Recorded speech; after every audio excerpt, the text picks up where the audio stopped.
And we are live. I don't know why it's still going. Oh, I've got it in the background. Happy New Year, everybody. Thanks for coming over and visiting the stream. This is the first of the year and first of the month and the first of many more broadcasts to come off this channel. So hopefully, if you're seeing this, you'll be coming back for more. I plan on streaming probably at least 3 or 4 times a week and eventually building up to more videos, including some shorter ones during the off days when I'm not streaming. So tonight we're going to just hang out, chill out, talk about 2021, what we all hope to see out of this following year after having such a crappy year pass us by. But I'm pretty positive. I'm pretty optimistic about the future. So we're going to hang out and I'll bring in my first guest. I've got Justin Dutton with us. How are you, Justin?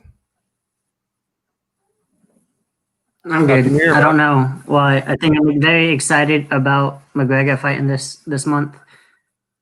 Yeah, so we can talk about that. I mean, that's one of those things where there's been all sorts of weird boxing news and fight news. So yeah, we'll see what's going on. Let's bring in our next guest here. We got Tim in the waiting. Oh, hi. Hello. Did I catch you off guard? No, I didn't see you there. What is this? You trying to go all comic strokes? Be like, oh, my bad. I didn't see Let's begin the video. What do you have there? What are you reading? Oh, it's just Teenage Mutant Ninja Turtles. Cool. Yeah. Kind of just a reminder that sometimes the most highly unlikely will end up becoming a comic empire sometimes. Very cool. Yeah, I'm a big Turtles fan. And we got somebody else lying in wait here, so let's bring in Richard. Yo. Hey. Hey, Rich. What's going on? How was your fight night the other night? Man, uneventful. That's what it is, man. No, let's just talk about Happy New Year's to everyone. First of all, I care more about you guys having a Happy New Year's than I do about my petty internet drama. So I just want that to be known. No, you don't. Go ahead. Yeah. No, it just, it's crazy, man. It's totally crazy. I wish there was a way we could actually. No, I did. So what happened is, I just, I got fed up and I just called him on his phone. And I'm just like, hey man, what's up? What's going on? What is wrong? Why did I attack you? I don't understand. I'm confused. And like I'm a solid dude. I want to know how did it exactly like hold up. Let's rewind real quick. Okay. How did it all exactly start, my dude? Because I saw some like back and forth bickering, but I don't know what was the powder keg to start off. This is what happened. So back in the day, this cat he said that thing to EVS, and when I talked to him, he was like, it's because EVS had a video gloating about comic book stores closing, and he just opened up a comic book store, and he was really emotional about that, because hey, dude, like I could understand that. I'm not justifying what he did, but I can understand him being really emotional. He puts all his money into a comic book store, and then this happens, and then you see EVS gloating, and he says some shit that he shouldn't have said, and he admits that he owns up to that, which is great, So fast forward to I think a day and a half ago, someone messages him and says, hey man, I'll F you up for EVS, and your kid is this and your kid is that, and taking cheap shots at his kid, and he's like, see, this is how CG is. And I told him, yo, what up, LA? And I told him, yo, that's not CG, bro. We would never do that. Anyone on this panel or has ever been on my show would never attack a kid. That is like not acceptable. So I told him, hey, that's not CG, bro. That's some asshole. Like we're about comics, we're about respect, we're about, but we're about like not taking shit either, So it came to agree to disagree, and I was just like, look, I'm gonna leave. You said you don't want me in your store because of CG, and you said you don't want me in your store and this and that, so I'm just gonna unfriend. So you don't have to see me be CG, and we don't have no further conflict. Because what is there to talk about? You're a store owner. You don't want to have me in your store. CG, okay, cool. You're a cool dude. No beef. I'm leaving.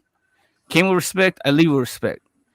And then he posts a thing about oh, look who unfriended me. The little fucking CG, blah blah blah, had to unfriend me. And I'm like, bro, what part of the game is this? You know, why are you doing this? I showed you respect. I left with respect, and why, you know? And then he starts going on a rant, and like you probably read that, we're going back and forth, and then he starts talking about oh, well, person from your gang talked about my gang or something. I'm like, what is he talking about? You know? And then he said my gang doesn't make comics, they make tombstones. I was like, man, shut your fucking clown ass up. You don't do shit, man. You don't do shit. You're a fucking clown, bro. Because I took offense to that. What are you fucking trying to say? You know, like you do tombstones? Like, shut up, man. You're a comic book store owner. Does he think he's a gangster or something? I don't know, man. You hanging out in Long Beach too much, man. And here's the thing: people are like, "Why do you even have him on your friend list?"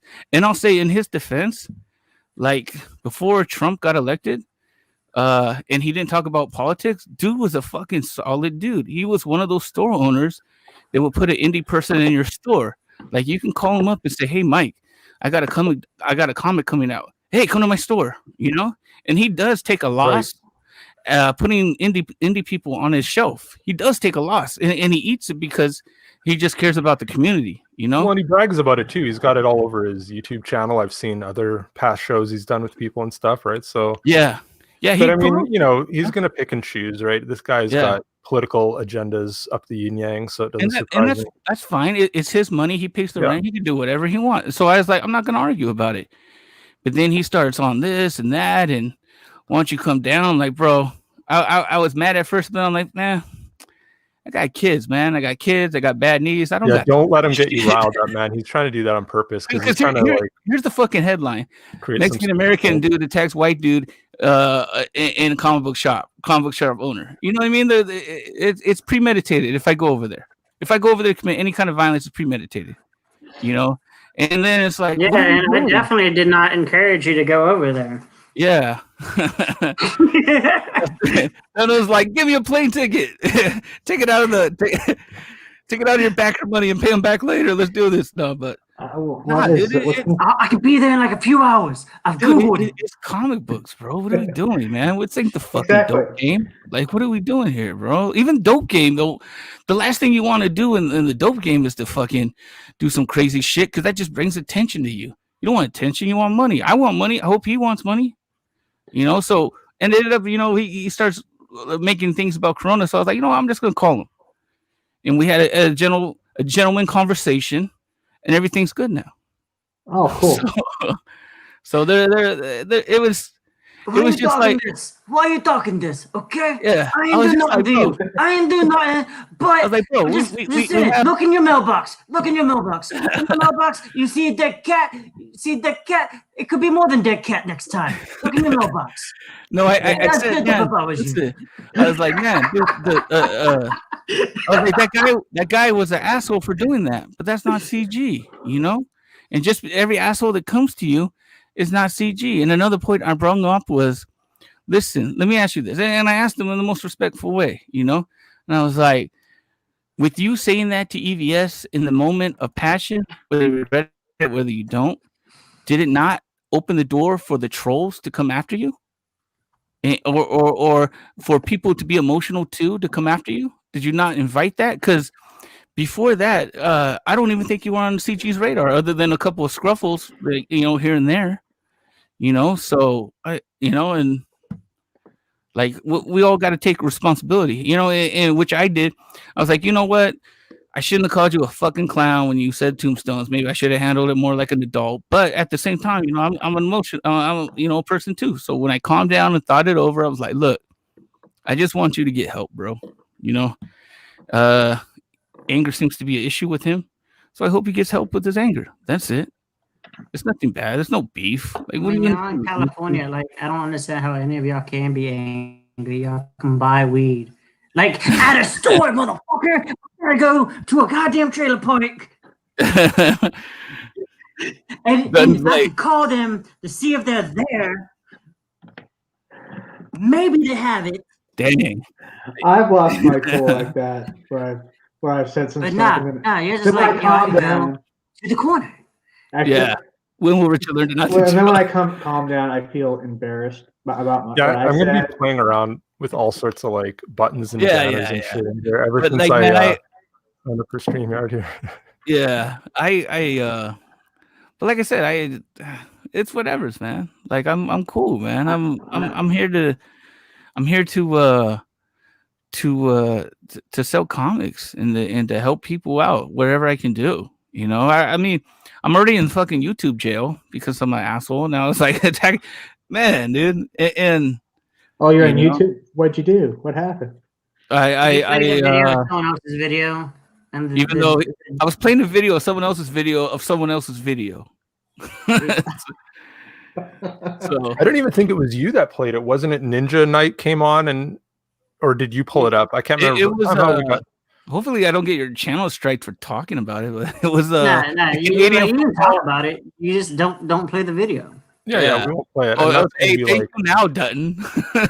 He claimed it was like a YouTube algorithm. Like he just signs up with YouTube to like watch his content. So he doesn't even pull the trigger on the strikes or anything like that. He just lets YouTube do it.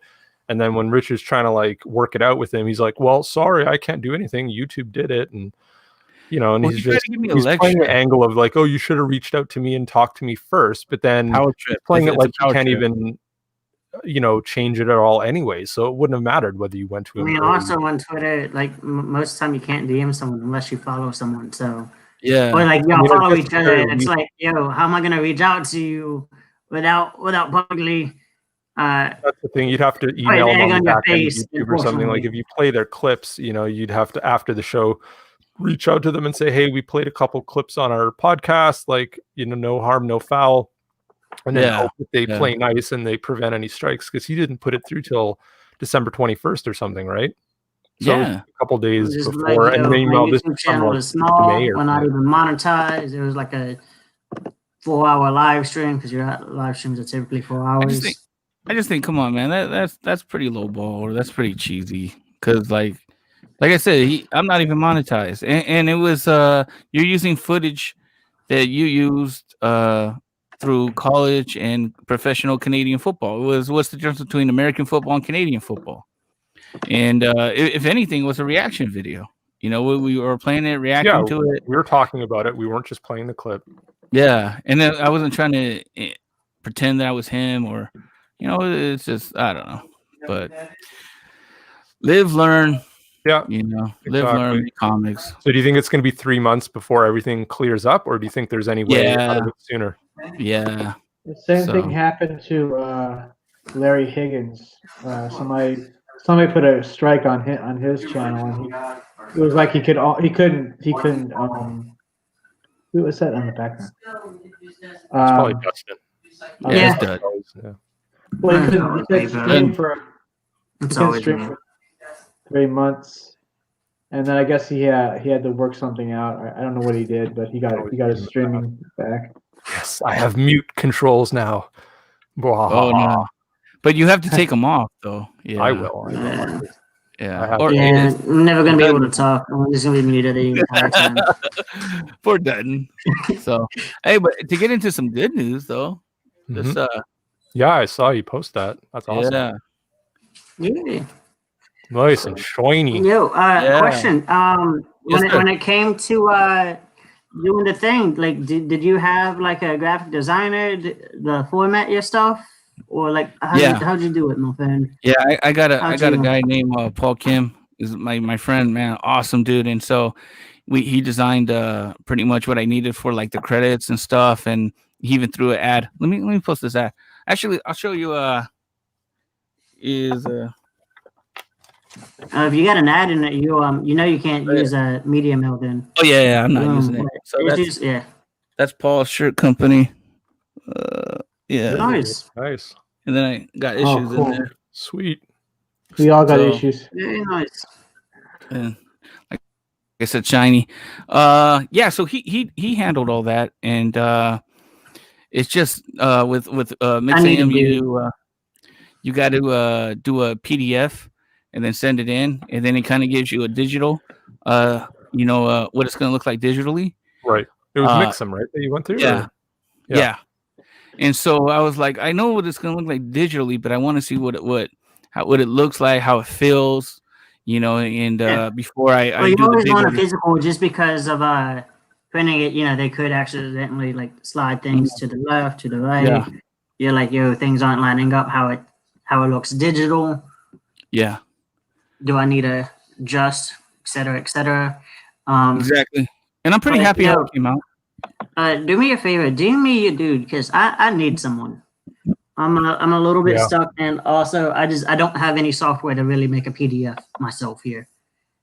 Okay, I'll see. I'm pretty rudimentary, so if you need any like just playing around or you want to fuck around, then I can help too. I've been actually doing a lot of research on pre-press of comics because I've done graphic design and layout and stuff before, but I'm trying to like learn everything I can about the comics process, especially before starting my own book, because I plan on pretty much, trying to do as much of it myself as I can.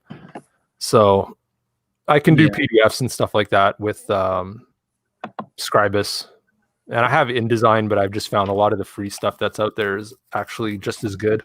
So I'm trying to use as much free stuff as possible. That way, if I do end up, referring people like, hey, this is how you do it and this is what you need to do, I can just send them the link to the program. You don't need anything too fancy to do it.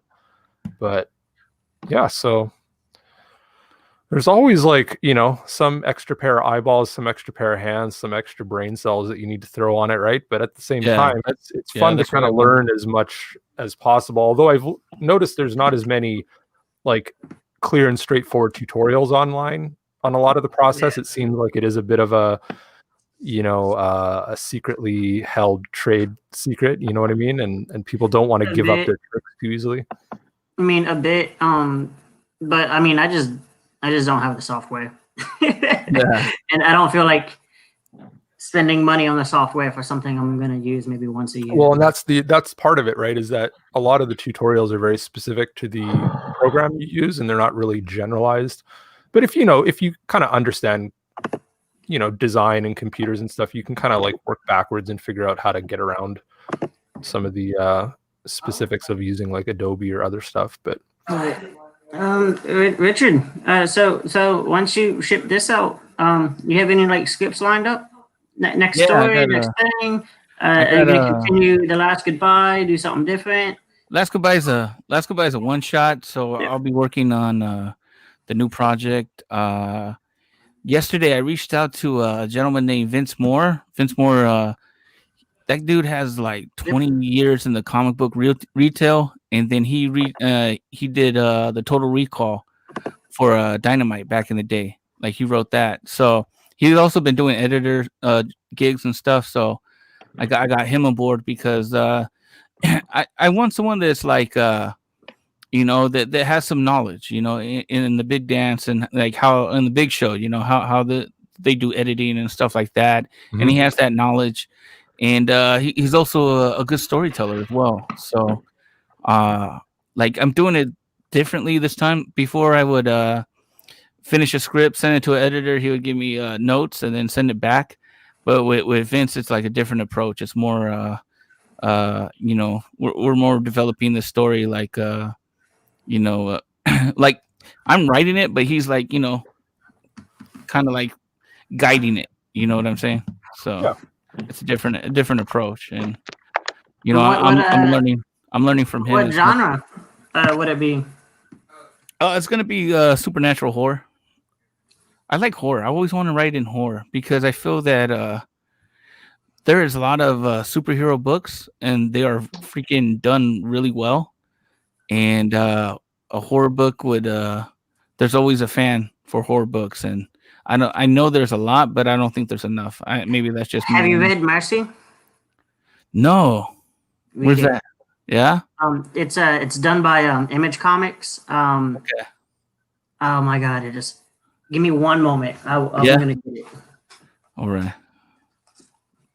Have you read it, John? I know John reads everything, man. Which one? Sorry?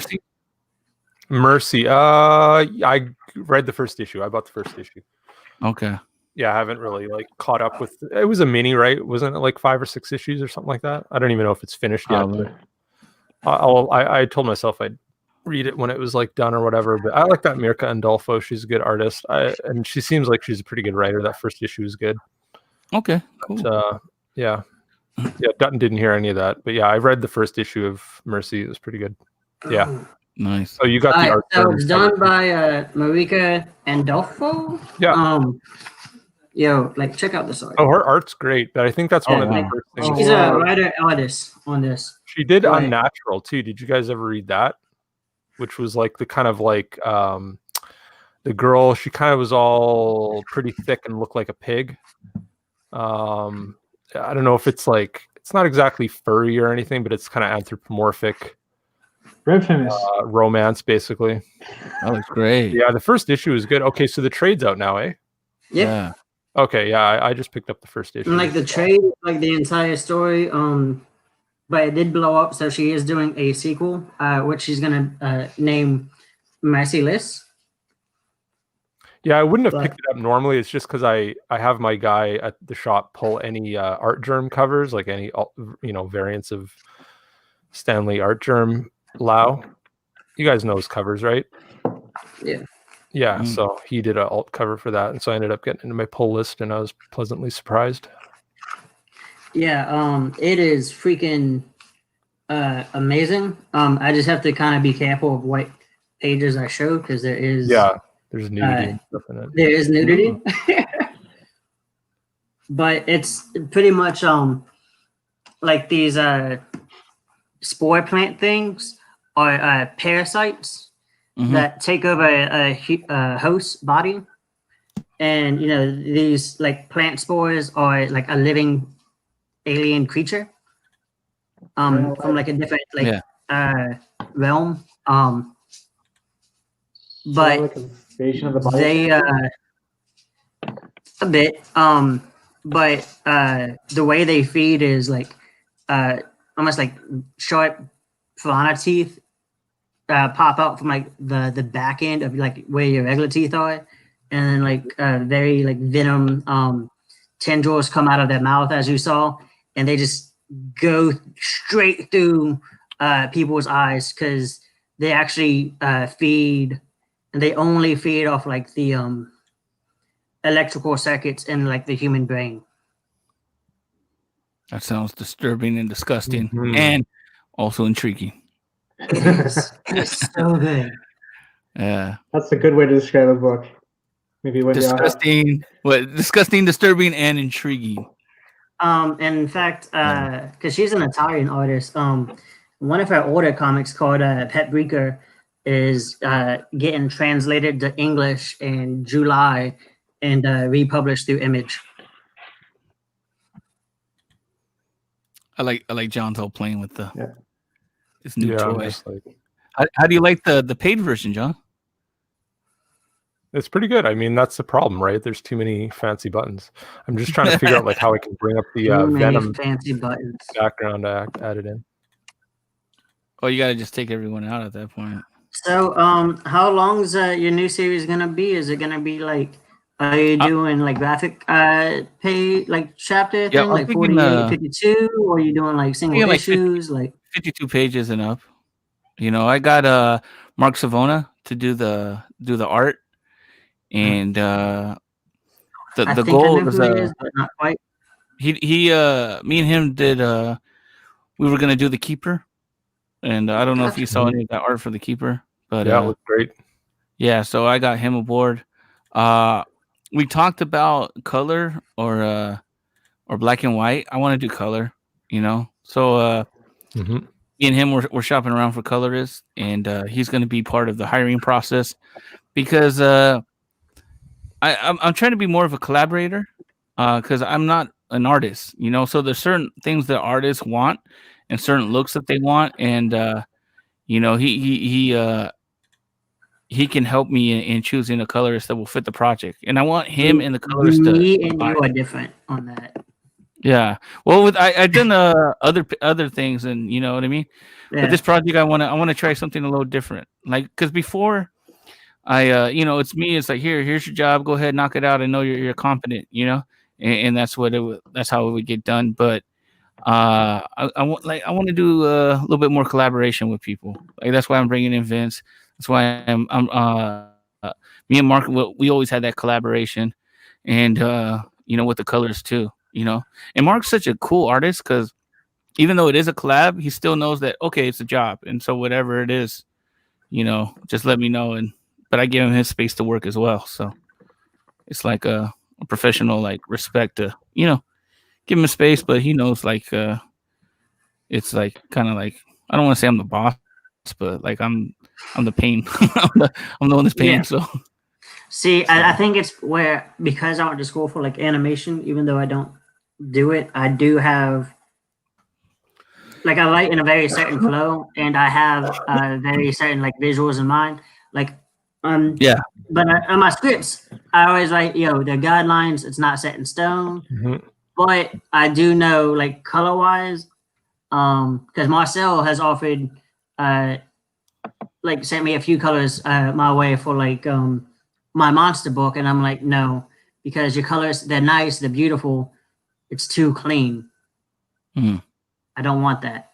Like, there's a certain style that I'm like, nope. I have to have a, for every book, it needs to have its like certain, like, vibrant, certain wave, certain level, like, always quality. But, and again, I've seen a lot of quality people, but I always like my stuff to look slightly different, but it has to be like mood fitting. Wrong button. And I think that's my biggest thing is, because anyone can, like, great colors can color, but I need to know, like, can you color to the mood, to the, and that's what Mark was saying. That's what because he's like, there's certain things that the colors could add to the mood, and they could enhance the writing, that could enhance my artwork, his artwork. Yeah. He's like, that's what I want to do, is make sure we get someone that understands that's with it, that has the correct palettes to accomplish that. So, and like, because you've seen the covers for, like, the only because with Laura for like Unstitched 1, I more or less kind of like did like almost a rough outline and kind of like a suggestion on how I wanted it to semi look. She went with that. She tweaked it a little bit. It's cool. Did great with Enrico with Unstitched 2 cover. I kind of did the same thing. He did great. The only one I didn't give any directions to, because I'm like, you are a master at this. Brubaker. Jason Brubaker. Right. Like, yeah, exactly. You don't need to tell him jack shit. I'm not, exactly. Yeah. And in fact, he was the one who was like, imagine if he did, and like, it's it's kind of not what I'm looking for. It's just. In fact, like, he did one. That cover, might just end a relationship. He's like he did the same cover, but where like the darkness has like the red, and like the actual cover. The early version was kind of like a dullish yellow, and he was like, I don't like it. He's like, give me like another week on the colors, and I'm like, man, I'm not gonna tell you what to do. You're Jason Brubaker. I mean, you've hit 6 figures. I'm not. If anything, like, you want to tell me what to do, you tell me what to do. Was he the first to make 6 figures too? Yeah, I remember he was like one of the early pioneers in crowdfunding, right?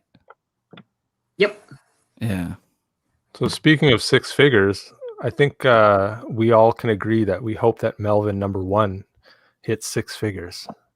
That would be young lady. Now we're got it on screen here. Tim launched his MELVIN #1 book this week. Yeah, that video right there. I'm actually working with. Doing a new one. Yeah, I do have a new video made. Good. I have a question. Sure, go ahead. $44, like, it's just a very oddly specific number. like $2,544. Well, I've got it set to Canadian currency. Oh, okay, that makes So sense. you know my knuck bucks. I was about to answer. off. What are you talking about? Yeah. Okay. Yeah. So, like, Never mind. It's not set to if real I money. hover over it here, you can see as well as 2,000, and that converts to 25.44 Canadian. So that just proves like how shitty our economy is right now. You know that like basically you just. I mean, everybody jokes that it's like 8 cents to the dollar, but it's really more like 80 cents to the dollar. But you know, it's pretty bad. It's fluctuated quite a bit. So yeah. So if you think about it, I mean, he wants to hit at least 2,000, but if you lived in Canada, you'd be looking for $2,500. So your next campaign, you should set it to like the Filipino currency, and you'll end up looking like Ethan Van Sciver at the end. Yeah, exactly. It's like what? Hey, it would freak people out. No, set it to Malaysian currency. Man, I would look like I'm rolling in dough if it's at Malaysian currency. Because people would trip out until they look at it. I believe that because dude doing the back cover for Unstitched 2, it's 300 Malaysian, and you're like, yo, wait, that's a pretty penny. And then you do the currency, you're like, oh, it's like $74, my dude. So anyway, way back in the day, I was talking to my fiance and I said I was working for was it Albertsons, and I told her, well, I make about $300 a week, and she's like, you're rich. I'm like, no, I make $300 a week. She's like, yeah, dirt poor here, but it might be rich where you come from. Yeah, exactly. Yeah. Can I play the video? Like, does the music you have on this video? It's copyright free, right? It's just like a punk. It's copyright free. You can get it. You can get it on your video maker. It's free. Have you ever heard of a stand-up comedian named Mitch Fatel? I might have. So he does a lot of like sex jokes, but he's like, if you're gonna date a girl, get a Russian girl because they're impressed by things American girls aren't, like bread. Like, oh, you have bread? Damn straight, baby. I got a whole loaf back at my house. Dang. Oh, that's funny. I got a whole loaf. I got 2 loaves. Yeah, so you got some pages showing off here. Giving away the whole book for free.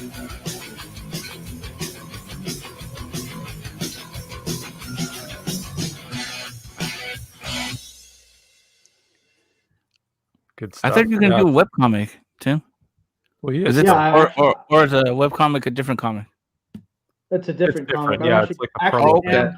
Pull it up if you want, Tim. Pull it up and I'll share the screen for you. Okay, I actually am planning to do a Actually, I got some there to show you. I'll show you a little bit of the colored version so far. Sweet.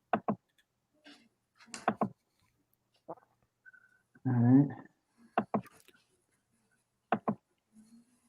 All right.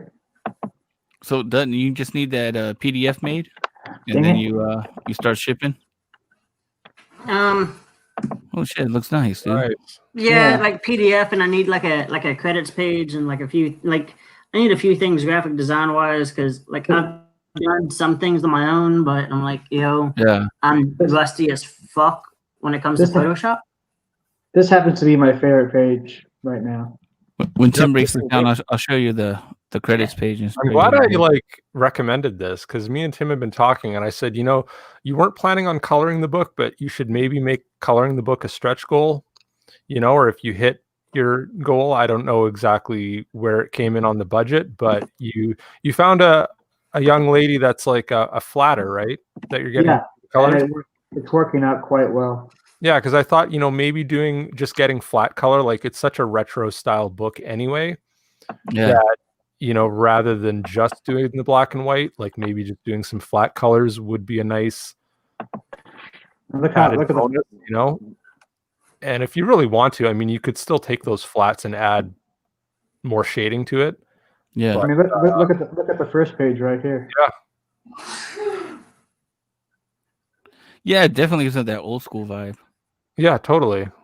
So, I mean, I think there's something for everybody out there in Comicsgate. Like all the books don't have to look exactly the same. They don't all have to be like at some, enormously high standard of quality, whatever that means, right? Like, I don't know if you guys saw Shane Davis was streaming maybe a week or two ago, where he brought up the idea, like, he'd like to see more writers draw their books, and that he didn't feel that there should be some sort of like snobbish attitude toward art in some of the newer upcoming stars of CG, right? Like, because what's happening is there's either going to be like a kind of like a shortage of artists, or a shortage of colorists, or a shortage of writers, like depending on what time of year it is and what projects are coming out. So he just said that, if you're a writer out there and you can't find an artist, just start drawing your book. And maybe it's not going to look good. Maybe it's going to take you a year or two to actually like get any semblance of take a risk. In other words. Yeah, but take a risk, and let the backers decide whether they want to back your book or not. And if you come up with a realistic goal, then there's no reason why you shouldn't. Like, that looks pretty cool. Like, No. Oh, you don't like this idea, do you? You're one of these elitist bastards, aren't you? No, I'm not an elitist. It is the fact of that was weird. Because your lips didn't even move. You did like a ventriloquist thing, but I think do that again. You're in that again. Internet. So I'll go show that mustache. It didn't work for a minute. Look at that mustache. Well, it's weird, man. Yeah, that's no. Like Doc Holliday-ish. I like it. Yeah, that's going to be for my see, now that I can pull in clips and stuff like that, I can be like, oh my god,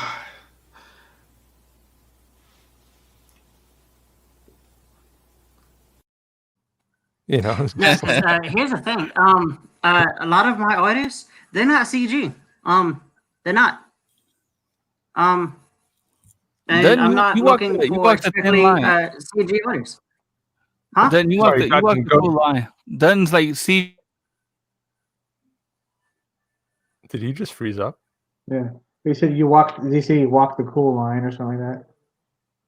Okay, we'll get into that. Like, why do you feel with your audience, with your backer base, you feel you owe them a certain like? Yeah. Come on, shit together. I feel out of place. I think we ought to all pretend like freeze, and when he comes back, we'll all be like, no, because everybody just be like, wait. Am I back? Yeah, you're back. Yep, you're back. You said something about walking the line, and yeah. All like I said you're CG, and you navigate through Facebook, and no one ever fucks with you. You're just like a likable dude. But me, I'm like, hey man, no, that guy didn't talk shit on your kid. That's not CG. We're not like that, bro. Like, I can introduce you. Fuck you, you fucking Nazi. Like, how do you do it? Then you don't engage with any anti-CG, or how does Dunn navigate? I need to know so I can walk that faster. I'm trying to be like Dunn when I grow up, dude. Please teach us. It's like, aren't you older than me? I know, but I don't give a fuck, dude. I can go back in time. I don't know. I'm older than all you. Maybe not mentally. I guess. Fuck. I thought I was. And like comics groups, I never really mention CG unless I have to. Right. Well, like, that might even be an ongoing. Because I view it almost like talking about religion, right? Right. Like religion and politics. Just don't do it. Just talk about the subject at hand. Just talk about comics at hand. Exactly. Don't think mob mentality of like, this is why CG matters. This is why comic shops are dying. I agree. I think in 2021 that is going to be a big thing moving forward, is just getting past the label. I will joke on mainstream comics, and in fact, one dude actually, I don't know if you're on the independent business, but one dude he shared like the Tom King pages, and had a whole long paragraph on Facebook, and one of them was straight up what I said, because I made fun of it about like the whole 3 flipping pages static head. Right. I guess at least it's not as bad as the Bendis Iceman Gay reveal, which was the most laziest art, because it was literally like 12 panels. Right. Jean Grey's arms, like she's supposed to be waving, but it's like, what is this? There's no motion. It's just 12 pages of, it's really bad on Bendis. So I mean, it wasn't. So Tom King's wasn't like what I'm talking about, right? Is that but dude straight up he copied and posted in the discussion. Some people because he posted on like a few different groups, and like I know it was me. I didn't call him out. I was like, yo, I just kind of commented on like the discussion at hand. Because I did view Tom King's thing lazy. Some people were like, I don't mind it. I got their opinion, and I was like, yo, that's cool. Then other people were like, yo, if it was a graphic novel, I wouldn't mind it as much because you have more pages. Right. But when you have like a single issue, like your page real estate is What small was it on from? like Was it 24 Strange pages. Adventures, or what was it?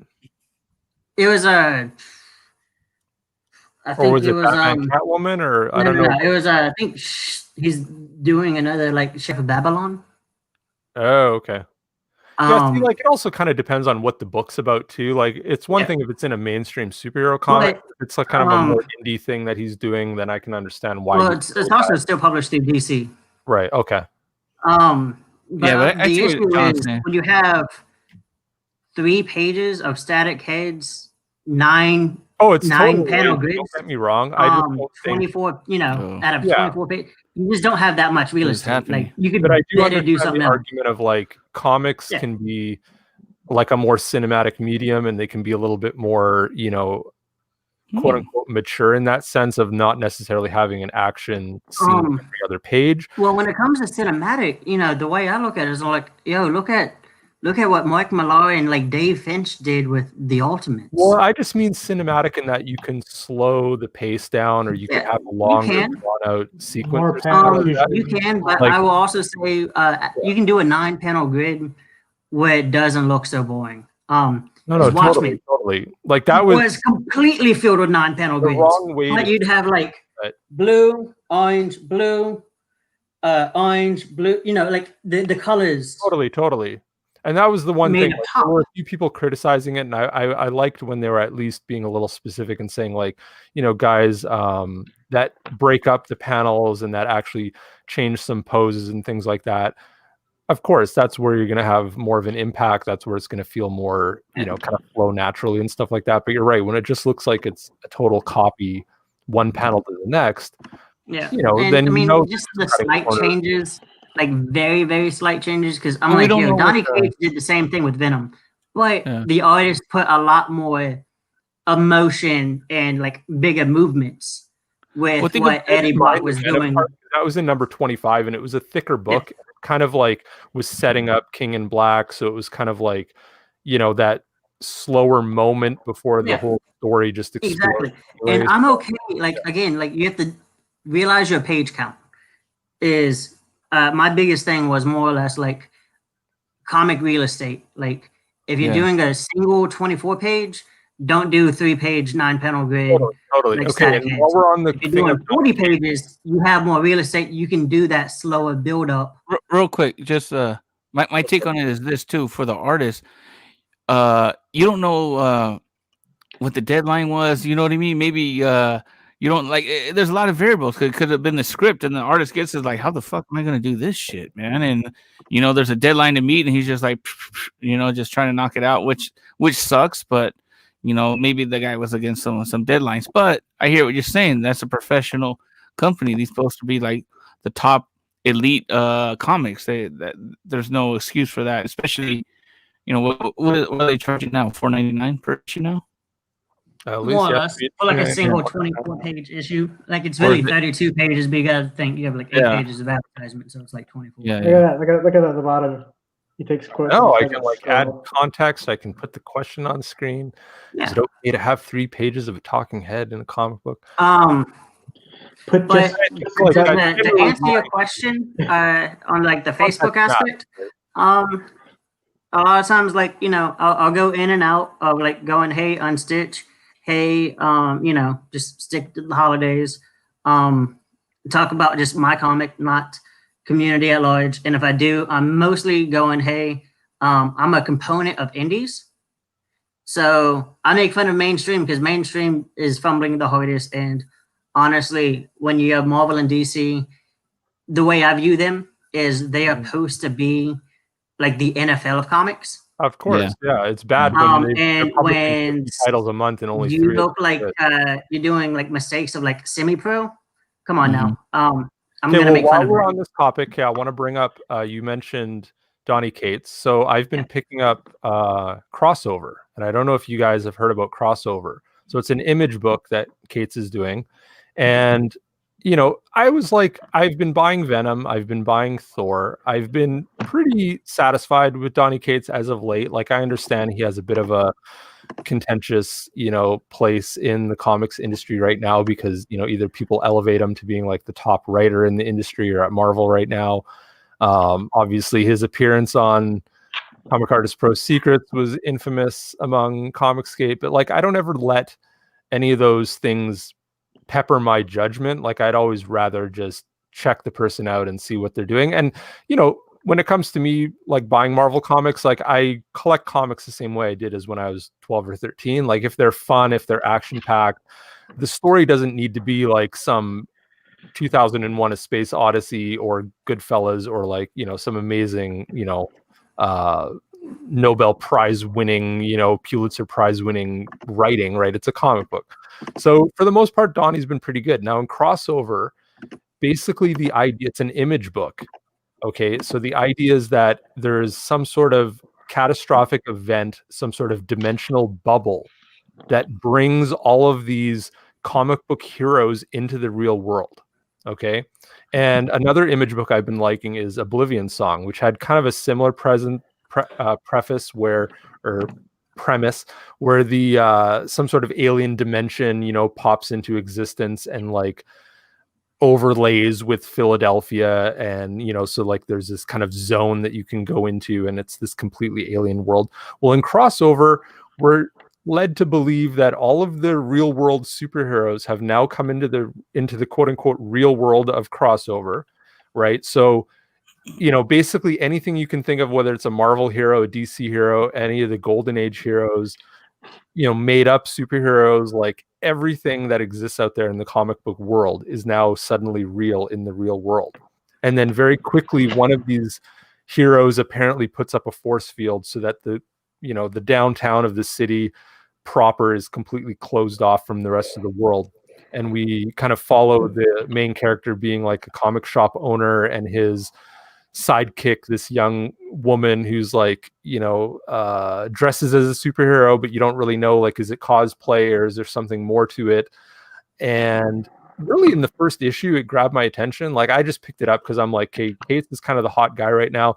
All of his stuff on Venom and Thor has been blowing up, and like even recent issues are like spiking in price and stuff like that because he'll throw in, he'll do like the Infinity Gems on Mjolnir in like Thor #6, right? As like a dream sequence of Thor, going like, and then you're like, what the hell? Okay, so first appearance of the Infinity Gauntlet, that spiked. So as soon as he puts the Infinity Gems on Mjolnir, everybody's scooping up these issues, wondering. And then the other glove is is Null, who's the symbiote god or whatever. So he's got the glove of Null on his other hand, right? And Thanos is now suddenly put in the spotlight again, right? And you start thinking back to those old Infinity War issues and crossovers. So Cates is pretty hot. So I thought, okay, I'm going to pick up this Crossover, and it's actually really well done. And then in the second issue, you actually see that they've captured some of the superheroes and put them in like a Supermax prison. And he's literally got them like, standing at their jail cells with their arms hanging out the bars. And you can see there's like Batman's hands, Spawn's hands, the Thing's hands. Well, that's ironic. So he's basically placing Marvel and DC characters in the storyline in an image book, and it makes me wonder if this is going to be like the ultimate. Did McFarlane do that? Marvel. Yeah. He had a Spawn issue of like Spawn destroys the Spawn universe or something like that. Yeah, but this will be all the companies, and like literally in one splash, like a double page splash, there's like 10 characters that are cameoed. Now clearly you don't see their faces, you just see their hands outside the bars of the cells. But you get the impression, like, and then not to spoil anything because issue 2 has been out for a while, but on the last page, you're led to believe that this little girl has like come into the comic shop and she's got like the Ben-Day dots, like she's literally like a living comic book character. And you're led to believe that this is Superman's daughter because she fries a rat with her heat vision on the last panel of issue 2. So I do like that Cates is like playing with these kind of like tropes of comic books. And this crossover title, like if you guys haven't checked it out, I definitely recommend just throw it a glance and see if it strikes your fancy or whatever. I'm not saying pick it up necessarily, but in the long run, whatever the first 5 or 6 issue run is going to be, I think it's actually going to lead to some interesting stuff. So they've done that before in Spawn issue 10. If you may have that one, it was supposed to be like a somewhat of a crossover with Cerebus. With Cerebus, yeah, exactly. I'm not saying it hasn't been done cross company wise, but the fact that it's being done right now with mainstream Marvel and DC characters and Image characters, because we haven't even seen the Image superheroes crossover in a while. You haven't seen Spawn and Savage Dragon and Cyberforce or any of those guys come anywhere near each other in years. So if this is a chance, like if he's actually going to build to some sort of like big event, because he's the event guy for Marvel, they go to him for King in Black and absolute stuff like that. So maybe Image is tapping him and saying, "Hey, like come up with some sort of big book that good event was Secret Wars." You know what? I'm actually on a mobile strike. Why? I'm not until they can just go to like, hey, we're doing only maybe. I'm gonna give them a little benefit of doubt. 2 events a year. Oh, I agree. It should be 1 a year. Yeah, I really want it to be 1 a year, but like a junkie, you gotta reduce the amount first. Yeah, for the amount of like. With Iron Man 2020, Marvel is crazy with their Empire. I'm sorry, but Absolute Carnage wasn't a good event. It was a very I just bought the main books. I didn't buy any of the tie-in shit, and like the main story was kind of lackluster. It wasn't anything to write home. The reason why is because like when you hear the interviews of Ryan, the artist, it was just a story arc, and then they were forced to make it into an event, which is why like after the first issue, it spun wheels a bit.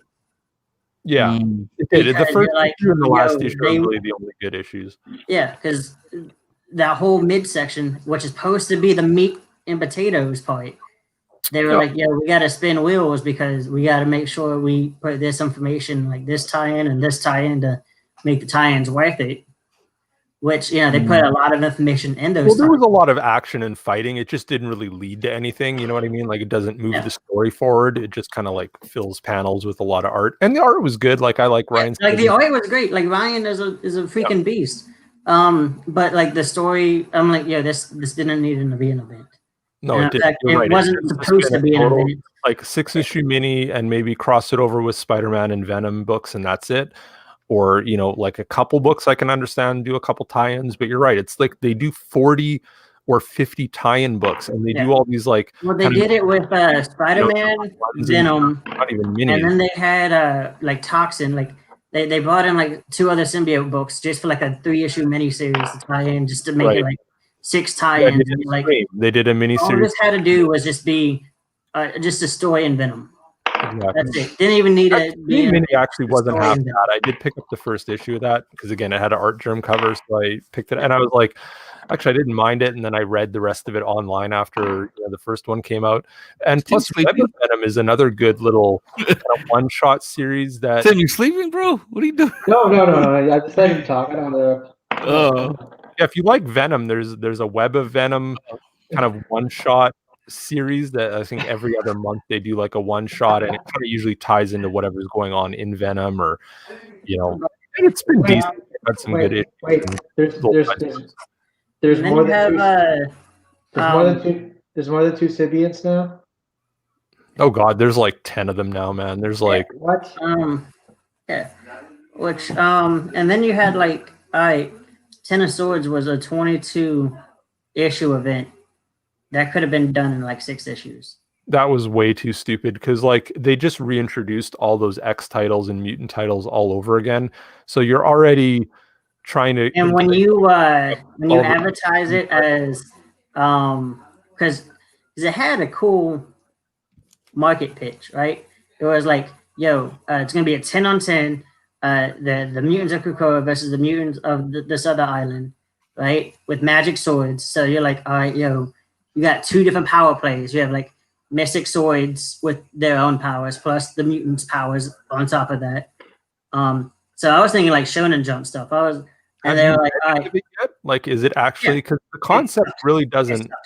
The concept was actually pretty, like the market pitch for the concept was dope. Story itself sucked.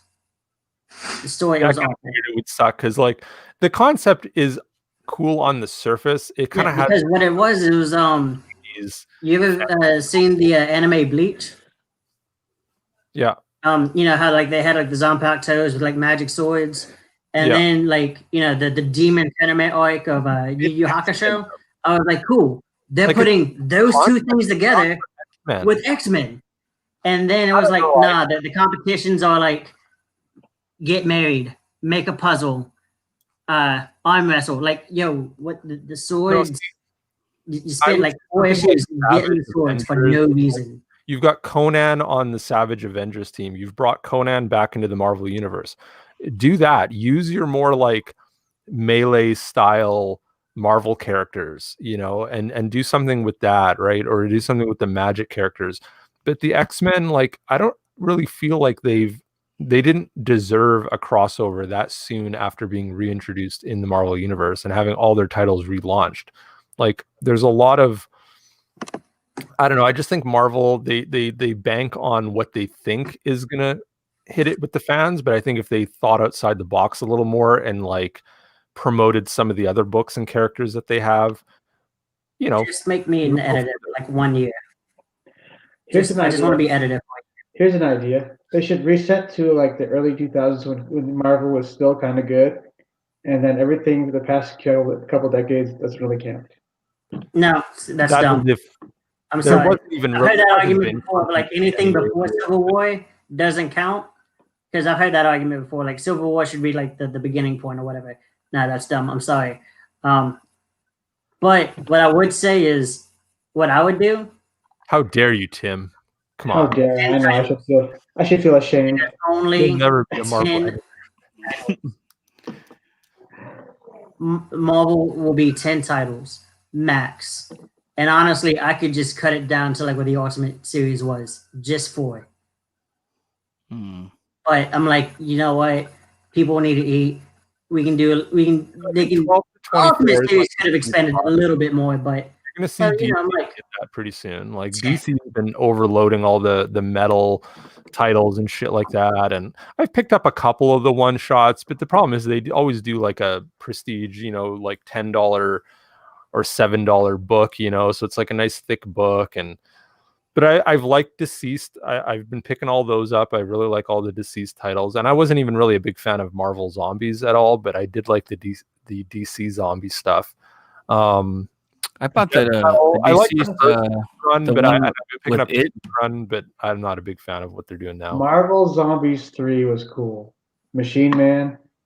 I actually like that character. But Richard, if you want to just kind of get by and on Facebook, just post memes and just post memes. You know what? I think I'm a victim because I'm like too nice.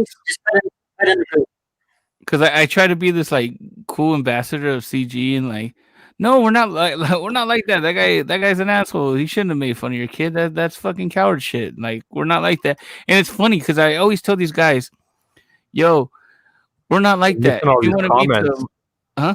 I've been missing all these comments because we're so into our conversation. And was it so I always tell these people, if you want to meet cool creators in CG or even creators of diversity in CG, I'll introduce you to some. Like, they're here, like they're here, and yeah, and watch out now. War Dance Comics has a wrench now. We should all be afraid. I know. I gave all you guys a wrench.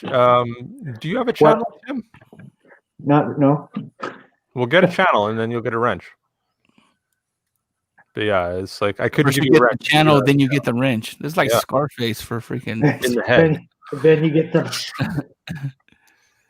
But I mostly just I promote indie books that I like, CG or outside of CG, because honestly I don't care.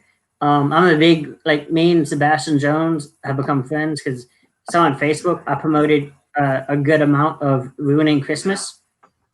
Yeah. Which, you know, that was a 25-day campaign. I think sometime this month he's actually going to be launching the Indiegogo because he did go on Pop XP because I kind of pushed him to go on there. So I was like, yo, they're a good neutral channel. Plus, Sebastian is like Comic-Con neighbors and like longtime buddies with Brian Polito. Mm-hmm. And I'm like, yo, Brian has been on there like 3 times. So Brian actually talked to Neil to actually get him on, but I more or less introduced him to the channel. Brian then introduced him to the actual people of the channel, and they got him on. And you know, I was like, you know, me, like I'm not on the actual panel. I'm going to be active in the chat, and I was like hella active on the Pop XP channel. And you know, I kind of was like, yo, do an Indiegogo afterwards. And you know, someone else was like, yeah, I want to back Indiegogo. And then it started a discussion of like, because he's only done Kickstarter, which, you know, he's been doing Kickstarter for like 6 years. And his main course on Kickstarter. And you know, nothing wrong with that. It's, you know, it's cool. Because I'm actually going to start with this next one. But I'm like, yo, you know, some people, it's like crowdfunding is now like Coke and Pepsi. Some people only drink one or the other. Yeah. But if you go on both, I prefer boom. Dr. Pepper. Yeah. Yeah. Well, we don't have Dr. Pepper. That's Dr. Pepper would be like PG in demand or something, or then, first day. Neil told him about like the demand store, so you know, right, he's not making any money because the Kickstarter is over with. You know, he could still make money if he was like in demand. So you know, he's like, yeah, I'm going to be doing an Indiegogo, like after New Year's, because his Kickstarter campaign was only like from December 1st to the 25th because it was a Christmas comic. And then, you know, like holidays, he wants to give all of his, because, you know, he's a legit company. Like he's got a building, an office, he's got employees, a graphic designer. He's very much like Brian, you know, he's legit. He's got a thing, you know. Cool. He doesn't hit those numbers like Brian, but he also hasn't been around since the 90s like Brian. He's only been around since like 2006 or 8. Okay, well let's throw Melvin through the ringer here because we kind of talked about it a little bit, but let's before we move on, we're about an hour in right now, so let's we're trying to pump up Melvin a bit.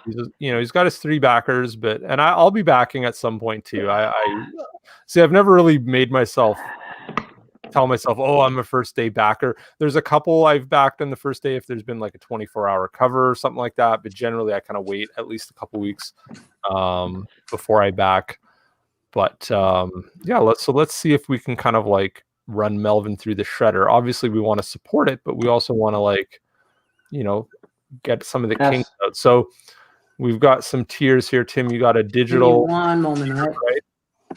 Yes. So what was the thinking behind doing a digital tier? Because if you don't do a digital tier, you're basically leaving money on the table. I agree. Some people might want to actually get a digital copy to see if they like it or not. Especially for international supporters too, right? Like there's going to be a lot of people overseas that don't want to get the hit on the shipping and stuff like that. And then under that, you got the Melvin #1 original. So is that going to be the Vic King cover eventually? Yes. He's done the pencils, and I think last time I talked to him, he was doing the inking. And I haven't heard back from him yet, but Do you want to preview what you've got from Vic King and show people a taste of what I'll have to try to bring it up. What he's got planned, because I know we showed that a little while back, and I was like, God damn, this is good. I like how he kind of took your concept, because what you've got there for the thumbnail is kind of your concept, and then he's doing a little bit more of a full-on body shot. Which is cool. I mean, it looks dope. I got it. Totally. I got Vic King's art. Vic King here. Let me go full screen on you. So Richard's got some of the Vic King fan art in his book. Oh yeah. Which is awesome. Okay. Yeah, Vic's great, man. Like he's a really kind of respectable artist that he's not too flashy. Oh man, that looks good. The colors look really good. Yeah. And then you see the graphic design that's Paul doing. Well, Nice. this is what he's got so far that I've seen. So here we got some layouts for the Vic King cool. cover. Very cool. If he's willing to do take suggestions or redraws or whatever, you got to give him a weapon. I know he's like holding his fist, but he either needs like a gun or he needs like a knife or he needs or blood on his knuckles or something like that. Like there needs to be some kind of conflict in the image. I like the pose. I like what he's done where he's taken your kind of headshot and made it more of like a mid-body shot. But I think, putting some bloody knuckles on him or something like that, or holding like a knife. Tell him, John. Tell him. I mean, I just got to throw that. Just needs nipples, bro. Throwing my 2 cents. He needs for nipples. weeks now. Fucking nipple gate. I can already see it, dude. Oh, that too. Yeah, definitely. He's got to have some nipples.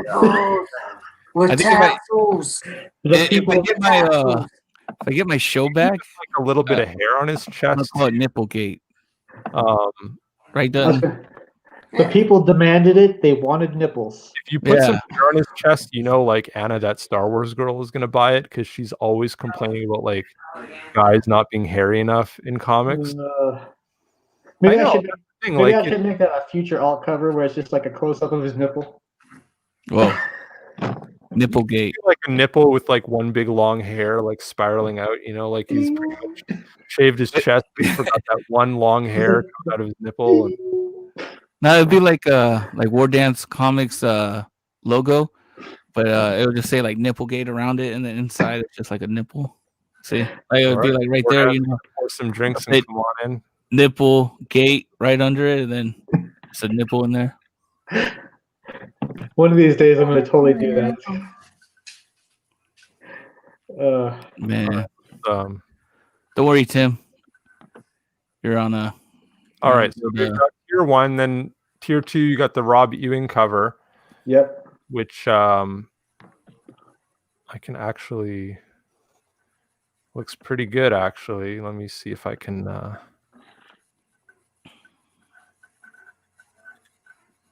They've got all these like options for overlays and stuff like that, but I haven't really like loaded any graphics in yet. Haven't played around with those yet, huh? Well, that's the thing, right? There's only so much time. I think I signed up like at around 4:00 this afternoon. Well, you notice how simple I've kept the tiers. You've noticed how simple I've kept the tiers, right? Nothing crazy or.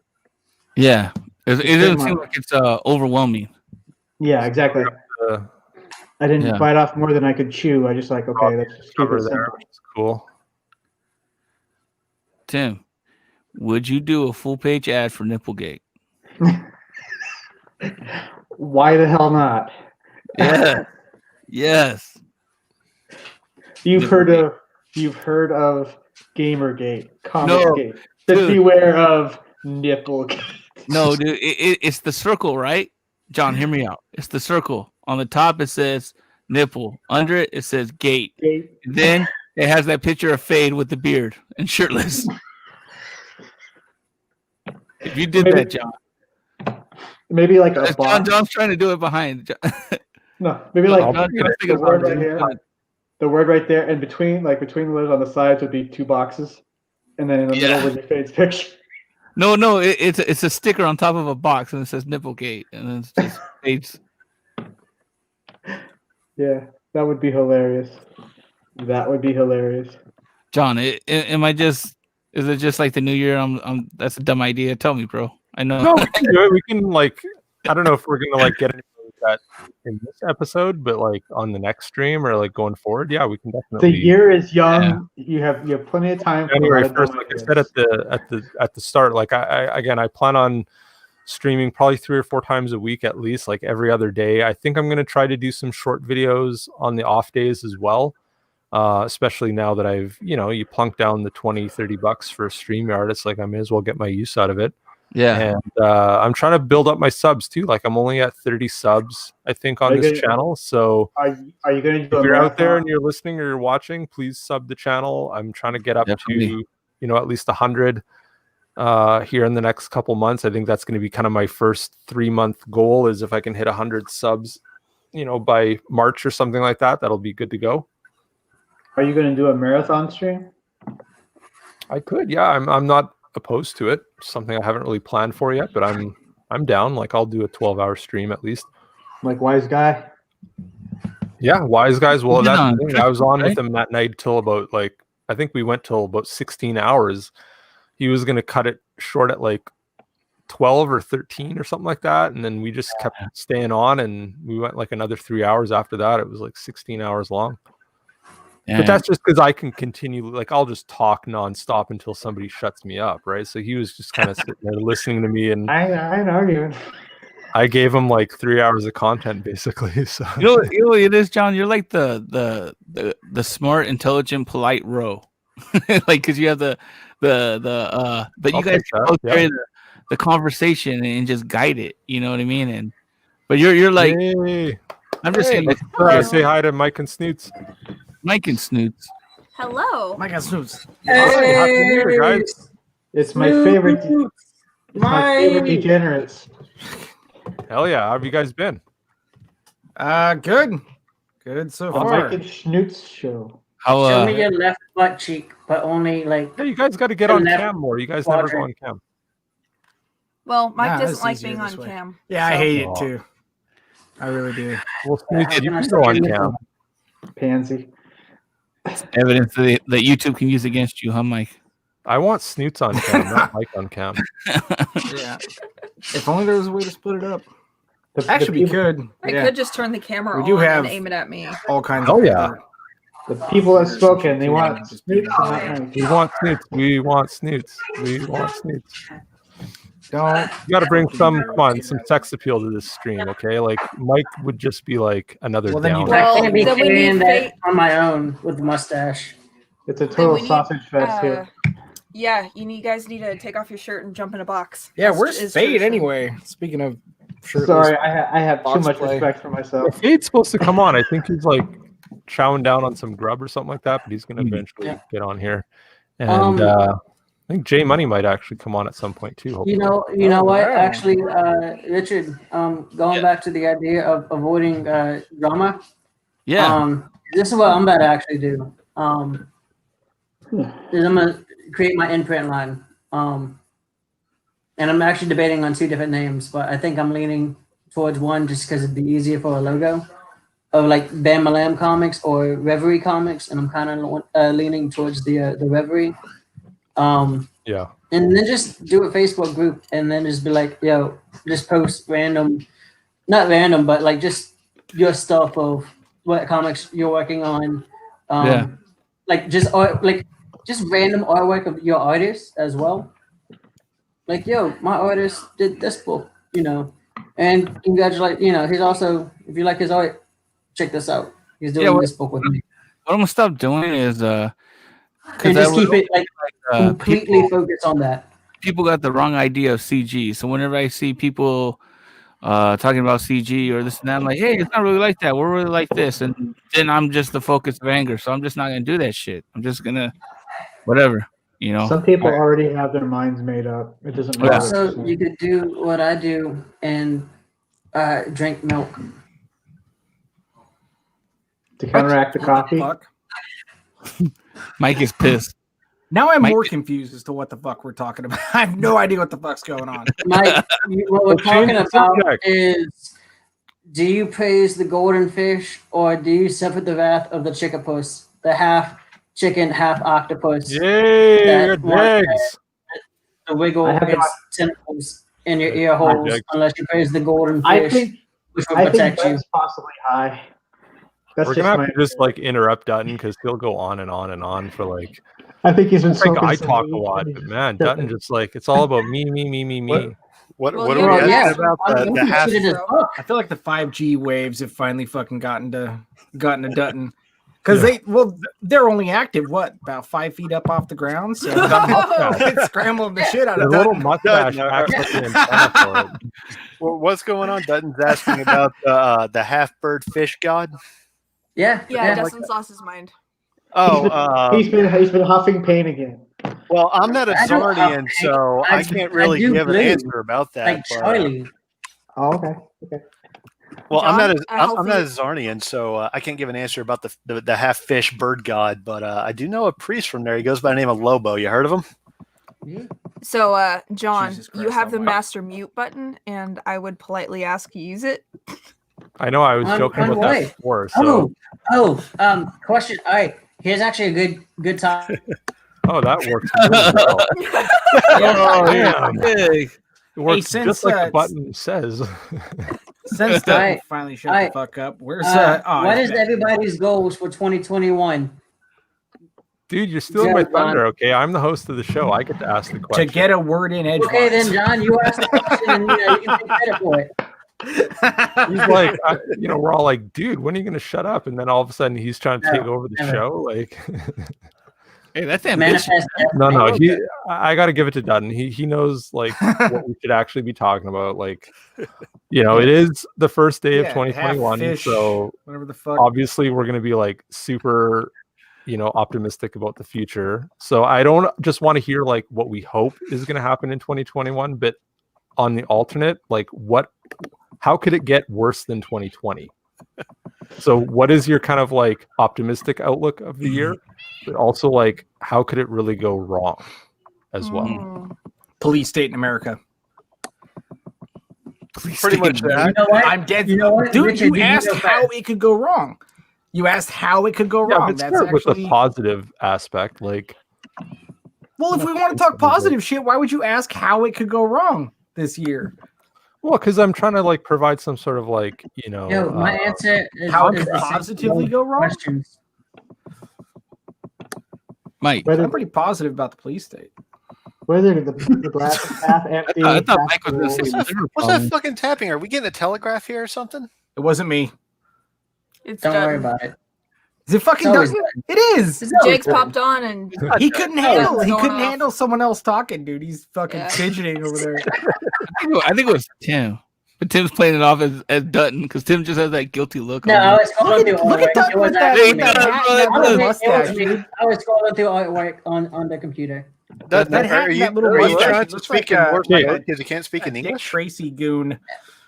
just so He we looks can like get he this should out be of in the a way. Dick Tracy Dutton, comic, you like go selling first. fucking like a paper boy. Doesn't Who he? was first?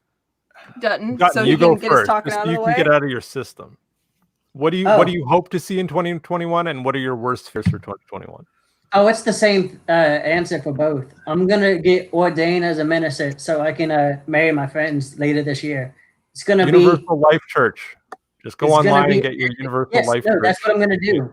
Yeah, And I my know. speech is already made, and it's gonna be epic because I'm gonna end it with, "May God have mercies on your soul." Hell yeah. Mercies. Well, that's the thing. You Multiple can marry mercies. people and you can perform funerals as well. So Oh my God, really? God have pretty much you multiple just like mercies work on a you. script, whatever you're gonna say, and you just use it at every function that you go to. Doesn't matter if it's like a wedding, a funeral, a bris, I you can say the unstitched same thing. too because of Tim Chino. That's where we want Dutton. We want we want him at a fucking bris, giving a speech, not even invited. He just crawls out from under the table, starts doing stand up, twirling his Exactly. fucking mustache. Let's just pray he doesn't have an X-Acto knife in his hands. Oh, You cool? So he's gonna marry. He's got a kit. He's gonna He's marry. prepared. He unzips. Yeah, do you guys know what a bris is? Yeah. Yeah. Yes. I'm uneducated. Tell me. That would be the Oh. traditional Jewish rite of circumcision. Yeah, man. Yeah. I don't recommend it. I don't see that going well for Dutton. Especially think not it's the gonna end with traditional way where they whoops. like suck the blood out of the tip of their dick. Yeah. Yeah, Don't they do man. that? That's like the traditional shit. They Yeah, even like the vast majority of Jews don't even do that shit anymore because it's nasty. yeah. I mean, they are the chosen people, but you can't they can't be right about everything. Well, if you don't live in a desert without showers, there's really no reason for it.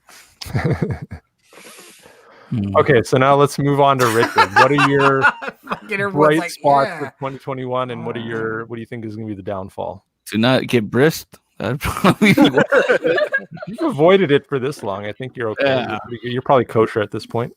Yeah. Shit. What was the, can you repeat the question? That We just really congratulate What do you Richard for think having is dog going to dick. turn How out much drugs well can for a dude do? 2021? What do you think is going to turn out? What? Yeah. What are you positive about? What are you optimistic about? Oh, this next project, because I learned a lot from this last project. So this next project, I think it's going to turn out well. What could go bad? This next project, because there's a lot of shit that doesn't always go bad. So What's this next thing you're working on, man? I got Mark Savona signed on. I just got Vince Moore signed on as the editor. It's going to be supernatural horror. We're looking at 50 pages. I'll have more information once I launch it though. So I want to make sure I get everything in place before I start talking about it, as far as like websites and copyrights and all that stuff. So Fair enough. Is this background Skeletor's castle with lightning bolts? Of course it is. Yeah. I love it. Yeah. Thank you. It's called Snake Mountain, man. That's Castle Grayskull. I see. The problem is I gotta like remove. you gotta kick people. everyone out. I gotta kick everybody.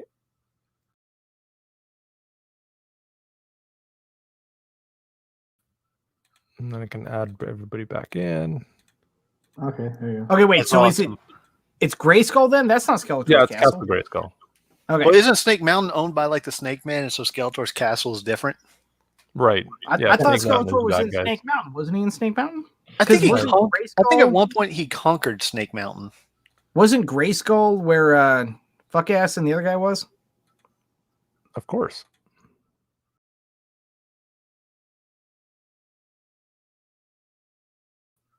He was laughing at all of you. So if you put that, because there's a background option, Mhm. and then there's an overlay option. If you put that in the overlay, you Yeah, I could do that in the overlays. That's a good. Yeah. point. Yeah. Also, Grayskull is where the power comes from, I believe. Right. Yes.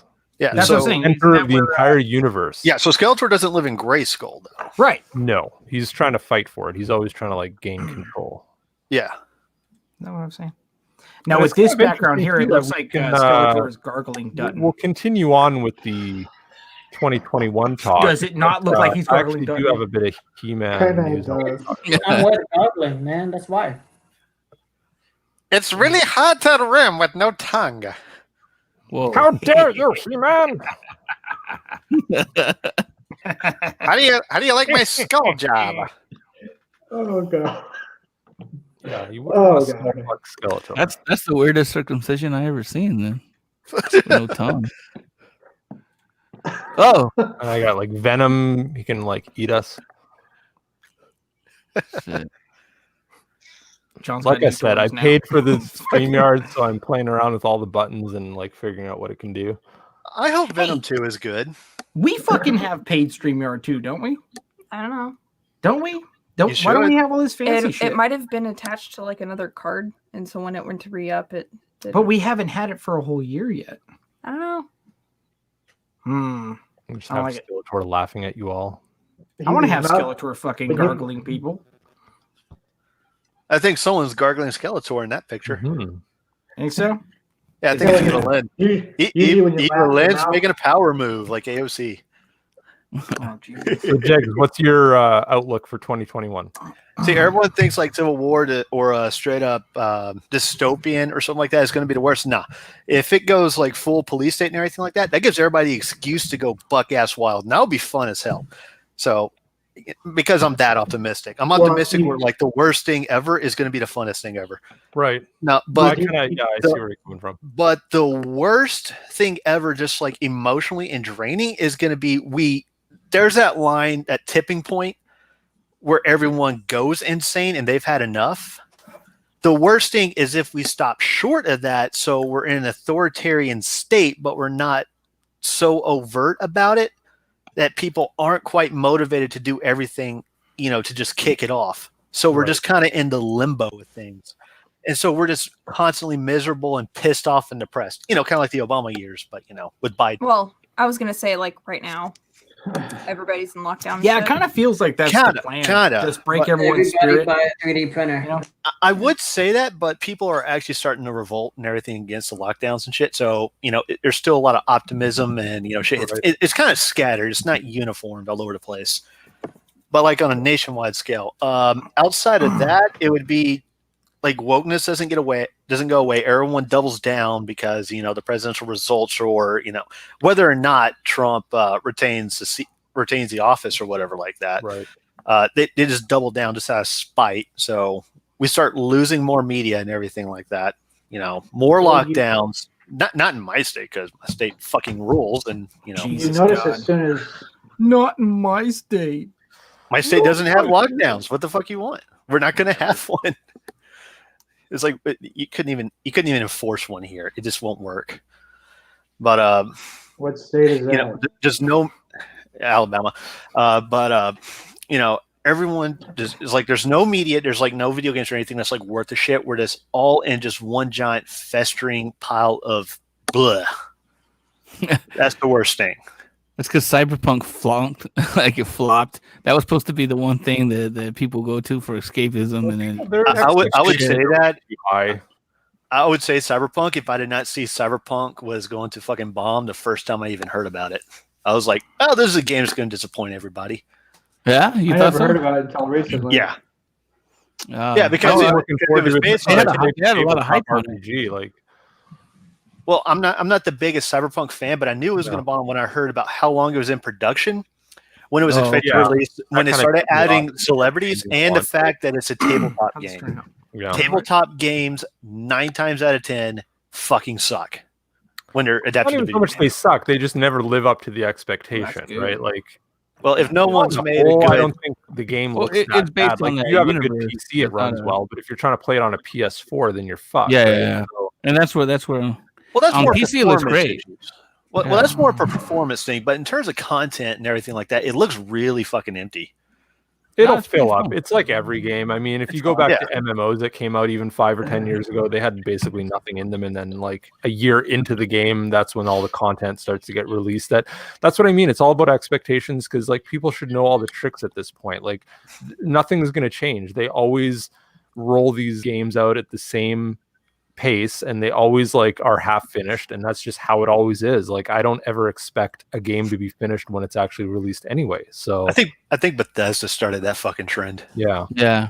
Or at least they really popularized it, and honestly, it became acceptable. You know what? I give credit to the Netflix design team though, because where Cyberpunk has that like straight up yellow in the background, I'm seeing a lot more like Netflix titles like Castlevania and Stargate SG-1. And the He-Man, there's going to be Masters of the Universe Revelations from Powerhouse Studios, man, this year. Yep. I don't care if it's like yellow background to kind of cyberpunk.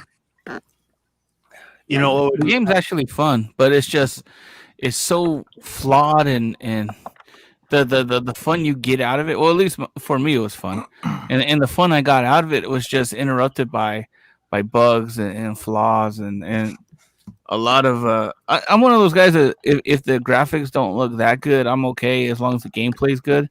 Right. But the gameplay is still like, oh god. I always wait 2 months. I'm never an early adopter with the games. Like there's been a few MMOs, like if I'm in on beta or something like that, then I'll pick it up on release. But if I'm just like part of I like The Witcher. And I was like, okay, they're gonna do something similar. They got it's not a tabletop game, but it's based in the tabletop game world.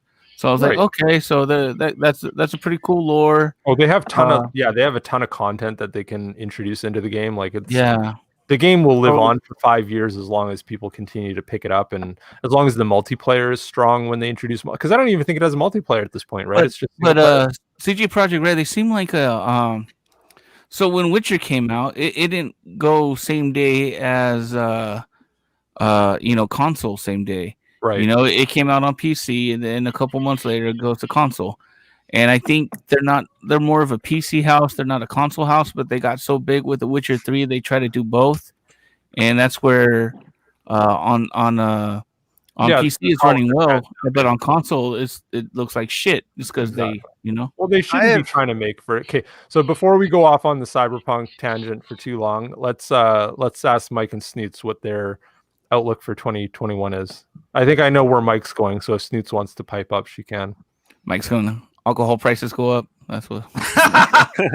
Oh wait, were we asking what our outlook is, or what the worst possible scenario? Well, just both, kind of like like already a positive answered, and Jags. negative. So, I guess positive would be Interruption. Fuck you. Jesus Christ. No, I wasn't for fuck's saking you because you interrupted. I'm used to that now. Come back, I'm Jags. Were you not done? Did you not have enough say on what 2021 has in store? I feel like James went on that rant and like started this whole. Well, that's thing. the God, problem. it's Is like hot we as start fuck talking in about here. something, Fix and then this. it becomes like we're not talking about the topic at hand. We're talking about Cyberpunk 2077. So like, Yeah, no, that's so. I'm feeling like trying he, to keep things on like he track didn't here. actually get what the question was and started this whole other fucking thing, this whole other tirade, and then he was like, "Oh, we'll that was the go around the question? Well, table, shit, and then we'll man. come back if we want to keep going on a certain topic. We can do that. It's so hot." well, How dare go hit the fan one more bit. All right, hey, he's asking you a question, man. God Yeah, damn it. Sneets, I want to hear Tell your him about question. your life. So, positive would be the economy doesn't collapse and we kick off Issues Book 1 and it has a successful launch and people start talking about it and we can get the ground rolling for Book 2. That would be great. This is your cue, Richard. And then Oh, Wait. Yeah, look at Mike. oh, fuck. I meant to go full screen on There it. you so- go. there you go. See? I'm still learning the buttons, people. Bruh, I love that. That's awesome. We put That's a lot of on work the- on that shit. Can I share So that ad on Twitter now? That's Yeah. awesome. Hey. Yeah, it's already. We were already supposed to be able to share it, man. Yeah. Okay. I thought you wanted it to appear in his book first before. No. Go ahead. Okay. Yeah, we got a newcomer. We got Hello. The box There is it hidden. Is that a is. green screen fade? Yeah. This motherfucker. Holy fucking shit. shade up in his game here. Wait. Did you hold on? Box is, Fade. Quick. Did you What? paint the box green? Is that No. what you did? No, the box is still right here. Holy shit! The box is there. Kind Hold of. on. It's Give me just close. a minute. I'm actually kind of sad that the green screen isn't like he doesn't have like one big like brown. Like, Wait. Oh no! Where is he? Wait, the box didn't show up. He did paint the box green. Hold Oh, no. on. Give me just a minute. My camera's. Trying to I got hypnotize a us. program on here that acts like a green screen. I can tell. If it, Oh, did it If actually it will key your show- wall? it's kind of like that. Hold on. Let me give it a few minutes to switch over. Showing its flavor. You know? Oh, here we go. No pressure, Fade. No pressure. Hold on. My web camera's got to In the switch because directions area. it's used for both programs, so it takes a while for it to switch over. Because your web camera was. Steve, I'm looking up to you right now because you're letting me down. It has to Oh, well. change his web camera because it was pointing at his bed for his OnlyFans. But this is the program that I use, basically. Yeah, and then it crosses me over. No, you're All right, so you did all that, and now we're back exactly where the fuck we were. in the Well, first yeah, place. because for It's some just odd you. reason. And we still can't see the fucking box. So Hold box, on. Let me yeah. switch the. They're camera here to real see quick. you. They're here to Mike said he's gonna leave if he doesn't see the box. I don't know if it's my All right. Give me resolution just a that, like, minute. fans demand it, man. Okay, I could have sworn I saw some gray hair in Fade's temples. He's Oh, got yeah, like, I the do. whole- I do. Who didn't come out of 2020 with gray hairs, bro? Who Oh didn't? my God. I came out of Hey, 2020 did you with more suddenly hair, become actually. distinguished pretty good. somehow? How are you a I've distinguished been gentleman? distinguished. What the heck are you talking about? I Yeah, never like, he was noticed the most that. distinguished, like, 18-year-old kid there So I is. think I have the same amount of gray. Oh yeah, 18-year-old. Fade. That's how you want to be replaced by a mechanical Godzilla mechanism, isn't it? Wait, who's 18? Fade's 18? No. I thought Fade was 12. Okay, I'm 12 and a half. John. Thank you very much, Oh, John. sorry. Oh, yeah, I know. You're Shit. only Exactly. You're only Hold on, let me see if I 120 can- sleeps away from being 13. Mike, you're going to jail. I know, man. I thought they were telling me fade was legal. Mike. Yeah, no. We want to take your Mike. You know your In logo. Thailand, he is. Chris We wanna- Hansen, the circle logo.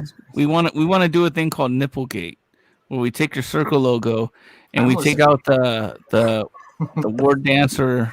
I'm And the we'll one put that that gets in in there. trouble. Like, if I didn't put that beard on Fade, then this would pretty much be CP. Yeah, so, John would have been screwed. Yeah. Too funny. Too funny. We want to do a show called Nipplegate, Mike.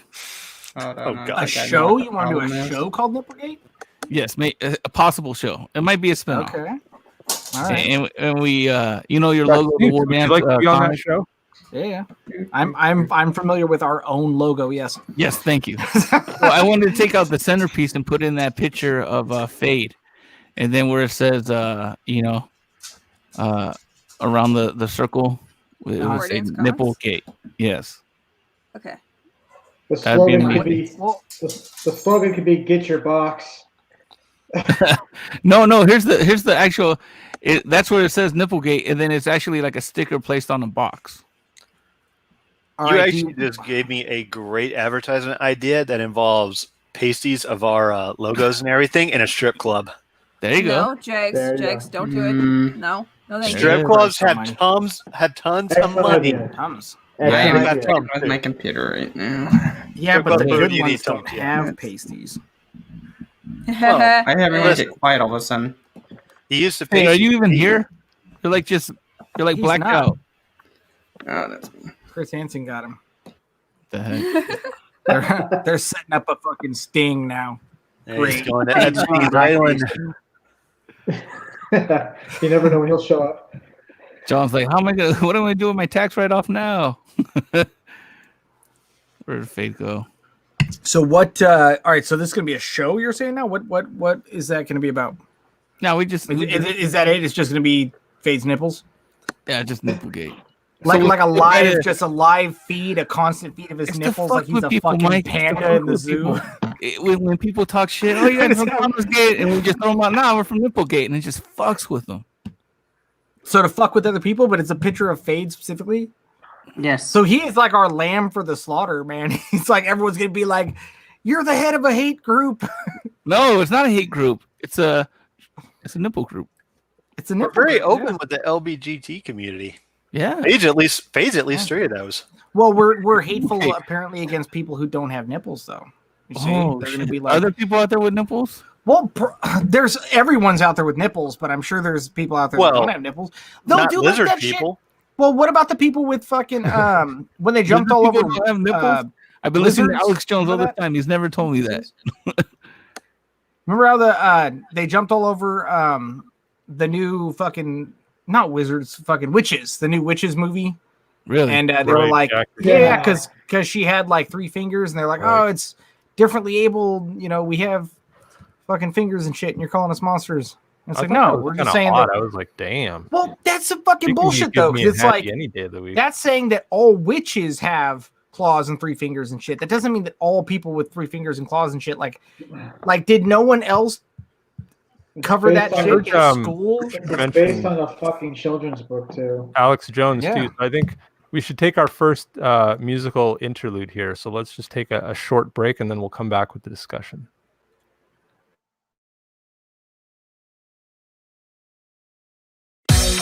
Making your own documentaries or doing your own YouTubes, you are part of that declaration against tyranny, standing up for what's right. You standing up intensify the fires of liberty that are already raging across the globe. Now, the globalists are pouring on all the heat they can. Globalists are pushing their hive mind, Borg, collectivist, zombie public system. So we are in an absolute pitch battle. We are swinging muskets here, toe-to-toe with the globalists. They're bloodied, we're bloodied. It is absolute total war. We can beat them if we'll get out of their mind trick, recognize who they are, read their own white papers and books where they call us degenerate, dumb scum, that they're going to dumb down further, set up a control grid, and kill. Well, not me and not my family. Damn. Love it. Okay, I took the paint off the box now. There we go. Yeah. Yeah, pan more right so you're out of the picture, so we can just get the box. All right, hold on. There you go. Yeah, that's all we want. From now on, it should just be the box now. Hold on. Dude, poor Fade. No, Yes, Fade. I know what you're doing. Just There you hack go. it up. Yeah. There you go. Yeah, There you check go. on the beard and add some Beautiful. googly eyes. We'll Yeah. have, Dude, Fade Oh, was wait, all wait, proud wait, of his wait, new. wait, I got a better idea. Oh shit! And we're Fade, like, come- fuck you, Fade, put the box on. it's Hold a on, box hold on. dwarf. I got a Dwarves. good idea. Hold on. There we go. Damn. I'll take the Seems mask like- on or something No, like I'll this. draw nipples on it and draw a tattoo that says nipplegate. So that's Fade's prediction for 2021 is his cardboard box is going to become sentient. And I then was it's gonna wear say that if I mask, become and it's gonna sentient grow a or beard. some stupid shit like that. Well, if the box becomes sentient, Fade's gonna get kicked off the show. Yeah, It's just yeah, in the box. that is an undeniable truth The there. box That should be a mod. still, Fade's Fade. box. Fade's box. If you can hear me, I recommend you going by the name Awesemo. Like- Ozimo. Optimally, Fade is going to transcend and become one with the box. So that will just be Fade's next form. Mm. No, His no. next form is the box. Well, Yeah, his happens- next form. So wait. So the box is a Wait. box. Hold on. One of the elders So- talking about Fade's So box. everyone's saying I'm gonna be flat as shit. Then is that what everyone's saying? No, you're going to be box chested. How do you get your lips so pink, Fade? That's what I want to know. That's probably That's the amazing. light. Either that or it's. The Am light I the only screen. one seeing that, or like Hold on. There we go. That's Mike's lip balm that he gave him. you have such Oh, rough- you know what? I see that too. Yeah, That's why weird. he was late. He was still on his fucking OnlyFans, dude. And he popped over to You dolling up popped for over us, to us. Fade? Hey, listen. I don't go by the name Hoochie Mama, all right? No, it's Like Hoochie Mama Fade. Do not look that up or anything, you guys, all right? I swear to God. I already right. got It's I already Gucci got the Twitter Daddy. now. And Blow I a kiss don't for wear all a the viewers out there, freaking Fade. brunette wig either. Hey, That's blow a kiss now. Noted. You got to blow a kiss for all the viewers. No. do it. Do it, Fade. That's only that's Dude, the super that's chats. the OnlyFans, John. That's Remember for the- I'm that. trying to Fade. get subscribers here. Okay, I'm only at 30 subscribers. I'm trying to get to 100 in the next couple months. Woo-hoo, I'm Please, on 30 do it. subscribers too, but you don't see me blowing kisses on there You either. should be, man. If you knew it was good for you. Do it. No. Come on, Fade. No. I'm not taking you off full screen. Come on, until you come do. on. We're just gonna have the whole fucking show's gonna be like this. Oh, no. Mm. Fade show until you blow a kiss. All right, Don't do it, Fade. then there's only one thing to do now. Don't do it, Fade. That would actually be like a pretty funny You show. can if, still like, blow we- a kiss while you're we wearing just the talked a mask. bunch of I don't shit. really care. and Fade, he was Wait, was whispering he the blowing whole a kiss time, but too? he Hold acted on, like we were like hold on. voices. Fucking just weird. So he just reacted to the shit he was saying. Hey guys, quiet for a second. No, no. quiet. Get your shirt off, Fade. All right. We'll have to look. You know, Fade was all ready to take the shirt off on Christmas, and then I got Do it. struck. Oh Do no. Come on, man. Thanks. It's time. It's time, Fade. I haven't had enough to drink either, so Yeah. I am a Don't man do of my it, word. don't do it, Give me Fade. just a second.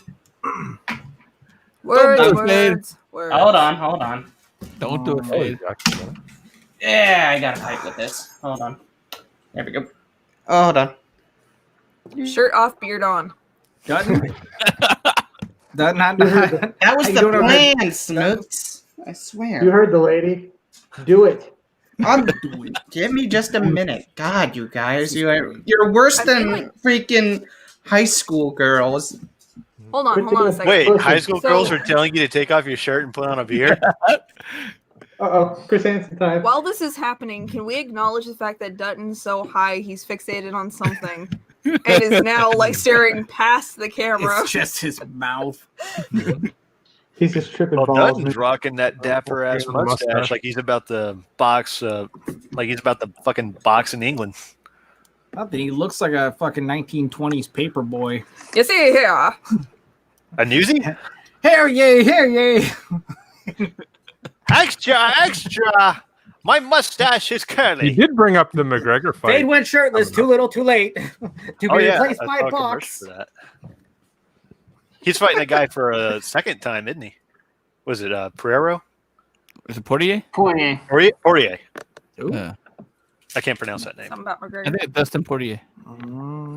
Yeah. Ass whoopings to be had. I want him to fight Jake Paul. I Oh, want you to fucking see sleeping? shows.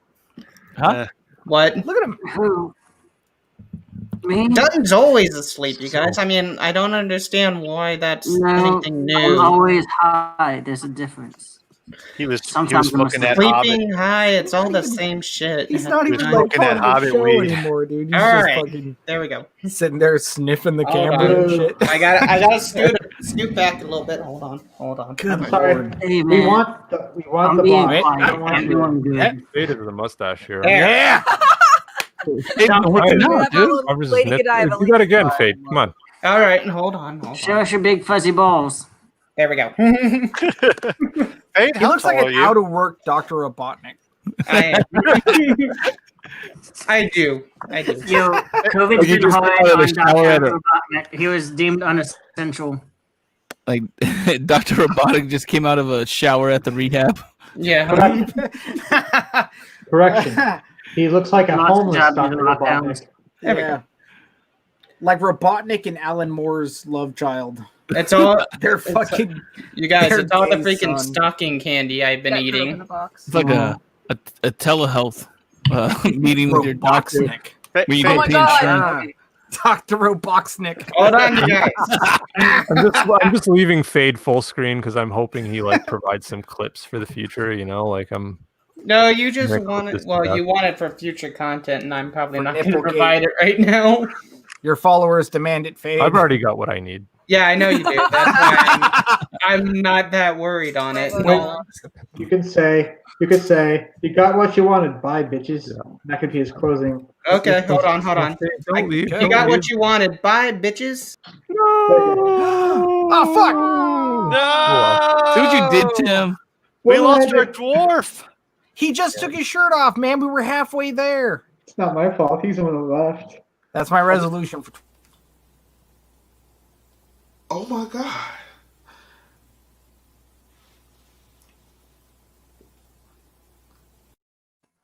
How dare you?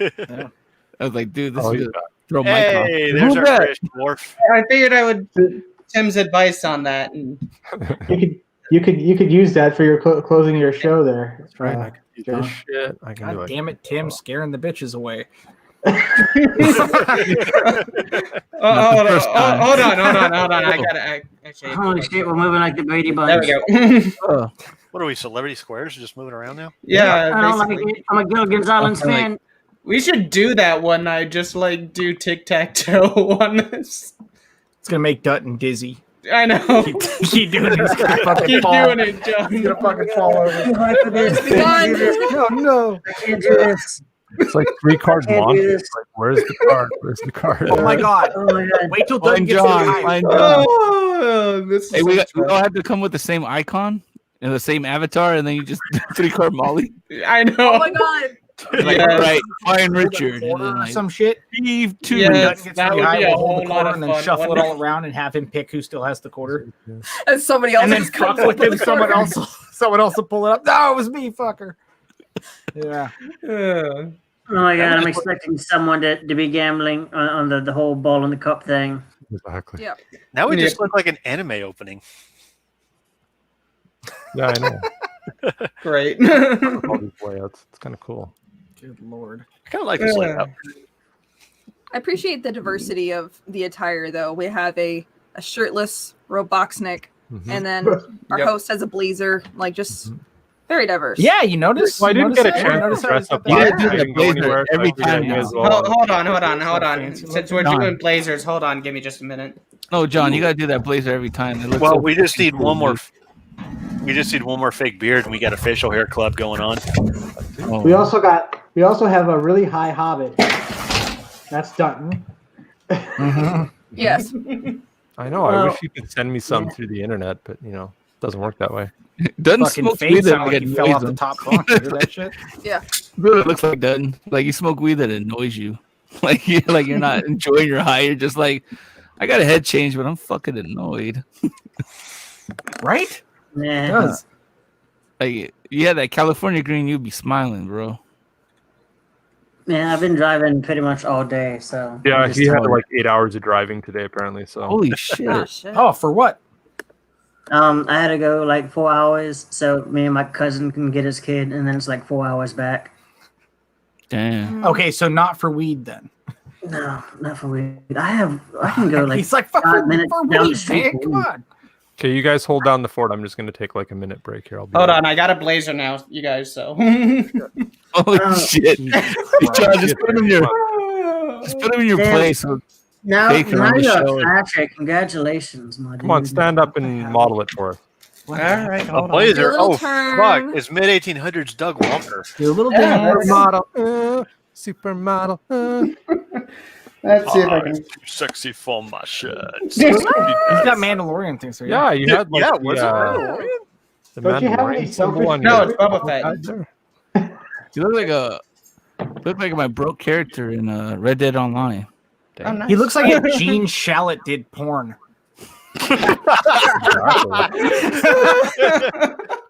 He's like Ron Jeremy. Hold on. Or Gene Shalit when he's like waiting for the cab for this prostitute so she can get the fuck out. Hey, you have to tell me my future. Your future involves you being high and probably Shit. collapsing any minute now. That's Which is actually good on at least. damn good. When you got to vote on the Continental Railroad at 6, but you got to be on your OnlyFans account by 7. Hold on, let me see if I can find a top hat here. Hold on, you guys. Ah, damn, he's going pretty old school dapper look, isn't he? Hurry the fuck up, kid. I gotta go take a piss. I can't stand here and babysit your Go. camera. Go, No, John. I'm not gonna miss gold. My Hurry up, dudes Dave. and snoops. All right, All right, compromise. here, how about this? How about Roasting. this, John? I promise to We hold fucking off talk him until out of his you shirt, come then we back, sit there and all right? fucking roast Okay, him. everybody chill out. Hey, go do your thing. I'm gonna play part 2, and we'll be back in about a minute. Not without one hell of a fight. You ask for it, you're going to get one. It's that simple. Stop feeling like you don't have power. Stop feeling pathetic and weak. Break out of your television-induced trance. It starts with a war growl. It starts with getting fired up. Getting fired up. Getting fired up. Getting fired up. Getting fired up. Break out of your television-induced trance.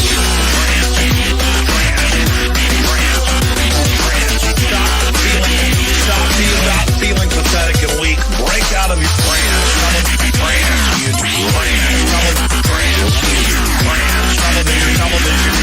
trance. It starts with a war growl. Are we back on yet? I guess so. All right, good. All right. I thought we were still gonna be fucking muted. Let's sit here. This makes for shit TV. Where the fuck happened to Tim now? Ah, what the fuck? Fade green screened him out. I don't know, Everybody's but seeing Alex Did Jones call everyone for leave? Revolution gives me.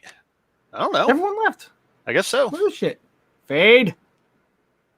Richard. I don't know, man. But seeing Alex Jones call for Revolution gets me fired up. Let's do this. Shut up, Jags. Buzzkill. Buzz Killington. I'm not a buzzkill. Very much a buzzkill. No. I'm a funny guy. Hey, this guy. Ugh. I didn't realize everyone left. I didn't realize that was the call for the fucking potty break. You fucking, is it nap time next? Are we gonna get fucking Teddy Grahams and a little cup of juice next too? Jesus Christ, you guys! A little half cup of milk or whatever. Y'all can't even. Had our backs while we fall asleep. Y'all and supposed to be everything. fucking professionals, man. Y'all can't even hold it for a fucking stream. How long was our fucking recordings the other day? Like, we did 2 of them that were both like almost 5 hours. One hit the fucking limit. Yeah, it And shut then us off. It was awesome. Yeah. Get the hell out of here. Who was that? Oh, he's back. Yeah. Yeah. Apparently, we can talk about Wonder Woman for a fuck long time. And then before that, we talked about not Wonder Woman for a fuck long time. Well, yeah. What's fucked up too is that it was supposed to be we're recording a show, right, for our thoughts on Wonder Woman 84. You know, the good, the bad, and all that kind of stuff. Like being actually like constructive and positive. And then Jake's like, yeah, there's actually 2 other things I kind of want to touch on, you know, before we go into it. Yeah, totally. Let's do that. To be fair, you asked me, you let me into that. To be fair. To be fair.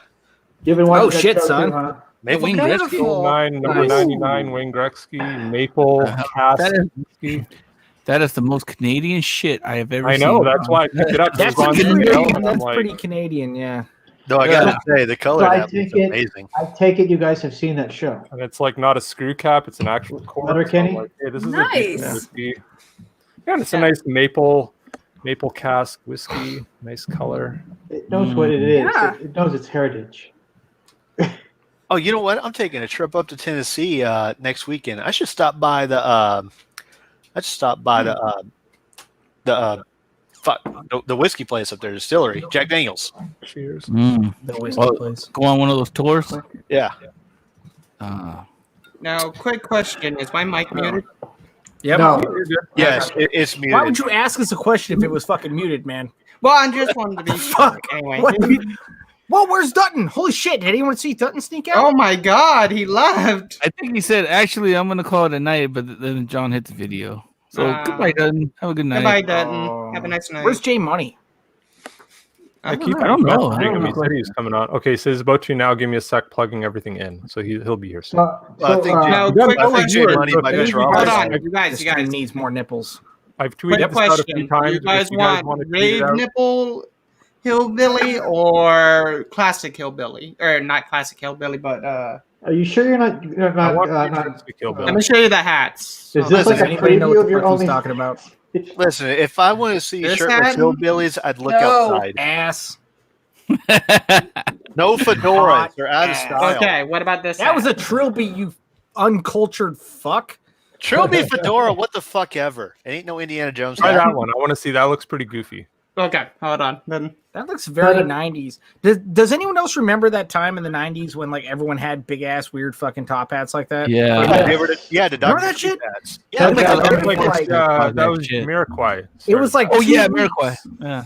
Yeah, it was like 2 weeks Maniacs. when that shit happened, and then everyone was like, "No, That band, do you remember that? No. what?" There We was were a lot talking of about stupid weird shit. hats, and I said I kept thinking of that group, 10,000 Maniacs. Mm-hmm. Remember Okay. when all the rappers were putting Band-Aids on their face? Because Nelly had a Band-Aid on his face. No. You don't remember that? all right. Remember How's when- it? This Boy, you early guys. 90s were fucking weird. Yeah, that was like the thong song. There was Yeah. some weird shit that was going on with like everyone in the world just decided to find themselves in the 90s. Like everyone started doing Yeah. some weird shit. Remember Oh, the I wanted Janko to try pants? something. They were like all Hey, baggy. you know- Jinkos? Yeah, I had Jinko. I was in the whole rave scene, so that was like. I And you can know see what? that. That weird I can shit see in the John 90s being more racist. interesting than the shit we have today. I'll say that. Yeah. More creative. Yeah. What even is the style today? What? I don't know. The last style was like hipster. That was like the last. But everybody hated hipster. I think the style but it now was is style. offended.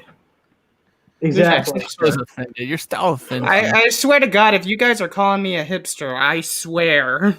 You're Nah. a hipster. You're like grandpa hipster. Nah, Hey. hipsters are too soy to grow a beard like that. Hey, you're a Hey. hipster. Jay Money's in the house. What Hey, now, Jay. Jay? You're a hipster. What are you gonna do What's up, about Jay it? Money? Hello. Hi.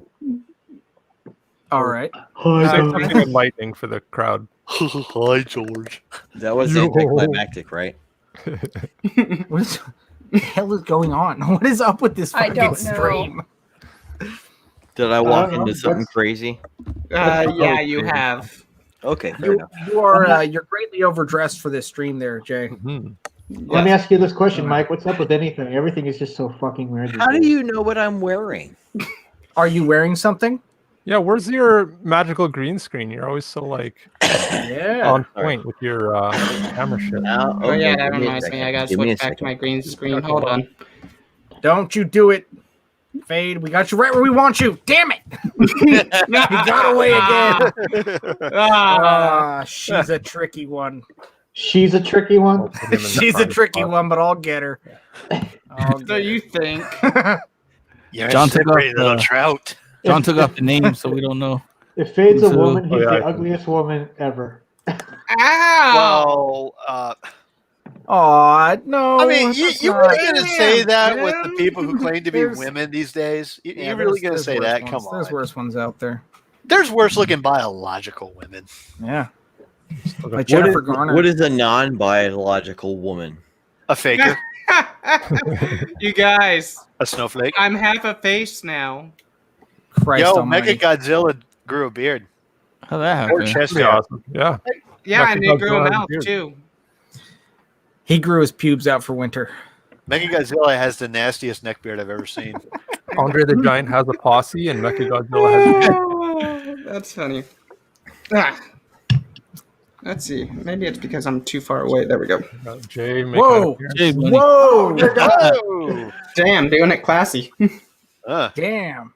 Yeah. I heard the wind whisper south. we going hip-hop uniform mode, ain't we? I thought he was Man, going to turn his holy head and go, shit. "What the hell are you doing in my house?" I like this. We got the old crew back together. It's been a while since we've had Richard and Fade and Justin and myself all in the same stream. So I'm happy that this has happened, especially on New Year's. It's Going weird. forward, I gotta you gotta look over just- here. Hold on. honestly, I Grand think what Wizard we all J need Money to do. is putting on his coonskin cap. I love You that. know, hat. just a nice notes. It's a very handsome If I looking can- tee. There you go. Very, very nice. There we go. There you go. Mike, you saw that and you thought that was a coonskin hat? No, I was making a fucking South joke, man. All I hear is coon. Racist. Good Lord. Oh no. So Poor what's new Richard with you, already got Jason? called a fucking Nazi. Justin, what's new with you? Yeah. How's your New Year Yeah. going? What you hear? You heard what they're doing in Europe, right? The BLM, or it's like a party that's inspired by BLM. They want to do a racist registration. Like if you What if you say something racist, or people think you're racist, or you hold views that are considered racist, you You got to register like a sex offender? Yeah, and then No you lose shit. you lose your job. You're forced to move if you can't live near a neighborhood of people of color Wow. Where are they wanting to do this now? in Europe. So I think- stupid. Yeah, but Possibly- where? I think Yeah, England. You're in a Europe's country. fucking huge, dude. Yeah, I think. Hold on, zip it. Let me. Just Europe. England, I think. Europe Oh, yeah, England. in England, Europe is not. England is not a part of Europe. Oh, here Well, we it go. is technically part of Europe, just not part of the EU. anymore. Absolutely not. She's like, well, actually, if you trace the bloodlines back, so see what happened was If you follow all the trade routes, then technically it's So I Is this why I kinda see came how on that for goes. y'all? Hey, you look like my gardener. Come I on, know, I dude. do. Show us your cork board. Turn that camera. Show us your cork board with all that fucking I shit. swear to the God, bright this red yarn. Trace it back for us, man. I don't understand what Fade, you better swear to stop God, putting shit I'm on gonna over kill there. the box and take its place. I swear, it's going to be more popular with everyone than me. Fade, take it off. There you go. Take everything off. There you go. There's the box. Yeah, but now you got to put. Do you the- have anything to say to the box? Anything to declare to the box? Fox, I love you. All right, hold on. Oh shit! There Oh my you go. god. There Where's you his go, nipples? Mike. Fade. Wait, no, Fade. Slower. Slower. Slower. Oh, Yeah, come on, tweak its Right. nipples. Is this Sneaks slow enough already for you, in the Mike? room. Is that where a box has nipples? I don't know. I thought it would be like, look, nipple gate. Whoa! Oh God. That sounds like Tim. That sounds like Tim. Tim, what are you doing with your hands? That was Well, a very Mike's a dry quick rub. shot, you guys, I guess. No, What is wrong with you people? Tim, get lotion, bro. Jesus, you gotta circumcise yourself to do that shit. Someone's Oh, got a sandpaper dick. They're gonna spark a fire with that. Somehow I this know. stream's gonna be taken down tonight, you guys. Hey, No. speaking of nipples, seeing as So how Tim, we what got kind of the topic, conversations do you have online? Well, I'm going to change the talk topic about a little box bit here. nipples. Hold on. What topic would you like to change it to? Yeah. So we're going to talk about the masters of the nipples, the masters of the universe. Are we? Nipple universe. Hell yeah! Was that's that ever brought up before this, or are you just Uh. like, well, we're done here? No, we're talking about nipples, and I mean, if there's ever been a better display of nipples on an action figure than the He-Man toys, then I don't know what has. I saw So- they brought those back at Walmart. and I Yeah, don't so know. these are new, right? So like everybody had the kind of 5-inch toys back in the 80s, right? And then, in the 2000s, there had been a new cartoon and some new toys, which were kind of more anime inspired. And then in 2008, they came out with that cartoon was the Universe Classics, which are kind of like the 6-inch, more posable style He-Man, which I've got about 200 of. And now we've got the back to basics, Masters of the Universe Origins. So you guys mentioned like some of them have been showing up at Walmart, but now they've, I guess, ended their exclusivity with Walmart. So here on Big Bad Toy Store, all of the current figures are available. Hey, go back up, man. Who was the big old black guy in the underwear? So there was Clamp Champ is the black dude. Clamp Champ. Clamp Champ. I see that Clamp Champ in the crotch. I know that's the furry underwear have definitely gotten smaller and tighter. I don't know what. Modern wrestling could learn a lot from Masters of the Universe. Yeah. We've got Ram Man. I had a McDonald's toy of him. Yeah.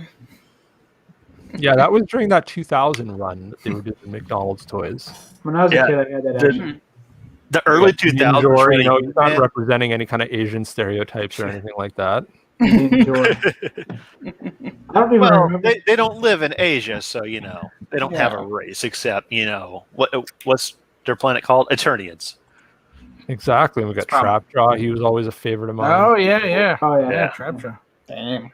But see, the cool thing about these toys is that the arms and the legs and everything come off, so you can basically like interchange all the parts of the figures as well, which I don't think a lot of people realize. So they're kind of customizable. Why would you do that? If you're like kids. Yeah, well, back in the day, you could pull off the arms and stuff and replace them, but these ones, like, they come off at the bicep and at the legs come off, the heads come off, like, so you can create your own kind of create your own characters if you want. So maybe that's a good question to ask: is like, if you guys could create a Masters of the Universe character, or if you could, envision living in the world of Eternia, what type of character would you guys be? Because like these characters are kind of the perfect blend between medieval and science fiction, right? That's always been the mashup that Masters of the Universe is. So how would you guys envision either, a character that you've created as an Eternian, or, what would you, how would you play around with these parts if you were... I would want Man-at-Arms with Tila's body. Which would be weird because Man-at-Arms is her father. Yeah. No. Well, I know what I'm about, son. I know what I'm about. That's like some weird trans stuff going on. What if that shield looks like a nipple? Kind of looks like one. That's absolutely a nipple. Look at that. There it is. That is the nipple gate. You're gonna have to call this stream the nipple stream. That's what you're gonna have to when you post this. You got Land Shark. Dude, whoa! I fucking had that as a kid. Yeah, they're doing a new Land Shark. That's awesome. This is why I brought this up. So Big Bad Toy Store and some of the other retailers, now Walmart doesn't have the exclusive. So in the last couple of days, these have all been hitting all the online toy retailers, and this kind of shows like this is like they're putting up 4 or 5 different waves. Like these just came out in the summer of last year, but already they're like 4 or 5 waves deep. So this looks like they're bringing back these 5-inch figures. I had that one. Blaze of Glory, yeah, man. This probably has something to do with the 2 shows that are going to be airing on Netflix here soon. Right. And if the toys do well, that is a very good sign for the TV I had shows the to original keep on. He-Man. I had a lot of them, all the original ones. And Orko comes with this collector one. They start releasing classic Thundercats toys, I might lose my actual shit. Well, no, they have. Didn't they? They did that already, didn't they? Didn't They did? 7 do a bunch of them? Yeah. Yeah, I've got a bunch of them. They're doing it with They had like I think Mattel did Ultimates line or some shit, and then Super 7 did it. Yeah, John. Thundercats? Yeah. I know because I missed out and I was wanting to go fucking pick them up, but I missed out, so it was all scalper prices and shit now. So how long ago was this? And was it like limited? John, do you know anything about these? The what I'm holding Am I up not now? sharing these? Okay, hang on. Sorry, hang on. They're doing that. They're actually doing that with GI Joe now too, because I saw a Cobra Hiss tank at Walmart. Yeah, GI Joe's back. GI Joe classified. Yeah, see? Ooh. They're fucking dope, right? Right. They're badass. Are they releasing more of these? Yeah, there's a whole bunch. This is another wave. This is one of the newer waves, isn't it? Yeah, they're realizing shit from the 80s actually fucking ruled. Yeah, look at that. I really hate the fact that they canceled that goddamn 200011. It was so good. Yeah, it was so the good. 2011 Thundercats and the early 2000s He-Man are two of the most excellent action shows. Like I went that back He-Man last was killer. Yeah, I went back and I watched that He-Man. You know, like how some like early 2000 shows, like they kind of age a little bit cheesy and everything.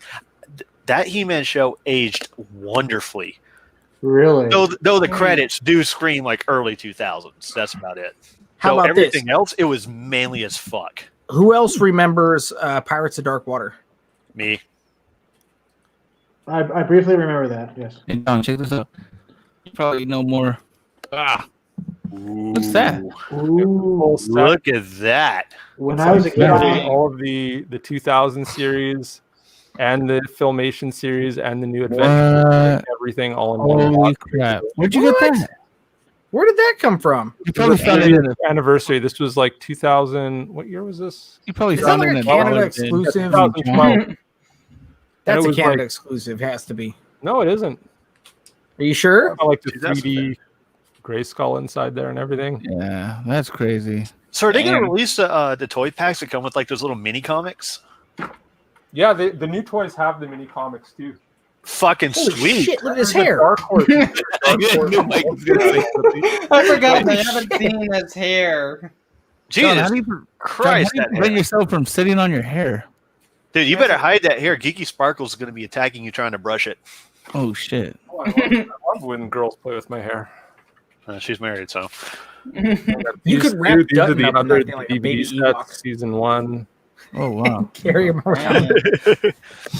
Yeah, and if you guys haven't, like, these are actually going up in price. So if you ever find these in like a used shop or whatever, Ooh. these are the BCI sets or whatever. They were like $20 or $30 when they came out, but they're going up to like $50 to $100 a set now. God Wow. Damn. Damn, All that's the discs beautiful. have all the character art on them and stuff like that. Wow. Oh, I'll hit some wow. I'll hit some stores while I'm up in Nashville, see if they got any. And there's like 10 of these sets too. Like, Oh yeah. What? Hmm. You got Manny faces. and this is just like Did the original Volume 80s show? man. Season 2, Volume 2 is worth What like was the one $100. where the bad guys were like all skeletons or something like that? The Skeleton Warriors, yeah. Yeah, that one. There was always like that's the kind of the cool thing about He-Man is that every incarnation, whether it was the comics, the toys, you know, any of that, they always had like a different storyline going on. There wasn't like one master continuity for the whole story. It was kind of like that was the idea of the toys, right? Is that they were kind of an avatar for your imagination. You didn't really have to have one specific storyline, right? Yep. But, Mike, stop staring at his hair. What? I'm not. I'm not. I fucking Yeah, know. you are, Mike. I get that feeling. I am not staring at his hair. I am now because it's fucking. He's shoved it into the fucking camera. Yeah. I won't lie, that hair is fucking glorious. Right? it's been about 5 years now, so like it's You literally just want to sniff it, right? No. Oh no, I'm just No, saying. no, if you look at no the one art- wants to sniff it, Now that's Mike. more right there. Listen, bro. I either expect him to funny. go full Dragon Ball Z Super Saiyan with it or fucking full Gandalf, one or the other. Yeah. What do you mean Super Saiyan with it? of them. Like where it Yeah. stands up? Yeah, how do One you or the Super Saiyan it? Well, listen, when you hit Super Oh, Saiyan is 3, it your like hair Super actually Saiyan? grows longer. Well, yeah, but that's not Super Saiyan 3 hair. Well, not when See, I it's not was standing thinking up. about like Nerds. all off, but It might be Samson hair, though. Yeah, it might be Super Saiyan hair, but Fuck it's definitely almighty. not Super Saiyan 3 hair. God damn it. No, it's totally wizard hair. Yeah. Well, I know. The running joke was I had like the Alan Moore thing. I know going on, the you know? Indian. I know the Indian is feeling jealous right now. There you go. There we go. Crack on me. Nah, you're actually sane, so you can't be Alan Moore. I'm not quite as acid riddled as Alan Moore, but you know. Yeah, I don't think you climb in trees and start praying to a tree god. I'm You a look little like- too rational. Doesn't he worship as like a 11th century deity that's like a snake? I don't know. He's one of those fake ass pagans that came about last century. Oh, okay. Yeah, And him and my Grant respect for Morrison. Alan Moore, but I do actually still see him as being quite a like a touchstone in terms of like comic writers. Like he's lost his touch over the last 10 years or so, but his Around the body time of he work wrote that woman jerk off that fish monster. What was that in? It was in a comic where he wrote like a woman gave a fish monster a hand job. He's written so much stuff though, like it all kind of gets lost in shuffle. At It's this point. it's not a comic book. It's just a book that he. wrote. It's a comic book. So it's illustrated. Jay You Money's don't see out. the dick. It's like Walks just out. got a panel, but like the fish is Is like it one of his walks- Lovecraft books, like a Providence book or something? Or? I have no I need idea. more But it's TARDIS, weird as shit. Here's a imagine the artist that's like, fuck, I get to work with Alan Moore. This is gonna be amazing. And then he reads Oh the yeah, he's script, all and like, super fuck, fucking I gotta psyched dry- up. I gotta Yep. dry off a fish. What the fuck? Because I like, want 3 panels of butthole. hey, I just Fish checked out the script. You butthole. want me to write a lady jerking off a fish? What the? You know, I like that they actually made Mumra like bigger than the other figures in the line as well. Hey, These new ones. Pumera or Pumra, whatever her name was. Mumra, yeah. Yeah, Yeah, Primera. underrated character. Yeah, I'm glad I had the original Mumbra action figure. I think back in the day. Oh yeah, that guy. Didn't I tell you to stop making up animals? Good reference. Thank Oh you. man, I fucking love Thundercats. Yeah. It's kind of hard for me to watch like the original '80s He-Man, but I can watch the '80s Thundercats until my eyes bleed. It is great. I got the season. What do you call it, John? You travel the high seas? What is it? Yeah. Pirating, torrenting. Yeah. What the fuck? Yes, I don't want- Jigs. I could He the says the interwebs. code. He fucking said the code for it. What's Yeah, it you don't, called we don't when need they to use travel the high code words on seas? this channel. I Oh, don't think. pirating. Yeah, pirating. Fucking just says it. Jesus Christ. Who gives a fuck? you stole it illegally. I was like, yeah. And I admit to it. Yeah, of course. Yeah.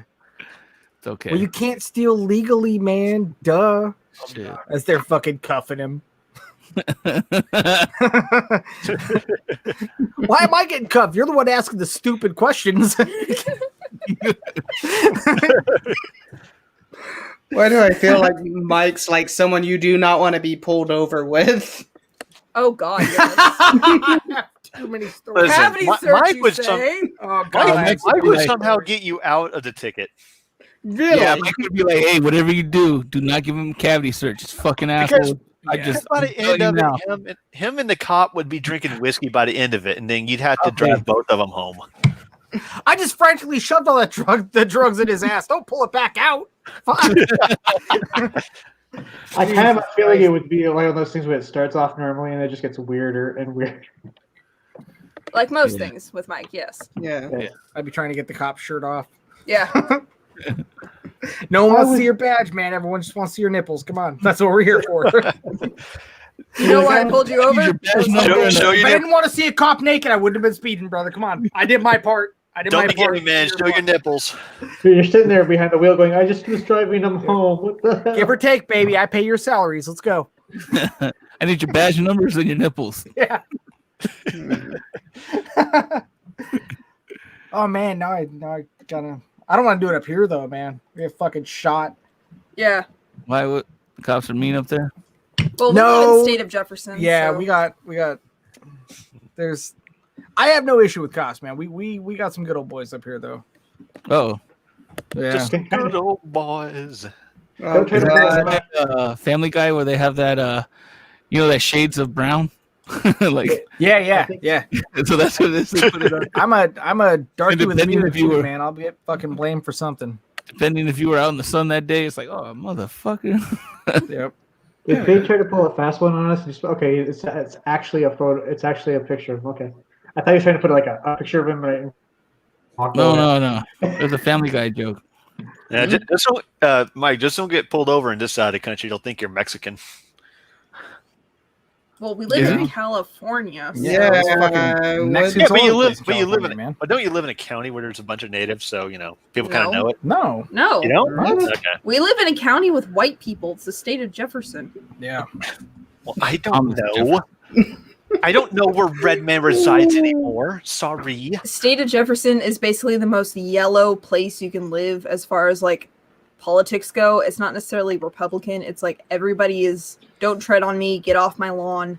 It's you never seen the Jeffersons, man? Cyberpunk sucked. Like yellow. Yeah.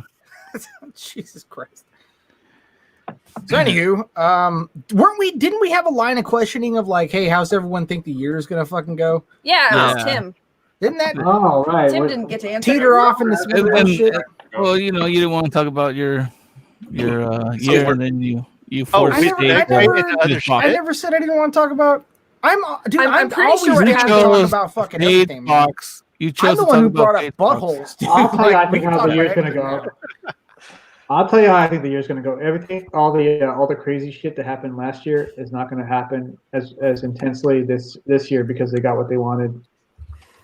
Did they though? It's never enough. You Sorta. always want more. Sort of Yeah, did. I don't know.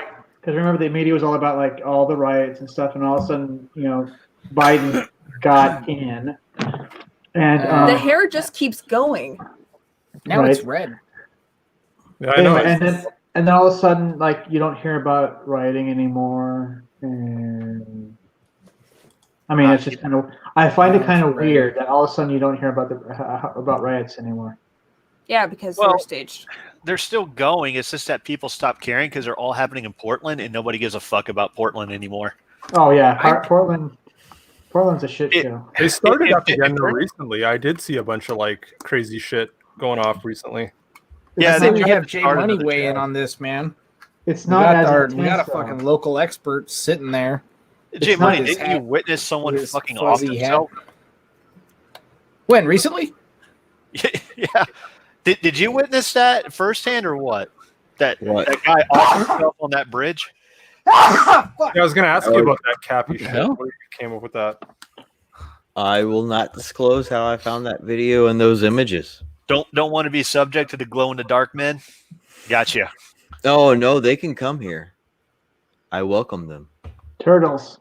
We were But looking yeah, at I got everything Turtles and about the Cappy. He-Man stuff. So Super 7 also does Ninja Turtles, and I just got these recently. Ooh. These are all like wrapped up, like they're in a shipping box. Then they have plastic wrap over the package. Let's see what these look like. Oh, I'm breaking the seal. It's okay. I was going to open these anyway. Breaking the Look at seal. these slip cases, man. Dang. I like. Oh, you opened the box. Now it's worthless. Yeah. You drove it off the lot.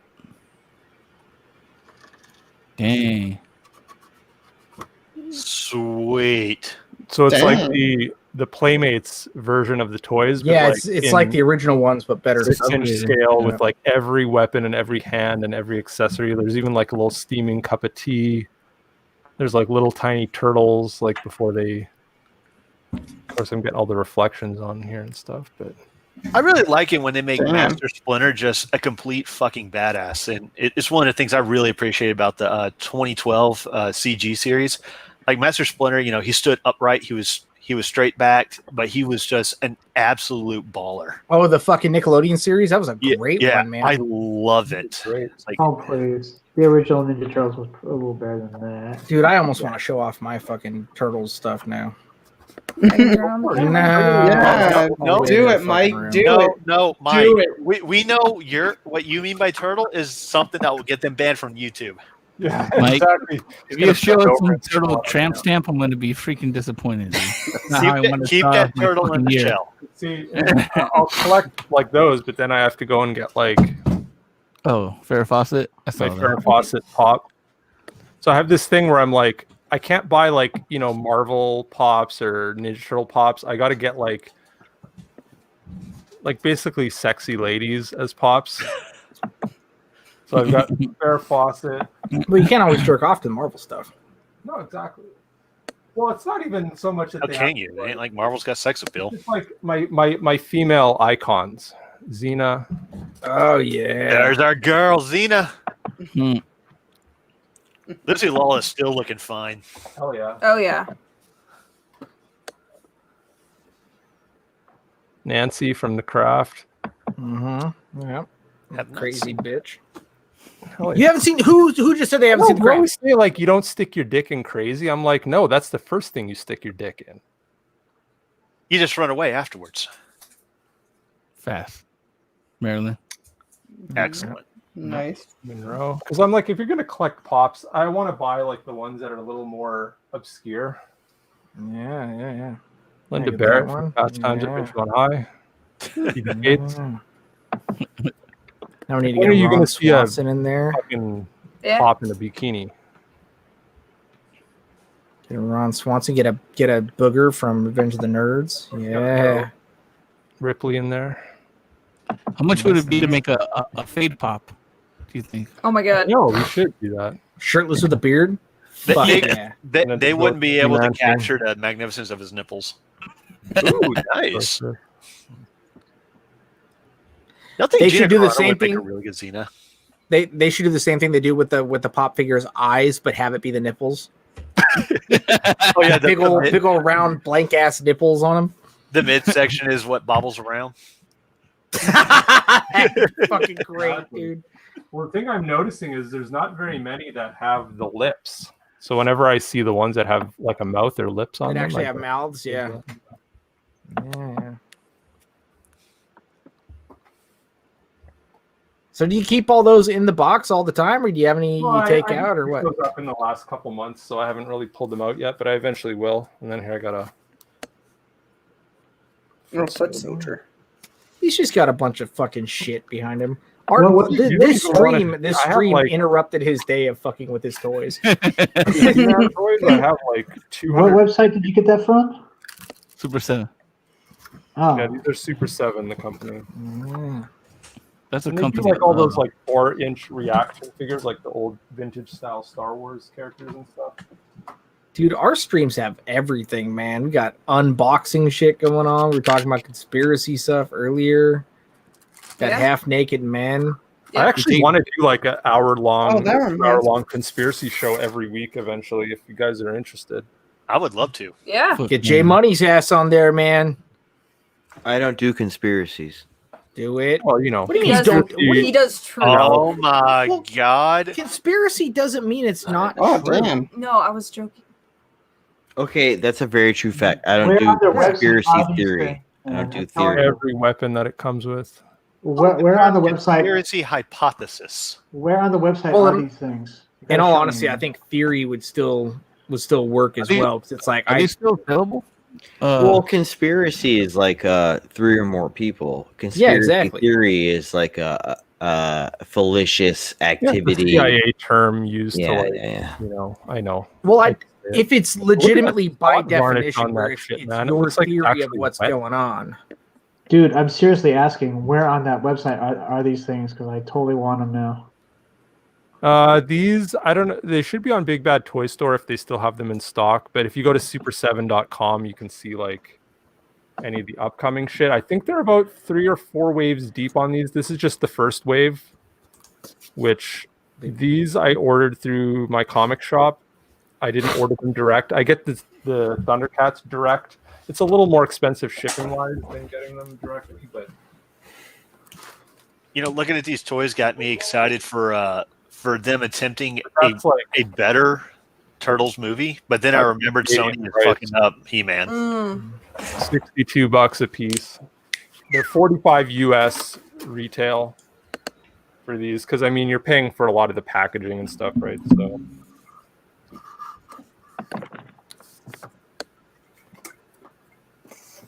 yeah, I gotta for the Thundercat to come in.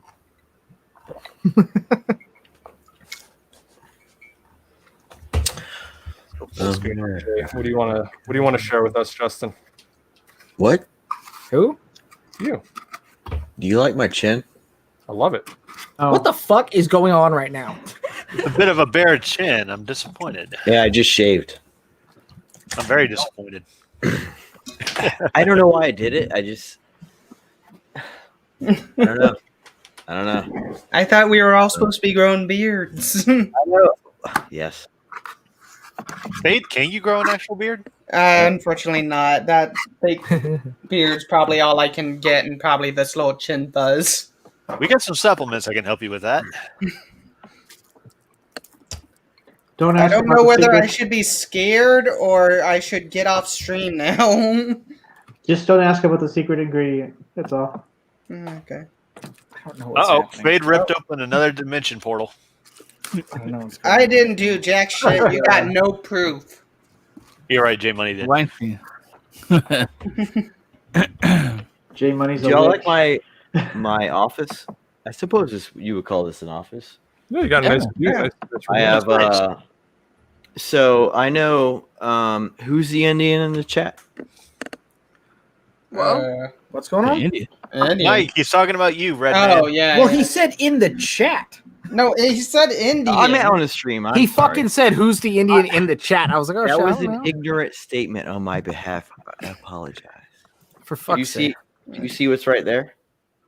Mm-hmm. Stuff. Yep. Dirty red. Do you see what's right here?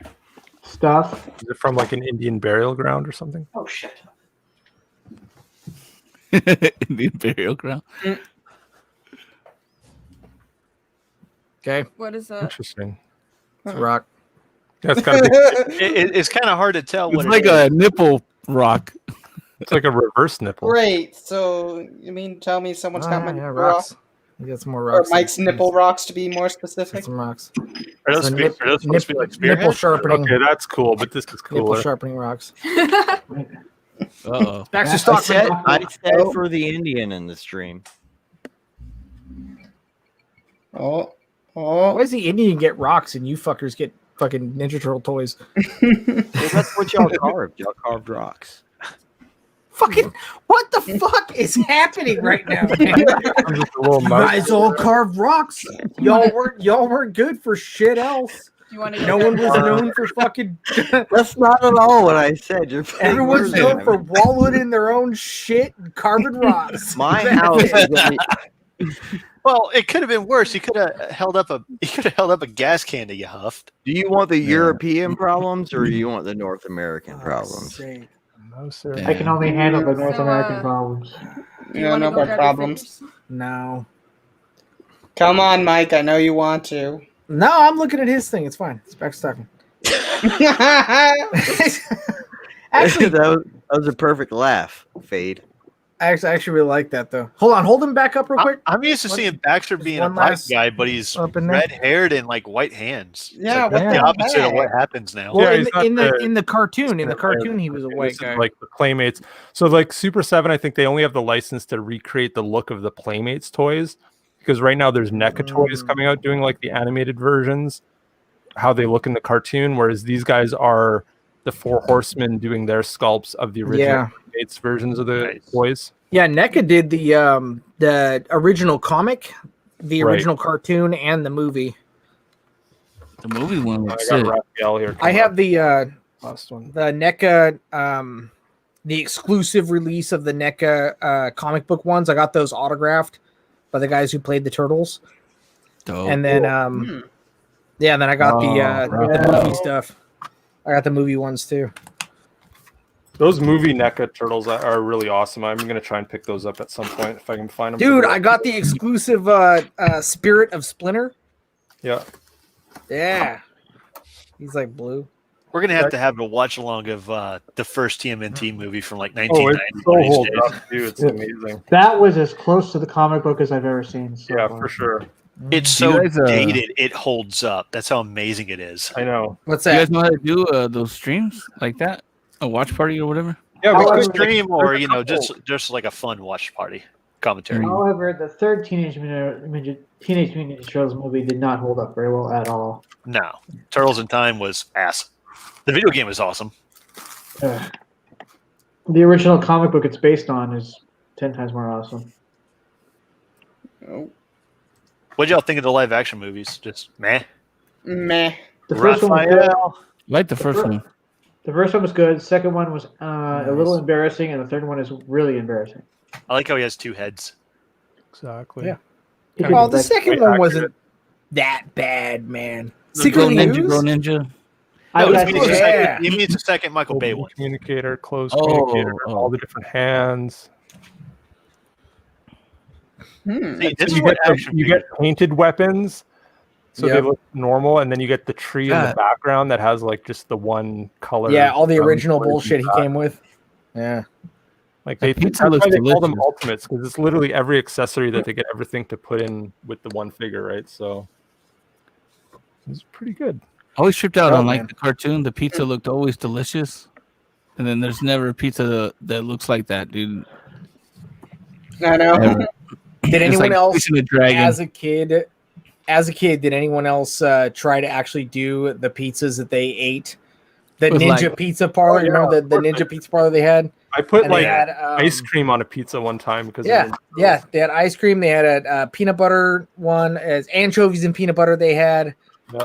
and it was something in ice cream. They had a sashimi pizza. You remember that shit? Sashimi. I remember I've the had, off I've had actual peanut butter pizza before, but You like it's- sashimis? eh. I did. So go I did anchovies and peanut butter. My mom made me eat it outside. Anchovies. Like, I couldn't even be in the fucking house. I was a fucking embarrassment. So I sat outside. I love little fucking dumpy fat kid at the stairs of the fucking apartment. Just You like sushi? How'd it turn out? That would be a fun experiment. to super just, like, salty, but it was all take right. all the classic like pizza recipes from Ninja Turtles and actually make them and like put those on Instagram or Twitter to like show people you've actually eaten them, you know, like as a challenge. That'd be fun because there's probably at least like 20 different varieties, right? Like, How come Faye looks like he won a golf tournament or a Masters? Well, He looks like he's fucking announcing the golf tournament. And he's on par. Fade, I love He that looks like the guy flavor you you got have, dude. That's replaced awesome. You got to like, it. did you put that patch on there or was that already on there? this was already on here. Where did you pick that up? I think it was a geek store. I'm trying to remember what it was called It came with the before box. it closed huh? down. What is that patch? I can't see it. He Uh, dug it it's out. a Mandalorian, Boba like the Jaster Muriel patch on Boba Fett's armor. Oh, okay. Yeah, it's based on Boba Fett. So Did you get that for Christmas or? no, I got this a while ago. Also, it's got like Boba Fett inside here too. What the Damn. fuck, man? Holy fuck? shit! That explains the fucking Mandalorian shit on the patch. Yep. On his elbow patches there. Yep. Right. I think right here. Or is Oh, it there's right? one. Other one. Okay. So he's the like elbow. he looks like a Mandalorian like civics professor. Yeah. On Mandalorian. He's gonna give everyone a boring ass lecture about why they're not a warrior state anymore. Yeah, and whoever's so weapons good, the puns. guest speaker. Be making weapon puns and the whole class groans. Yeah, everyone's The ones like, who are still oh awake." god.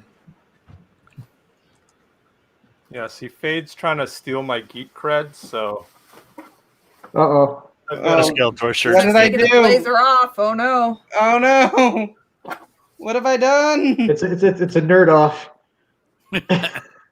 Oh no! Oh, okay. Nerd off. Oh, I see it. Did you ever Oh, get a nerd off? Huh? What? It's a Mandalorian nerd off. oh my God. No! It's a Boba Fett nerd off. Dang! Do y'all consider Boba a Mandalorian? Why'd you Didn't want he it just say he for- wasn't, though? got the armor. Didn't he just say in the TV show that he wasn't, though? Armor. He I said think he never culturally- claimed that he Now was. the question I is, think can you culturally zip up he said the he hoodie though. Genetically, yes, Boba is a Mandalorian, but I think culturally he's not accepted as one. Yeah, Because because he's a clone. Django isn't he? bailed. Django was too cool for him. Yeah, Django took off, so the rest of Django got Mandalore don't accept beheaded. him. Dang. Django. Slower. Dang. Everyone does it way too fast. You got to do slow, sensual. You gotta make the wrists There like you go. swirl Get it. with it too. Christ, what did I leave? Yeah, baby. Yeah. I'm just gonna go in the other room or something just to explore this shit. Now, what do you think about that, Fade? Now it's on you, Fade. Meanwhile, Fade's like, he's lining up for an easy par 4. Notice Hold on, then. If we're gonna do this. Unfortunately, I don't have it any more Boba's. Come on, how are you going to one-up me? Come on. Hold on. I gotta go get it. Hold on. I'm getting a message from the chat. They want me to rub my nipples. Hold on. Give me just a sec. What? Whoever told Tim that needs to stop it. LA looks like a sports announcer. Hell yeah. What do I need to stop doing? Jay Mizzle, what up? Hey, you can announce my rounds of golf in the spring. I'll record them for you. You can do a track over them. That'd be funny. Man, I wish we could get LA on the stream as well. One of these days, we got to get him back. He was an awesome guest. He's a good guy. Yeah, I think he's awesome. Really like talking to him. Okay. There we go. Oh, Fade's taking a deep breath. There we go. Ooh. Oh, he sees Question is, can you put it on? Nice. Nope. Still, you can put But alcoholic beverages in it. That's pretty good. That's pretty good. Is that a mug? Yeah. It must be a mug? I kind of want that mug, though. Well, that's where Fade puts his used condoms, like a trap, or like a trap back. And I notice how it's empty, too. Well, yeah, I don't want to dirty it or anything. I was going to say, watch it. Next time he brings that thing on, it's going to be so crusty you can't get it open. Yeah, thanks a lot, Mike. It's going to be stuck to the fucking wall next time we see him. We get a flat head and try to get it open. Oh, wait, just to annoy John a little bit, though, I managed to Please get annoy this. me. Ooh. I am a little jealous, actually. Monster Godzilla, the Edition. Monster Edition. Very nice. Yes. It's I mean, of course, it has to be one of the most boring games in existence. Yeah, Monopoly, but still, I mean. John, you're not a fan of Monopoly? Let's see if I can. I actually will play Monopoly when it's these stupid themed versions of it, because that's the only Ditto. flavor that it has. But here are the monsters that come with it. Godzilla, King Ghidorah, Mothra, Minilla, Mechagodzilla, and Rodan. Pretty cool. Who is excited for Godzilla versus King Kong? I am actually. I mean, I am that's too. the thing. I don't really care that the movie industry is pretty much dead. The theaters are dead. I'm still gonna grasp onto whatever little tidbits of movie plethora that's out there. And the Godzilla movies have always had a very close part of my heart. I mean, again, I've got I just want to see monsters break shit in IMAX. That's all I ask. Yeah. Too bad there's no movie gate or something like that.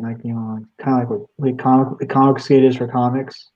How they have just some recent finds. I still, when I go to the DVD store, I Ooh.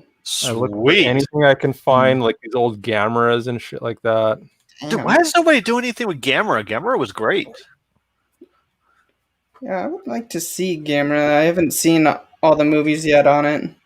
I know it's not Toho, so they don't. WB doesn't really have the They rights. did do but an still. early 2000s reboot of Gamera. He had a trilogy. We have it on Blu-ray. There we go. Classic Gojira. Classic Gojira. I actually saw the original Japanese version we have a local theater here called the Cinematheque that plays all the art house films and stuff, and they actually brought in a print of the Japanese Gojira, not the King of the Monsters version. Oh, and it nice. was one of the original prints, but yeah, this DVD set's pretty good. It's got the That's fucking awesome. extras and stuff like that. Nice. Different cuts of it. Any of these silver special edition sets you can get are pretty good. Here's Astro Monster. Nice. Yeah. I think there's Blu-rays out of most of this stuff, but honestly, I stick to DVD stuff because these actually have extras on them. A lot of Blu-rays don't have extras. You know, it was the first Godzilla movie I ever saw. Godzilla versus Mechagodzilla, the original. That's my. Oh, really? Oh, yeah. Mine was Godzilla versus the sea monster. Sweet.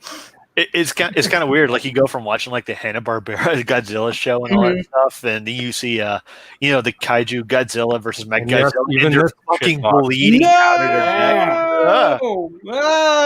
neck. You know what? No, I am that much of a Godzilla fan that I even like the American Godzilla. I like the Marvel Comics Godzilla. I like literally anything with Godzilla on it. I will buy it. Did you like that P. Diddy video for the Godzilla soundtrack? Which one? Oh, where they did a video. Oh yeah, yeah. Added in Cashmere from Led Zeppelin into it. Oh yeah. Well, didn't who was it? The fucking it wasn't Robert Plant, was it? It was not Robert Plant, but the guitarist. What's his face? Yeah, Jimmy Page. Fuck is his Jimmy Page. Yeah, Jimmy Page. There you go. It was Jimmy Page who did it with him. Yeah. Yeah, So no, weird. Literally, if it has Godzilla on it, or it's like a cheap Godzilla ripoff or anything, like I'll fucking take a look at it. Like I'm that easy. I saw the 2014 Godzilla twice in theaters, and it was a ball because nobody watched it for the plot because fuck the plot in kaiju movies. Exactly. But we treated it like a fucking WWE match and everything. Like people were cheering and everything, like hooting and hollering. It was a blast. Exactly. I gotta say, on Godzilla movies, the best one, at least for monster fights, is definitely Final Wars, though. Hands down. Yep. Yeah. That Godzilla, the 2014, that was with Bryan Cranston, right? Or I was Right. Yeah. It sucked because I went to this movie, right? And I took my friend. I was like, "Hey man, let's go to the movies. I'll pay for you," because like he was unemployed at the time. And then we go there, right? And I wanted to see it in 3D because I'm like, "This is going to be amazing." And then we're at the box office, and he tells me, "Bro, I'm cross-eyed. I can't see 3D. Can we go to the 2D?" And I was like, "Fuck! I should have left your broke ass." You know what? It's kind of dark for 3D anyway. But go ahead, Jake. I'm sorry.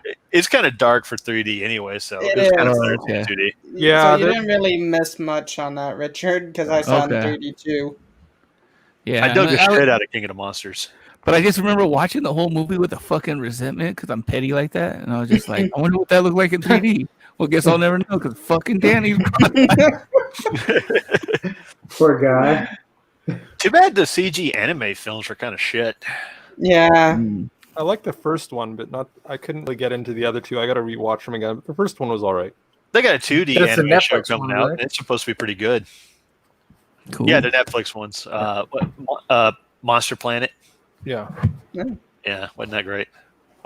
It's because they do that CG anime style that Berserk did, where everyone just kind of looks like they're puppets on a string because they don't do motion capture, and it looks awful. Yeah, it's like marionettes almost. Yeah. But they do have a 2D anime coming out, and it actually looks pretty baller. Yeah. Really, I haven't seen that. What's that called? I gotta look it up, but I think it's like a full series, so it's gonna be like 12 to 20 Yeah, it's Godzilla something. I'll check it out. Like I said, I'm pretty much a whore when it comes to Godzilla stuff. So if it's anything like SSSS Gridman, it should be good. Oh yeah, that show was freaking good. Kind of head scratching of an ending, but hey, you know Yeah, what? definitely. The giant man beating the shit out of monsters, I dug. I haven't really kept up with Attack on Titan. Have you guys been? I've been waiting on that to kind of finish up a little bit before I watch it, so that way I can just binge watch it all. I think I'm going to go back to that Same. and watch that in the next couple of weeks, actually, because a lot of people have been like hyping it up. And then, have you guys heard of Redo Healer? I've heard of it, but I don't know really anything about it. Now, is this part of like all those anime that are in the same continuity that have RE in front of their names? No. Kind of like Fate? It's kind of like, well, basically, the hero, it's basically a revenge story, basically. But before he gets killed off, he somehow heals the Earth and goes back in time. But to the series of events before he joined the heroes party. So cool. After that, it's like basically a revenge story after that. So If as long as it's not Evangelion or Fate, I'll give it a shot. Yeah, it's not. Trust me on that. It's if anything, it's like Goblin Slayer and Shield Hero. Okay, so it's like a fantasy. Okay, I Yeah. dig it. Yeah, I dig that shit. Okay. Cool. So you guys, I want to like, Richard, if you want to show off that proof copy that you got of your comic. Oh, okay. Oh, I really want to yeah. see that. I'm super hyped to like get my copy. Ooh, I'm looking I think forward to Richard's it. gonna have to call it a night here pretty soon. So he finally got in his proof copy of Last Goodbye. Nice. Damn, that looks good. Did you guys all pick up the book or what? How many? Oh yeah, I people- did. Yeah.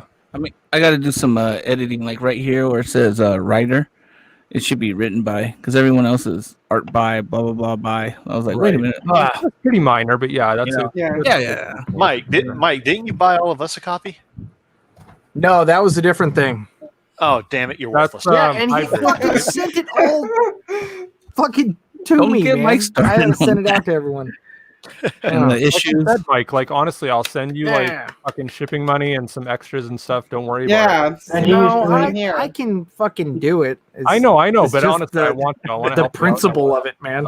So I wish I backed it, but And is- you know, this stimulus took the check was campaign literally down, the only right, income Richard? I've had since June. Richard, you took the campaign down, right? Like, there's nobody can back it at this No, point. it's still on demand. Is it still you on know. demand? Okay. Okay. Yeah, so I'm just gonna leave it up until I start shipping. Actually, put the big shipping order in, and then I'm gonna cut it off. Or I'll probably keep it in demand because I am doing overprinting, but not by much. Like but, by what percentage are you overprinting? well, I'm gonna see how much I can. Like I'm gonna try to print it as much as I can. So And probably like 10 or 20% over, you think, or probably like that. You know, we're looking at like I think it was like 80 backers. Copies on hand. There was like 80 backers, Who are you right? printing through? Mix AM. Yeah. Yeah, that very good company. So I think that's who we're going through too. Yeah, very good. Yeah. So I would do at least 15% overprint on that because you'll be able to like, you know, whether you put them up on eBay or you just sell them. Like honestly, if you even just post it on your Twitter and just said, "Hey, I got like some extra copies hanging around," and just like, you know, sell them for the same price or whatever, you're over the next 6 months or whatever, you're gonna have people that are gonna pick them up here and there. well, probably. So this is what I'm thinking. Like, if I print like 100 of the main one, I'll probably make it 150, 175. You know, a little bit over. And then if I print, That's a lot over. you know, well, no, yeah, 50. If you do 100 and you do 150, that's like 50% more than you would. Yeah, but the thing is, I got to play with the numbers because it's what kills me is not the print, it's the shipping. Right. So you it's wanna like hit if that I can sweet get the spot. Yeah, like maximum, 300 is like the sweet spot for how many to print and ship. And stuff like that. and so if I can get the amount in the shipping, kind of like the best for the buck, that's what I'm gonna go do. You know. What number did you say was the sweet spot for shipping? I think John said 300. It's I'm about not sure. 300 or 400. It depends on like where you are and like what the overall cost of the item is and stuff. But yeah, that's like That's I'm where thinking history breaks 200 about and it. 400. I'm thinking about not doing a variant next time, so I can just really just print a lot. And if I do in a variant, like make it extra expensive to cover just the extra shipping or whatever for it, you know. So that's what I think. There's a lot of things I learned that you know, I want to talk to other creators and see what they know, you know. Well, that's what I was going to suggest to Tim too. You're thinking about possibly 3 covers on Melvin, right? So Yeah. you should do a tier that has the 3 covers, but offer a discount. Do it for like $25 or $27. Because if you're doing $10 an issue, if you do the 3 covers for like 25 or 27 and offer a bit of a discount on the 3, you might, you know, because there are people that are completists out there that want to buy one of everything basically. And especially for that price, like there's a lot of campaigns out there selling 1 book for $25. So if you had 3 books for 27, you would probably get quite a few people, you know, even though it's it's only like 28 pages or something for the book. It's not like a big 64-page book or anything. You can get it doesn't have the original cover, but it has the two variant covers. That's what I'm saying. Put all $20. 3 covers. Do a new tier. You can still make a new tier at this point. Make a new tier and do like all 3, the original plus the 2 variants for like $27. That way you're getting $1 off each issue. Set your shipping for like $15 or something instead of 10. You'd have to do a little more for the shipping just to make sure you don't get hurt on the shipping end or whatever. No one's claimed any on that tier, so I could easily edit it too. Or either edit it or just add a whole new tier because I think with you don't have that many tiers going anyway. So with this next project, I might not even, like I said, do a variant. Like variants work for they work for some people, and I think I can get by. Like here's the thing: everyone that bought from me will buy from me, hopefully again, and a variant isn't going to be the deal breaker. They're not going to be like, oh, he doesn't have a second cover. Oh, well, I would get this, but I don't like the cover. Either they're going to get it or they're not. Right. Now, where like someone, you go higher up the food chain and stuff, so like, well, MELVIN, right? He got they want to buy that book and they want to buy more of that book. That's why I think he might benefit from it, and the people like in the upper echelon. But for me, I don't think a variant is going to help me too much. So I don't know, but I'm just back and forth on it, because it's just because I could save myself a lot more money and do I don't know. I don't think it would have affected it that much. But again, the killer deal was the shirt, the two comics and stuff. But with on that. Yeah, but with the a killer deal is a 15-page or 50-page graphic novel and a shirt for $40 is still a killer deal. It is. So I can't wait to get that shirt, man. I'll be like sporting it on every live stream. Me too. I'm like, hey man, print extra on the chubby section for me, so I can get some. So, all right. Well, I'll see you guys later. I'm gonna go to sleep. I gotta get up early in the morning, and if you haven't got the last goodbye and you guys want to purchase it, I would appreciate your business, and it'll be great. So, I haven't done the main big printing order, but once I get that in, we're good to go, man. It's gonna look nice. Pages are thick. That looks really good, man. The colors look awesome. Yeah. So you went with like a nice heavy paperweight for everything too, didn't you? It's 80. What is it called? Like 80 PT or whatever. Yeah. And then the cover is like 100 PT and it's gloss overcoat, on it. So it's cool, man. That's kind of that cover I wanted it, man. I like that. I like the main cover, but the variant cover that you got, Mark Savona did, it was freaking awesome too. Yeah. So when he's like, "Hey, man, I'll do some artwork," here, and he shot it to me in like 2 hours, and I'm like, God, I can make this a cover. Yeah, do whatever you need to do with it. You know how it is. He's cool like that. And I was like, all right, well, let me pay you for it, and I want to make a cover. Cool. And so that's where he went with that.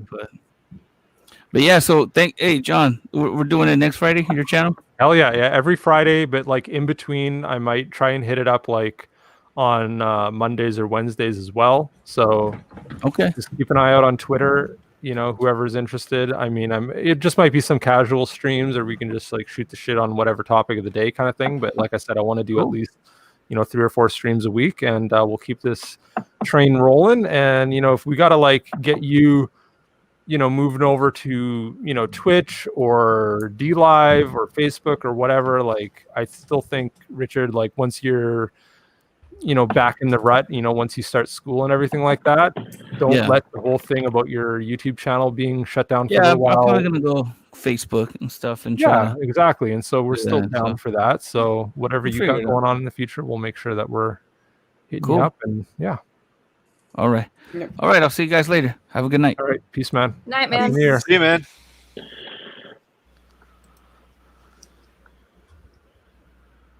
Awesome. Why did it get so silent?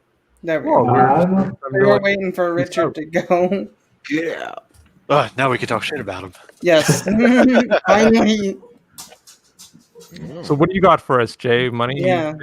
You've been on the trail for like the last week or so. I've been watching your Twitter. You're all over. I can't believe like how much stuff you're posting about, whether it's the election results, whether it's the kind of all the weirdness going on with some of the international stuff going on. Like, what's at the top of your agenda right now? Come on, man, give us the lowdown. It's funny when you ask that and he just smiles like, Yeah, well, you'll see. What do you want to know? I mean, because you remember, speculation is a hell of a thing. Dude, I'm trying to get the Illuminati flag on my screen. No, don't say it to me. I hate that word. That is the most dreadful word in the world. What? Is to hear that word. If YouTube's going to hand out the Illuminati is flags, so then I want to irrelevant. That's like an achievement. That's like the Xbox Achievement Award. Yeah, but don't you only get like 5? You get like 5G, right? It's like one of the lowest achievements, I think. Is it really? Oh shit! It is. I don't care, like, man.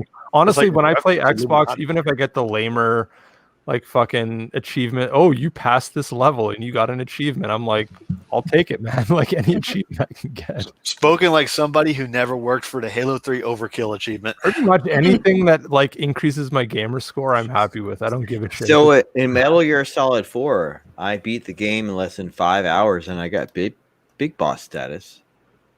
Beep boop. I think I did that once. No, you didn't. What do you get out of that? What? I got the complete collection. What do you get when you get the big boss status? Do you get like a special gun or what? It's nothing. It's an achievement award. Yeah. I didn't kill anybody. I didn't get found. I didn't get any alerts. I didn't use any rations. What game was this? Metal Gear Solid 4. Oh, okay. We got LA messaging me. Hopefully I can get him in here. Yeah, LA's been around, man. I haven't seen him on a stream in a bit. Ditto. But yeah, the quote-unquote conspiracy world is too big and dramatic. No one wants to hear me talk about that. Apparently, Fate's getting off on it, so. Somebody's getting off on something. Call yourself. That might be me. I might be banging into my mic. Hold on. Are you rolling around in a fire? No, my coat's hitting it. So. Well, you just said he's banging his mic. Mike, turn your eggplant off, or at least move your microphone away from it. He's banging Mike.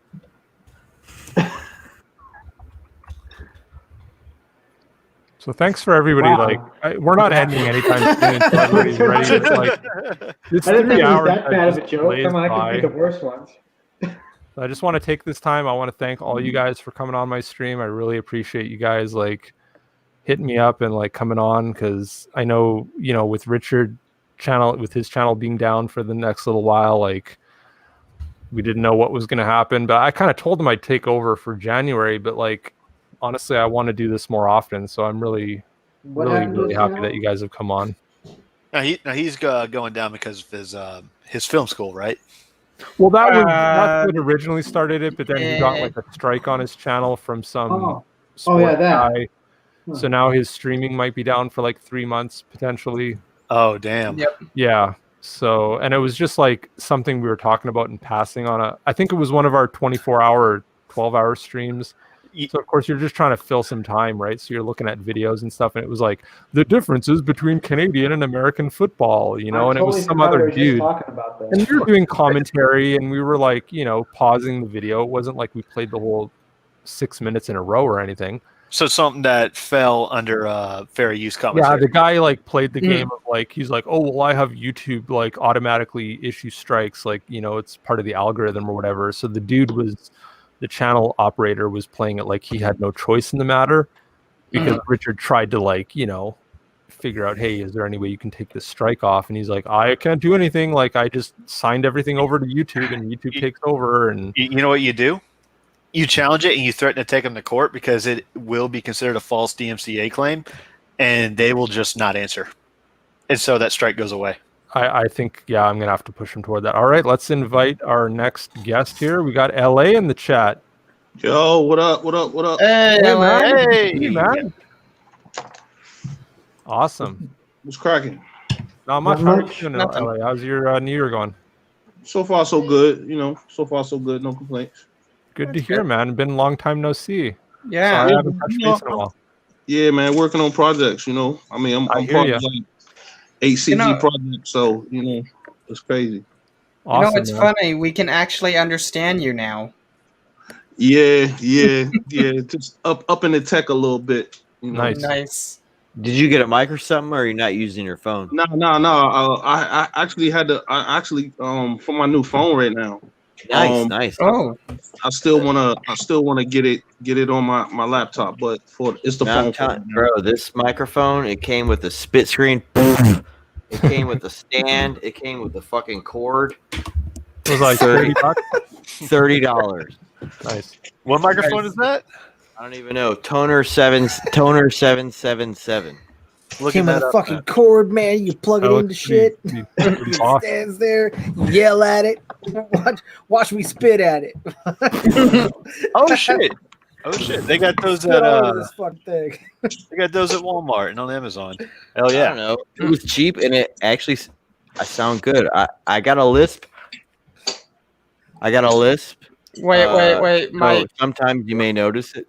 Did you already capture that? Don't worry, we know you don't Money swing that did, or John? What? I said. What? Did you guys? Never mind. Come on, Fade, get on point. What just happened? I don't know. No fucking idea. He wouldn't finish Come on, his Fade, you're goddamn on point here. sentence. Come on, Fade. What? They're being singled out. Just accept it.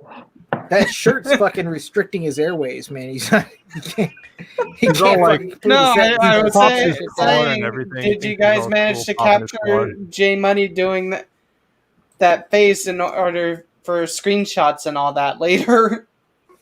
No, they only do that to you, man. Yeah, I thought we were only taking screenshots of nipples. Wasn't that what it was? You know, it's like women. You only want to see the nipples, not the face. That's quite I still don't humorous. believe you have a girlfriend, Jigs. After all this shit you talk, I still can't believe it. Well, everything Jake says, how could he possibly be single, Snoots? Come on. Right? That is Snoots, I'm wet. Single. All right. None of this gentlemen don't tell shit. Come on, let's hear it. Care about what? Your last romantic encounter. The other week, Christmas actually. Spent Christmas night with her. Yeah. Did you get all 4 inches deep? Say again. Did you get all 4 inches deep? Whoa. Yeah. He got mistletoe booty. 4 inches deep. Yeah, she said just the tip. So, you know, I only went 4 inches. Okay. All right. Decided to hold back halfway. Is that it? She said just the tip. So, 4 inches, that's just the tip. Jesus, all right. I'll allow it. All right. Fine. By the way, have you guys seen I got a new mic? Box? Ooh. That's what she said. Oh, that's what we have. Like, that's a good 8 inches right there. Stop trying to turn us off the box, Fade.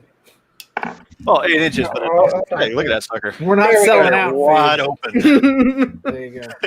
We don't care about Box, do you have anything to say for our listeners? Come on, give it a little tongue tickle. No. Do it. Do it. Do it. Do it. I'll do it. Do it. Do it. Why are you giggling and drinking water? Though. Stop drinking water. Why are you continuously drinking water? Take it all Because up his in mouth's there. getting dry. Fucking Because I I had need to to replace just the survive, oil J Money. with something. His mouth is bring getting it on the dry screen? because the rest of them's getting wet. Bring me on the screen. Yep. Fine. do I it. was getting ready to do that.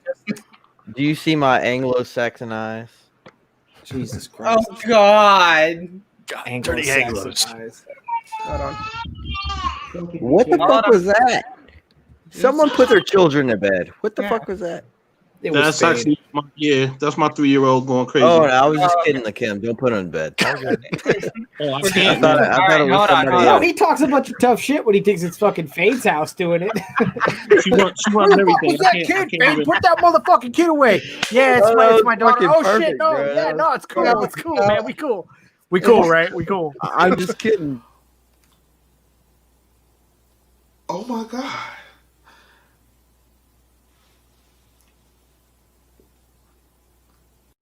I don't know who that is. Oh, wait. I'm gonna get like a library of video clips going on at some point. I just gotta like work my way up, you know. Yeah. Boy, backtracked hella fast on that one. I will have reactions just for everything. We got to get you one with ER saying "Mary Sue." That's got to be in everyone's library. Only yours, Honestly, like, Jigs. no, seriously, if you guys have any video clips, just DM them to me.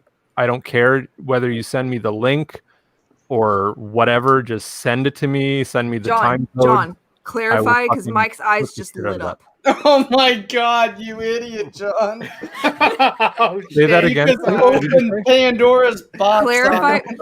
You're gonna need to clarify that because you said he's gonna send you dick video videos. clips, and Mike's eyes just lit up. Well, obviously, I don't want like none of the goatsy shit or anything like that. It's gonna be full of dicks. You heard of took down Fragger's channel.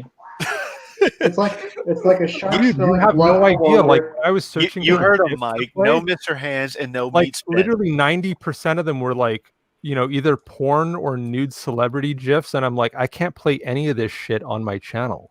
Sure you can. No, I can't. That's what's Whoa. Yeah, you can. like. You there's can. that one. You can play whatever the fuck you want on in your like channel, man. Whoa. You guys ever watch Showgirls? There's that one clip where like Elizabeth Berkley like high kicks the guy and her fucking pussy lips are flapping.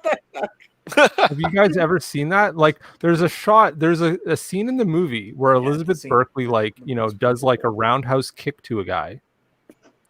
I don't know who it is. It's the guy with the goatee or whatever in the movie. And like it's literally like a wide open spread leg pussy shot where her fucking hey, look him vagina lips are like back and forth for like look him. How fuck is her pussy? They can just flap in the wind. No, but it's like one of those things where like in the movie theater you would have never noticed it, but on Blu-ray and 4K it's like right out there in the open. Are you gonna, and there's Kim, are you gonna be coming on streams later? Am I what? In the future, are you better prepared to come on streams now that you got it situated? Because I'll be honest with you, I'm gonna put down this microphone because it looks ridiculous. Elizabeth's All right, how do I look now? But anyway, you're a fantastic artist, and I feel like you are underutilizing yourself in terms of promoting yourself. Well, what can you do to get on streams more often? Here's the thing about that. I'm part of like 8 CG projects right now. So yeah, if you don't okay, shit. You see my name. So getting on camera and doing all that work at the same time is a difficult task. But once I start promoting my book, you'll see my face a lot more. Like your own IP book? Yes, I'm a beautiful person. Good. So yeah, you'll definitely start seeing my face more once I get through a lot of these CG books I'm working on. Because your art is literally too crazy to ignore. And I'm not trying to be silly. I'm completely being serious. Like the fan art that you do, like you spend the time out of your day to spend a few hours, I would imagine. No. Those are that's even better. The fact that those are pardon my daughter, but those are like 5-minute sketches that I do of only Comicsgate characters. That's because insane. 5 minutes? Kelly's the bomb, man. He's fucking awesome. Damn, dude. Is that some of your art we're looking at right now? Yeah, that's him. Bro, Dude, do you follow that him? is that's the cover. That's the cover for my book. Yeah, that's the cover for my book. That is 90s. I don't even know if I was love allowed it. to That share is that, but amazing. I'm like, I can't not share that. When LA's talking about his artwork and I got that in my DMs, I'm gonna fucking show that off, man. That's my book. Yeah, that's the cover for my book. Yeah, Dude, that looks like it should be like a cover of like Bad Wild Blood Short shit right comics, like back in the day, where like I think of Double Impact and things like that. Y'all remember Double Impact and all of that? Yeah. Do you do the color as well? Do you do the color? Do you do the color as well? Yeah, I did the colors on that one. That's when I did color shitty. So I'm better now. So I'm gonna redo the colors. But yeah, that's it was inked by Jamie Reyes too, who is David Fincher's student. You know, so yeah, that's my. So you did the pencils, he did the ink, and you did the color. Actually, those pencils I actually hired an artist to do. I sketched out my concept, and the Brazilian artist did it and sent it to Jimmy Reyes, and he inked it. So, but yeah, I do have a variant cover that I am doing all myself. But yeah, nice. Looks fucking great, man. Yeah, I love it. Thank you, 5-minute art. That's crazy. Bad Blood. Yeah. Nowhere in my brain could I do that in 5 minutes. Yeah, and I've been like, LA, I haven't talked to you in a while, but like we were kind of talking about some stuff. So like hopefully in the future we can get back on track and like let's put it out there. You and I, I wanted he and I are doing a project together. It'll definitely be different than the concept that we originally talked about. Because the concept that we originally talked about, I went and just finished the characters that I did, and it's a book called Rust. I'm gonna bring that out after Bad Blood, which is the cover you just saw. Rust is like just Mad Max meets 80s movies. All right. Cool. Oh man, I can't wait to back it. wasn't I'll back 80s movie. anything that you work on, man. I appreciate it, man. I appreciate it.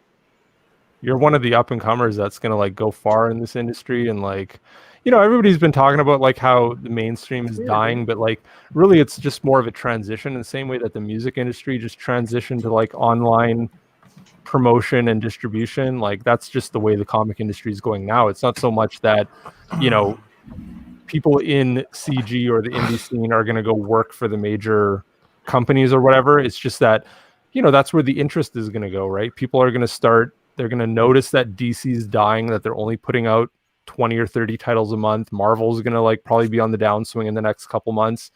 And then eventually, you know, the people that are really serious about collecting, the people that are really serious about like cutting edge stories, are going to come over to like Comicsgate or the indie online scene or whatever you want to call it. It's funny that you say that because, you know, I had a pinky toe in the industry and I was just about to get, you know, picked up by a lot of the big names. And once I waved the CG flag, I was attacked by the same people who were bringing me in, like Donnie Cates, Gail Simone, Pat Zerker, what's the guy named Kurt Busiek. Right. You know, these were people who just months before I said that I was Comicsgate were like, yeah, you know, you're gonna be the next thing in the industry, and I said Comicsgate, and it was like, your art is shit. I was like, how does that happen? What? Well, I feel like Kim is like the net is. He literally has this, bro. He has the same skill set as Kelsey Shannon. Like, hell yeah, he can do any genre, everything. Exactly. And an artist that can do everything is few and far between, I would say. Extremely few and far between. Like Kelsey Shannon, Lakim's mine, and Lakim's not on any of the streams, which is, I imagine in the next 2 to 4 years, people like Lakim and other people, and I'm not just saying that because you're here, but I am saying that because you're here, because you're the topic right now. Well, another guy is like Sim. Like, think of Sim. Like, look at the work that Sim's doing as well. He's a guy that's like Sim and what I'm saying is individually, individually, one person. There's not many people that can do what Lakim and Kelsey do, and that, like I said, that's a few and a far between. I just lost a job to Kelsey. And I was happy to lose that job. Right. Yeah. I was if you're gonna lose a job to anybody, lose a job to him. Yeah, I was supposed to be the skill, man. On, that's a skill. Richard Friend's book. What is it called? Fuck. You guys know Richard Friend. It's the book that Kelsey's doing right now. Yeah, I was supposed to be the artist on that. And once he told me who I got passed over by, I was like, that's an honor, actually. Right.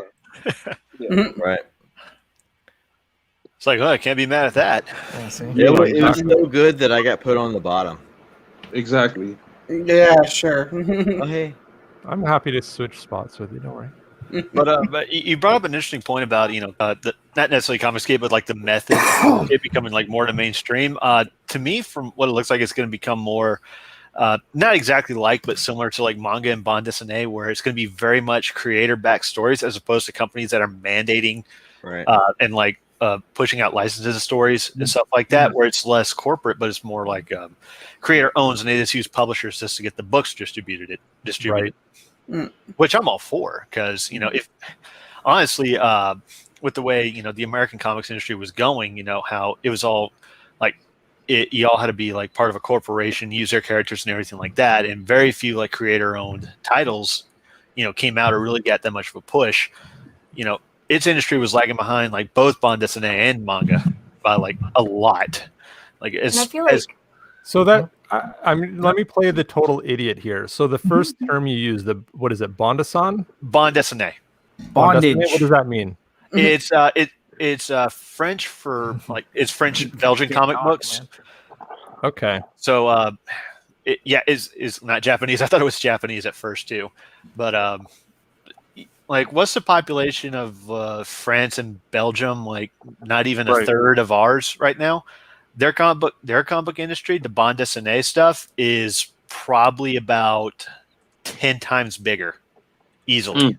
I mean, that's where Heavy Metal Magazine originated from. I had no idea. Yeah. And of course, we saw last year how big fucking I love being was. educated on something. Like honestly, if I hear a term that I've never heard before, like rather than pretending like I'm smart and I know what he's talking about, I'd rather ask like, "What the fuck are you talking about?" Because I want to hear more about this. I want to learn about it. That actually makes you smarter because I think the advent of smartphones has made people dumber. Mm-hmm. For sure, yeah. Yep. The trick is how to spell it. Yeah, so I put in BONDESANE, but I'm not really coming up with anything. It's easier to just type in French Belgian comics and then just figure it out from there. Well, I'll find it. But you pretend that you understand, and then you Google it while they're talking. Yeah, but Mobius, he was originally a bande dessinée artist. Let's see, City of Valerian was a bande dessinée. A bunch of cyberpunk. Manga was very much influenced by French and Belgian stuff, like a lot. Like Ghost in the Shell. Like how manga like really changed in the 80s. You can thank the French and the Belgian for that. There we go. 1010, I think that's another one. A lot of good stuff. I used to love Tintin when I was a kid. So there we go. Thank you for enlightening the viewers. Bande dessinée. Singular. Bande dessinée, literally drawn strips, abbreviated BDs, also referred to as Franco-Belgian comics, are comics that are usually in French language and created for the readership in France and Belgium. These countries have a long tradition of comics separate from English language comics. Belgium is a bilingual country, and comics originally in the Dutch language. Literally, strip stories or simply strips are part of the bande dessinée. Culturally, these BDs are translated to French as concurrently sold to the French reading audience. All right, so there's a Wikipedia. So if you guys want to learn more about this. Yeah, the Smurfs, they were one. Yeah, I guess so, right? Yeah. Good point. Man, there's like a huge history here. Oh, yeah. It's big. Almost as old as American comics. Like I'm reading a series right now. Yeah, I haven't really gotten too much into this, but I did read one of the first books for this Thorgal. Lucky Luke, I hear, is pretty big. I haven't read it myself, but there Asterix and the Vikings. That's a long running series. Bunch of animated movies. Blueberry.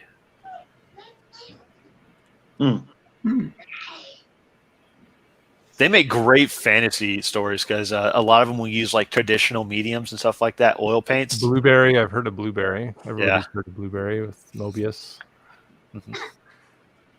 One of the ones I read that I think was actually featured in Heavy Metal Magazine was called Iran, which is based on Welsh and Celtic folklore. Kind of like a Black Cauldron and stuff like that. It was the most metal fucking shit I have ever read, and I recommend it to everyone. But I'm also reading right now, thanks to Razorfist's recommendation, the Titan Comics take on Elric and Melniboné, and it is gorgeous. And most of these books are presented in hardbacks too. Yeah, that's the European way, right? Like they have such a high prestige format for their books. Like it's not about the floppy that comes out every week or every month. It's more about the really prestige format, hardback book. That's something that you're proud to put on your bookshelf. Yeah, because a typical volume or chapter or whatever like that isn't like the standard 20 some odd pages here. It's closer to like 50 something there, and they'll usually have like multiples collected. Like sometimes they'll have like magazines and stuff like that, like heavy metal magazine, but when it's collected in a book, they give you the high quality stuff. It's not, American comic book size paper. It's almost like a album, I guess you could say. Right. Yeah. Cause it's more of almost like a square format type of book. Yeah. I think that's going to end up becoming more normal over here as more creators, start making their own stuff as opposed to, more corporate backed, entities. Yeah, it might add to the shipping though, all depending on the page rate. I mean, not page rate, page count. Yeah. Right. Well, I think the market is going to adjust, and we're going to start getting distributors and publishers that specialize in that stuff, so they'll end up taking care of it. Kind of bypassing the model that Marvel and DC have been doing with what the fuck's her face, Diamond, and doing kind of more like how Viz and Shonen Jump and stuff like that do it. At least maybe more heavy cardstock instead of something so flimsy. Maybe. Or at least if it's going to be, flimsy, like, floppies, they can at least do it like in, newsprint, so it's not so damn expensive. Newsprint isn't newsprint 10 times more expensive than what they use now?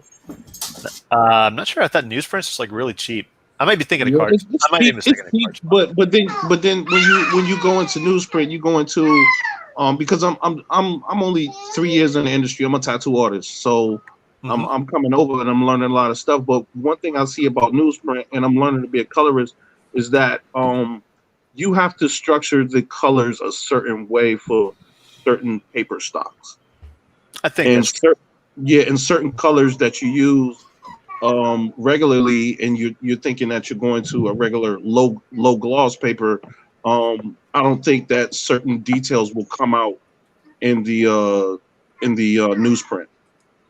Right. I'm not too familiar with the process, but I've heard something like that when they were discussing on EVS's channel with Kyle Ritter and stuff like that. They were talking about that. It is a little less saturated, but actually I would point all you guys, Peter Cimetti just recently did a live stream, and then he did, I think, maybe a 15 or 20 minute boil down of how to finalize coloring for comics for newsprint, because Alterna Comics is pretty much the standard for newsprint in modern comics at this point.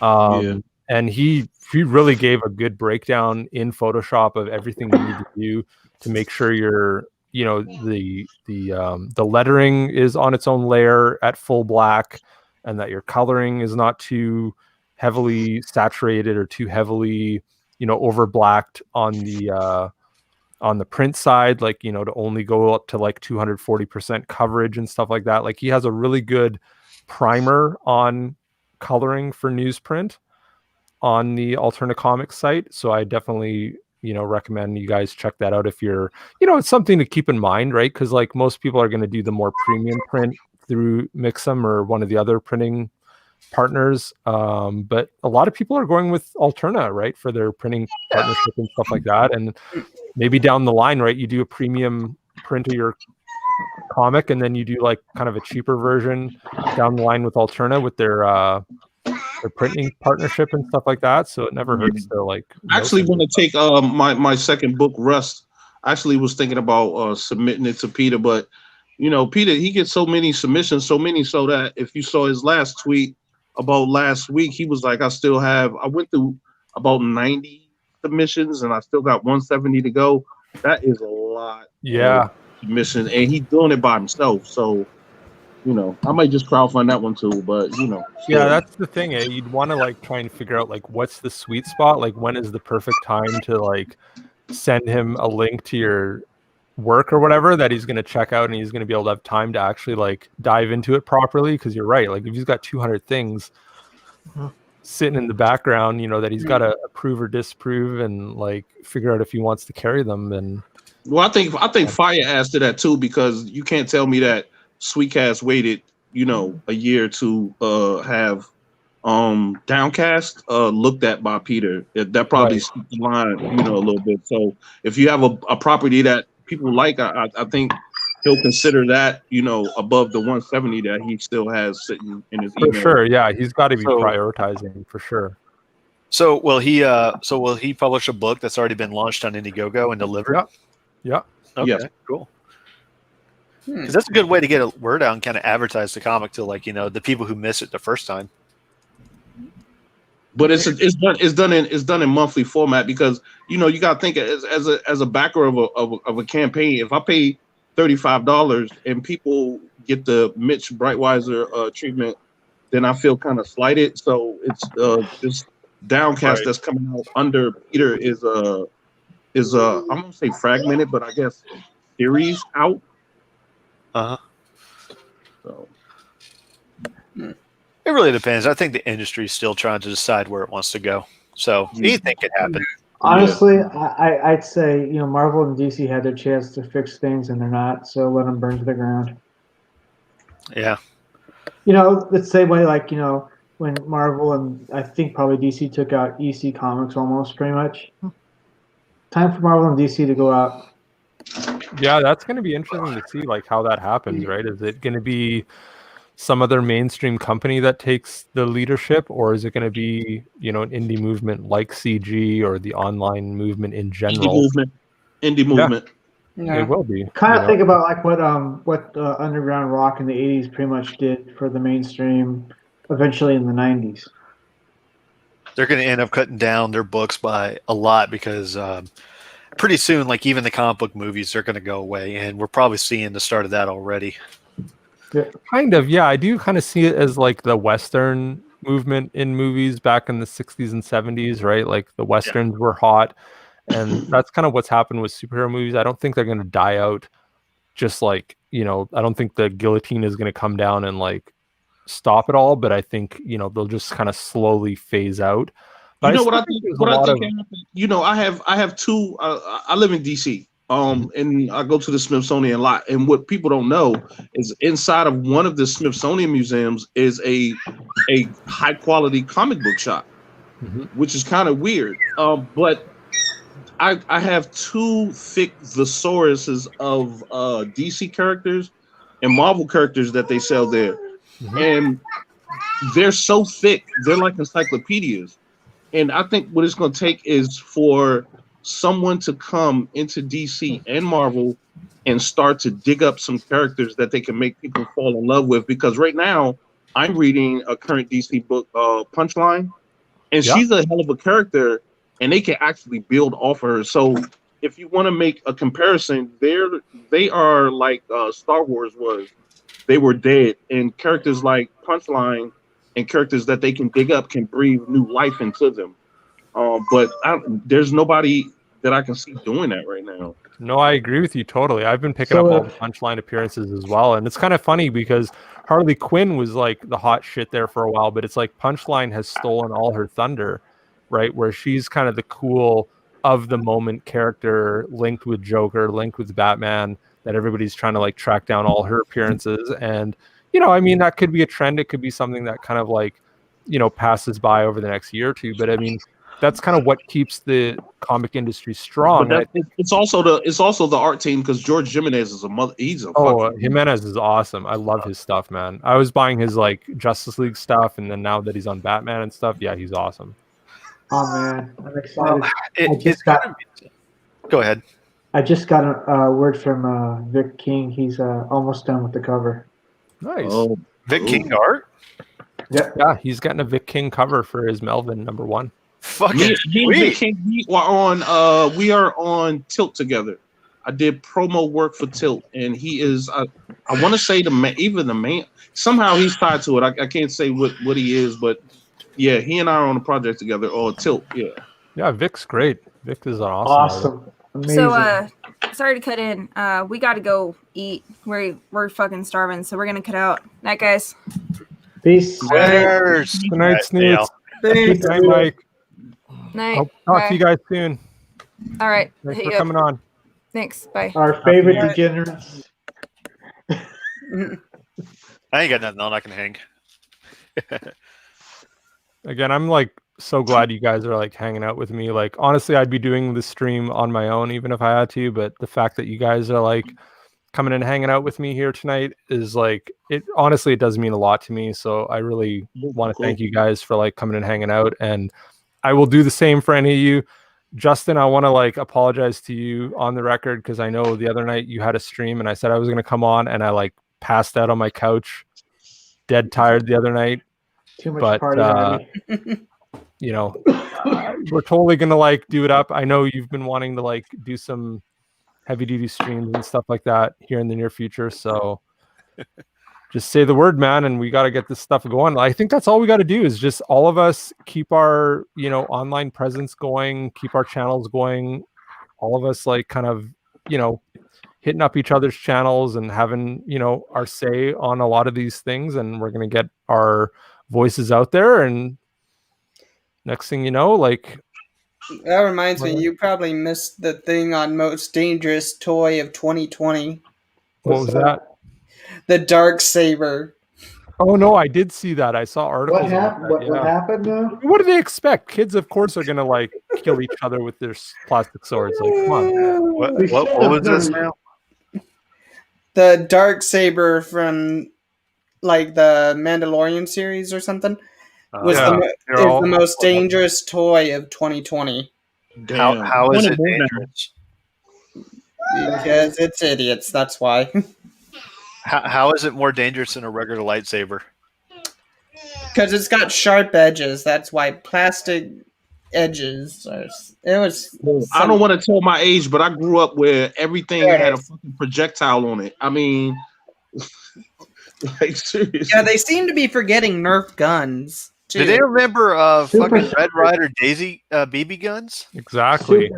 Super. I had a fucking I had literally a revolver, an air gun that looked like a revolver, like a 6-shot revolver that took CO2 cartridges in the handle and shot like, you know, it was a pellet gun, but it basically looked exactly like a Colt 6-shot handgun. I remember when Megaton actually looked like a fucking 44 Desert Eagle. Yeah, like, exactly. Yeah. Like, I would bring that shit to school and stuff like that. Does anybody remember? Does anybody remember the Super Soakers? And I guess there was a story about some kid filled it up with bleach water and blasted some kid in the face. Oh shit! Yeah. Oof. Yeah. Ooh. They almost got it taken off the market. Like how much of that is like urban legend versus? I'm sure there's a real story connected to it, but it's probably not as like prevalent as they make it sound. Well, it's in old stories from a long time ago. Right. I don't know. Apparently, they were going to get taken off the market, but something happened where they didn't. Oh God. Okay, look at this article. Every year, the World Against Toys Causing Harm Inc. Watch. Releases a list of the 10 worst toys available during a given holiday season, ranking included items in order of the potential danger they present to children. Although intended for fun and entertainment, many toys contain hidden hazards, unnecessarily putting children at risk of injury or death. Watch wrote in an introduction to the list. Shockingly, classic toy dangers such as small parts, strings, projectiles, toxic substances, rigid materials, and inaccurate warnings and labels continue to reappear in new generations of toys, putting children at risk. Give me a fucking break, man. We would like slam each other over the head with this shit when I was a kid. Dude, I had a fucking Incredible Hulk when I was younger that had that fucking corn syrup before the FDA started investigating food, and I bit into it. So I mean, like seriously, they're just idiots. Exactly. I remember being a kid in like the late 90s, early 2000s during the WWE Attitude Era, and we would just body slam each other off of fucking trampolines. Exactly. It's amazing we didn't break any bones. Well, and that's part of like that's a sore spot for me.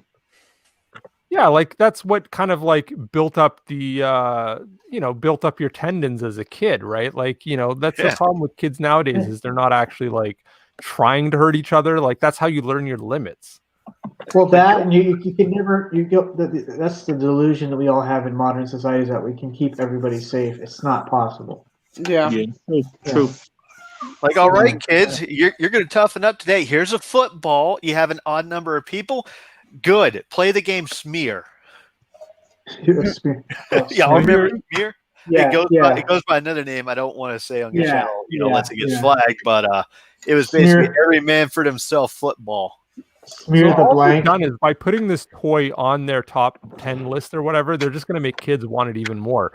So according to the 2020 edition of Watch's annual list, the Star Wars Mandalorian Darksaber is the most dangerous toy of the year due to its potential for blunt force injury and eye injuries. It's like, the goggles, they do nothing. It's like, hey kids, put your fucking goggles on before you fucking sword fight, you know? Like, watch out, warns the list. Young children swing for battle with this ancient black-bladed lightsaber made of rigid plastic. Now, I can understand because the other toy lightsabers have like the retractable feature, right? The plastic ones where they kind of like collapse down because it's emulating the, you know, the lightsaber, you know, growing or whatever. And the Darksaber, I don't think it really does that from the look of this toy. Because that was the thing with those lightsabers. You could literally like take them and like, you could stab them like into somebody and like it wouldn't hurt, right? Because it would just like chunk, chunk, chunk, chunk, collapse down into the sword. Whereas this black saber doesn't really seem to do that. But I mean, come on, like, what do they expect? Like, I mean, if you really think it's going to hurt that much, just make a foam version. If we ever have CG Con, I'm stabbing everybody with a black lightsaber.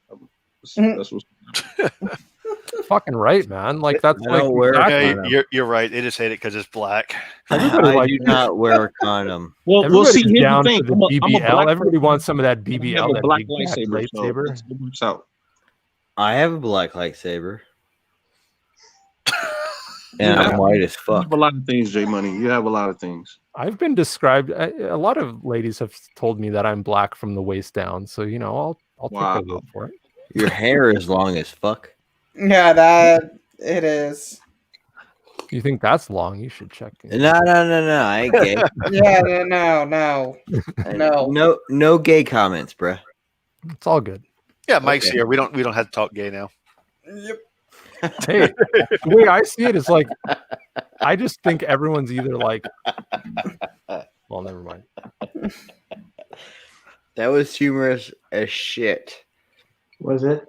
Was yes, it? It was. It was. Cool. It totally was. But you're average. It's like that's the thing. If you're like over average, but then you think you're average, then you think everyone else is like. Well, like we're even having this discussion. So you know, it's not gay or anything. It's just like, hey, dude. This is where you got. Discussion. I've been drinking this whole night. I don't approve. You ain't drank that much, huh? Damn. Oh, I have. Oh, he has. These eyes are not the same. He's totally. I can honestly you got to take money. I went like beer before liquor, never sicker, but I'm doing okay right now, so I'm okay. Yeah, I ain't touching. I haven't drank anything, so I'm still men's good. dicks. But I'm just drinking red wine. Red wine. That's my thing. Wine and red? What? Red Yeah, wine. it's been a while. I haven't touched the wine in a couple of years, actually. So I'll be honest with you. Like wine, totally fucks me up. I have a sulfur. What do you call it with wine? I have a sulfur sensitivity. Okay. Does that make me gay? I don't know. And what is that? Is that? I got Wayne Gretzky. It's maple whiskey. I've been drinking Kraken and ginger ale the whole night. Barrels. This is as Canadian as it gets. Now, John, is it maple whiskey though? Yeah, it's maple whiskey. It says this craft whiskey is finished. I don't in believe maple Canada syrup barrels, creating a uniquely Canadian whiskey experience. Canada barrels exist. used for aging whiskey at our distillery are sent to a maple syrup producer to be filled with syrup and aged for 4 months. Once the maple syrup is bottled, the barrels are returned to us as filled with our whiskey, drowning the maple flavors from the oak before bottling. Enjoy on the rocks or using your favorite whiskey cocktail. Sounds so it's only flavored from maple syrup. It's not distilled in it, right? Completely over dramatic. Pretty damn delicious. That's all I can say.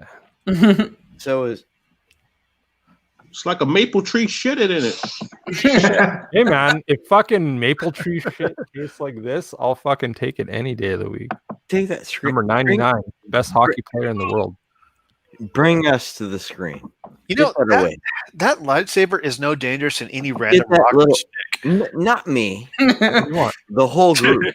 No. Get away from the Indian. Wait. Take the Indian boy. Thank you. Okay. Anybody want to talk now? Well, I thought you were going to add something like. Yeah, we thought you were adding. I just asked. Okay, Anybody John, want- put the screen back up. Then. No. Now, Jay. Yeah.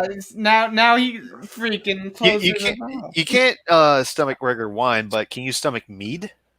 No, I'll be honest with you. I've You stomach meat. That is hilarious. no. So mead is totally I'll be honest with you. Who just left? Whoa. John, what happened to him? That's our host. There you go. Oh, There you go. host.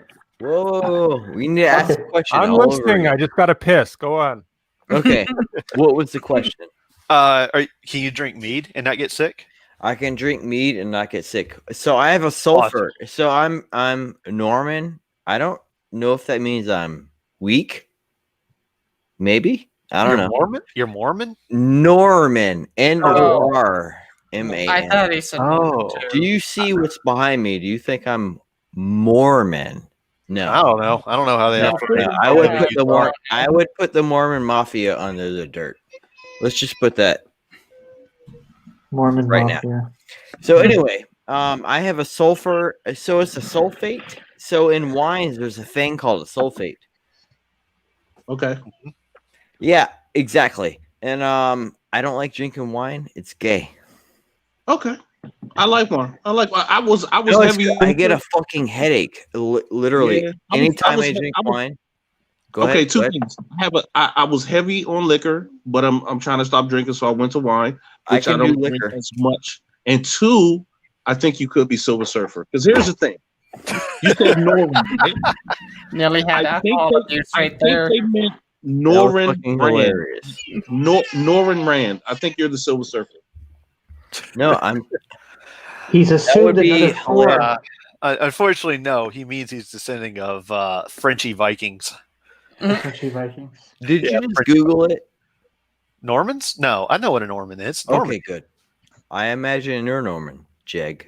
No, I'm What Scott. is your YouTube channel? I'll be honest with you. I've never met you before tonight. War Dance Comics. My YouTube channel is famous, but I post nothing on there. I hang out with War Dance Comics. Yeah. So I am actually working on my first video, which is a breakdown of all the scenes I believe were reshot, re-edited, and cut out of Wonder Woman. So I got a script for that. I don't like Wonder Woman. Anyway, what's your no jokes aside? What's your Twitter handle? Dude, we were talking earlier. It's Dino God. Yeah. What is it? Say it again. Dino God, Chief Dino God, or Chief Dino God this time around. Oh shit! Yeah. My seventh one because I get in trouble. Bro, I've had so many canceled. He's had so many drinks. He's not being able to. They can't stop us as we have Google Voice numbers, can they? That is not at all what I said. Kindred spirits. You know, I will say the only thing about Wonder Woman was this: as a DC native, most films are said to be filmed in DC, but they actually filmed 80% of that movie here. But so everything is authentic. Like that scene is actually a Landmark Mall. Actually Landmark Mall and a little bit of Georgetown Mall, the Capitol, and so on and so on. Even the subway, which was amazing because there's a movie that was supposed to be based here. Sorry, it's my daughter, but they went to Baltimore and filmed it. But they did everything of Wonder Woman here in DC. That's a good point. I like that you brought that up because honestly, like everybody kind of focuses on the negatives of a lot of the stuff that's been coming out recently. And I think like, again, to kind of go with the 2021 theme, like one of the things I want to do in 2021 is I want to focus on the positive. I don't want to necessarily be so stringent on the negative aspects of things. I know there's a lot to complain about, but one of the things that keeps me going is like just kind of looking at the better side of things. And even though Wonder Woman 84 was not the best, like, you know, it's at the bottom of it.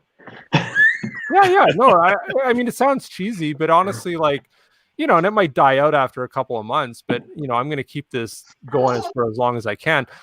The Wonder Woman 84 movie, like, It was it was a solid 5 or 6 out of 10. It was not like a great. I was okay with it. Listen, I was okay with the Wonder Woman movie until I would give it a 0. I'm not even a Trump supporter, but until they really start going in on Trump and made the guy, into Trump, and then the cheetah scene was all black and blue. You couldn't even fucking see her. Right. I mean, they switched her name, they switched her purpose. So for those reasons, I don't like, because even though I'm not a Trump supporter, I have family that are Trump supporters, and that does not make them less family. Right. But they really tried to shit on Trump with that movie. Well, as a Trump supporter, I actually didn't see the Trump parallels at all. I actually kind of I didn't either. Yeah, I actually kind of thought they it. may have either unintentionally or subtly made like a stab at socialism. Oh no, Patty Jenkins said she did that. That was a direct thing. That's a direct quote from her. Yeah, we actually talk about it in our podcast that will be edited and put up here soon, talking about it. But hey, Wise. What it was is that she wasn't like doing the mannerisms or anything after Trump. In like the actual interview, she was talking more about how it was like based off, like the 80s tycoons, which would include Trump and stuff like that. So, I almost did not see it because of that remark, but then I watched it. I'm like, this is not Trump. This is closer to like slamming, honestly, it kind of seems like a subtle jab at Venezuela, honestly, because he's a Latino businessman who's in oil and everything like that, and it dries up, and he starts enacting very wish fulfillment policies and stuff like that. Kind of like a stab on socialism or whatever. That's what I kind of figure for it. But it seems to be kind of like an SJW movie. But during our podcast, we were kind of shitting on like the bad scenes, but we were also kind of talking about like what kind of movie was underneath it. And I think we came to the conclusion, and it's kind of the purpose of the video that I'm making, is that we were probably robbed of another 9 out of 10 movie, and was edited and reshot down Jeff Johns style, like Suicide Squad and Justice League, into a what is at best a 5 out of 10. Okay, I can agree with that. Yeah. So it's like I watched it. I'm like, oh my god, I can point out exactly which scenes were written by Jeff Johns and which ones were reshot, like on the money. Like in the White House scene, I could tell you right now, in the original version, the entire White House and president bit did not happen. And I can tell you where it was that convinced me on that. It was where they were fighting in that hallway, right? And one of them starts using her whip and everything, and she breaks a vase. Does that vase look like something that belongs in the White House? Or does it look like something that belongs in, like, say, a museum, like a history museum? Well, to play devil's advocate and being a DC native, when they did let us tour the White House, you would see vases like that in there.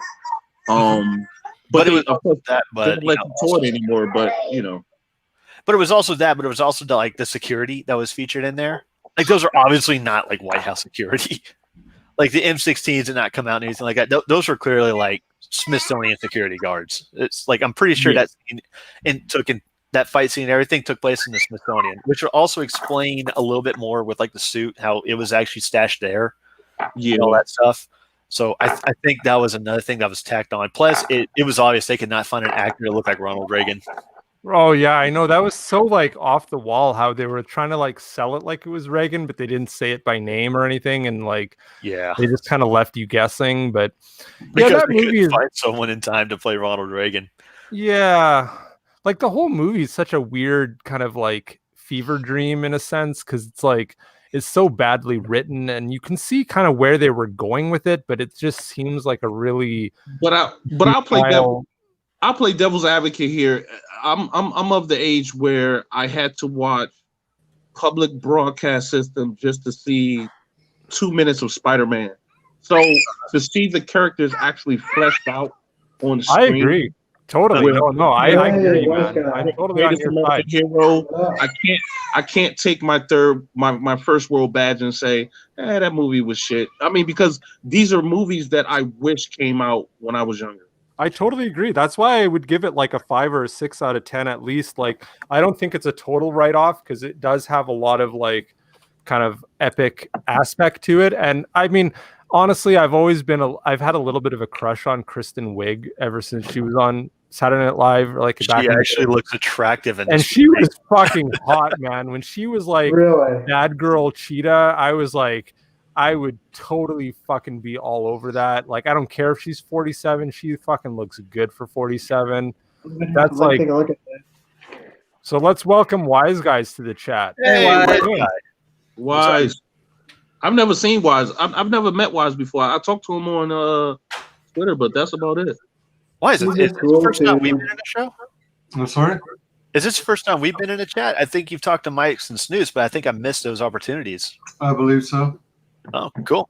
That's finally. Hell, man, thanks for coming on my chat. I appreciate it. Yeah. No problem. I've been on live with Fate Salvation in the past. Yeah. That he But, has. Yes. But you were joking earlier too how I kind of filled in the last couple hours on your 16-hour stream there. Yeah. So. Yeah, I remember that one. So, did anyone notice at the end of Wonder Woman 84, like how it was supposed to be in Suicide Squad, that blue beam and everything was out of place? You know, that was supposed to be a boom tube, right? No, I didn't even catch that. Yeah. It was so obviously supposed to be a boom tube because they did the same shit in Suicide Squad. They changed it away from a boom tube. See, my problem is I was falling asleep in the last third of the movie. Like the first 2 acts, I was able to like keep my attention, but the last third, and I don't know if that's just like a DC thing or if that's Patty Jenkins not really wanting to do like a strong third act in her movies, but I was like having a hard time staying awake, and I think I fell asleep for about 20 minutes in the last part of Wonder Woman that I got to go back and rewatch it again. So it's a Jeff Johns DC thing because every single DC movie that has like that campy, overly referenced shit in it, you know, like even parts of Aquaman, whose name is attached to it? Jeff Johns. He's the common denominator in all of that. Like he was involved in like, you know, all the reshoots and rewrites and stuff for the Justice League movie, robbed us of a really good movie. Aquaman, he had his fingers in there, though I think luckily one made such a solid script, he didn't infect it all that hard.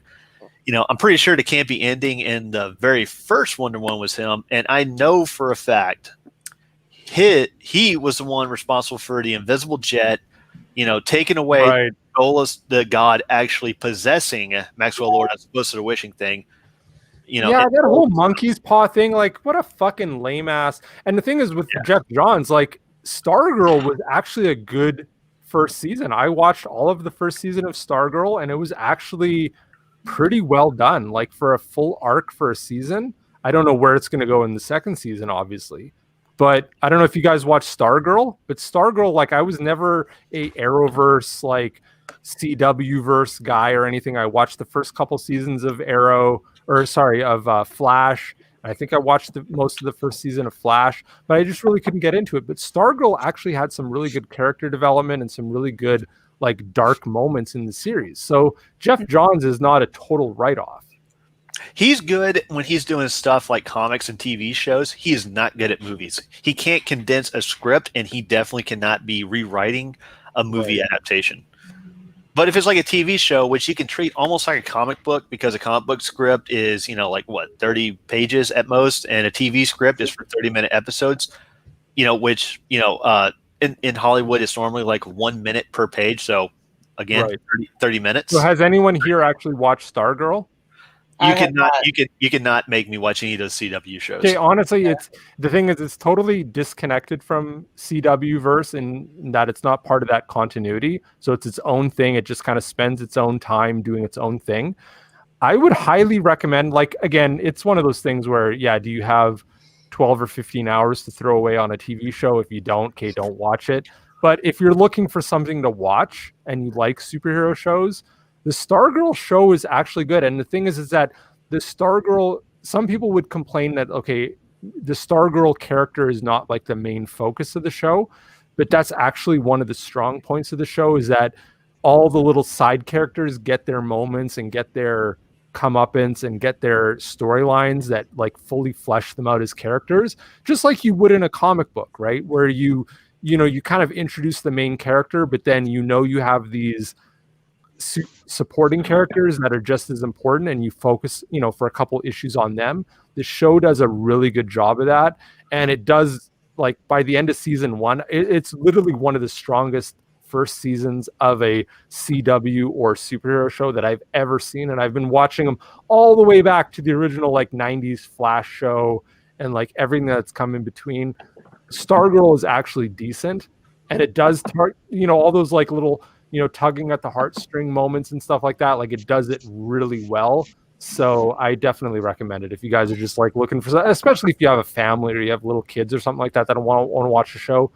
It's actually really, really well done. See, that actually makes a lot of sense because a lot of old school comic books and everything like that did stuff like that. Shadow, Batman, and a whole bunch of other characters. Mr. A question.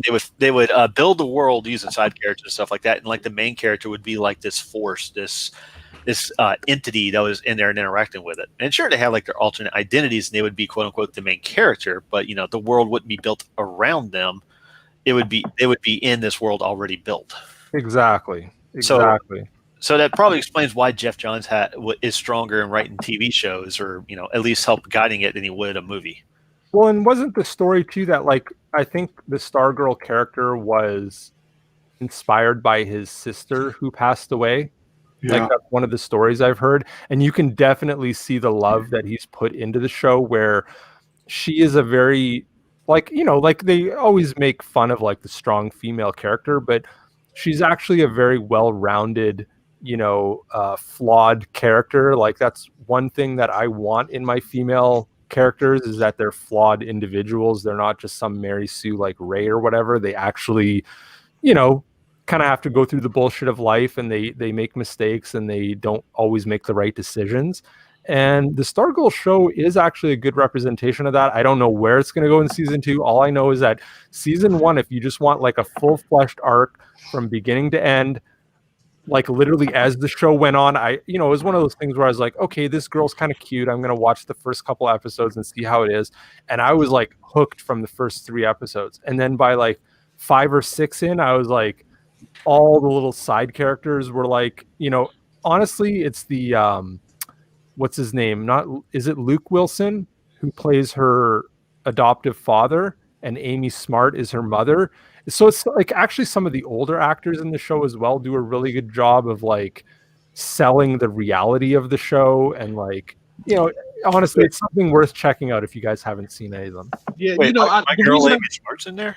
The reason I didn't check it out is because I'm more of a I don't know the term. Again, I'm a tattoo artist faking like a comic book artist, but street based characters, say like Luke Cage, a Daredevil, not the flying types. And DC doesn't concentrate on those type of characters other than Batman and Red Hood, and no, I think this would totally be up your alley then. Honestly, it's like it's not even just like a street level hero, it's like a suburb level hero. And it's done right, where they don't play into the cheesy high school aspect of it. You don't actually see a lot of scenes in the high school or with the high school characters. You see them together, you see them out on adventures and missions, but it actually doesn't take place in the high school, which is what I feel a lot of these current shows do, where they're just trying to save on their budget. So they just like have scenes in the high school, and there are a couple. There's one in like the cafeteria. There's one in the, the weight room or whatever at the school, but it's just showing that these characters are teenagers and they do go to high school, so they got to deal with the day-to-day, rigmarole and all that shit.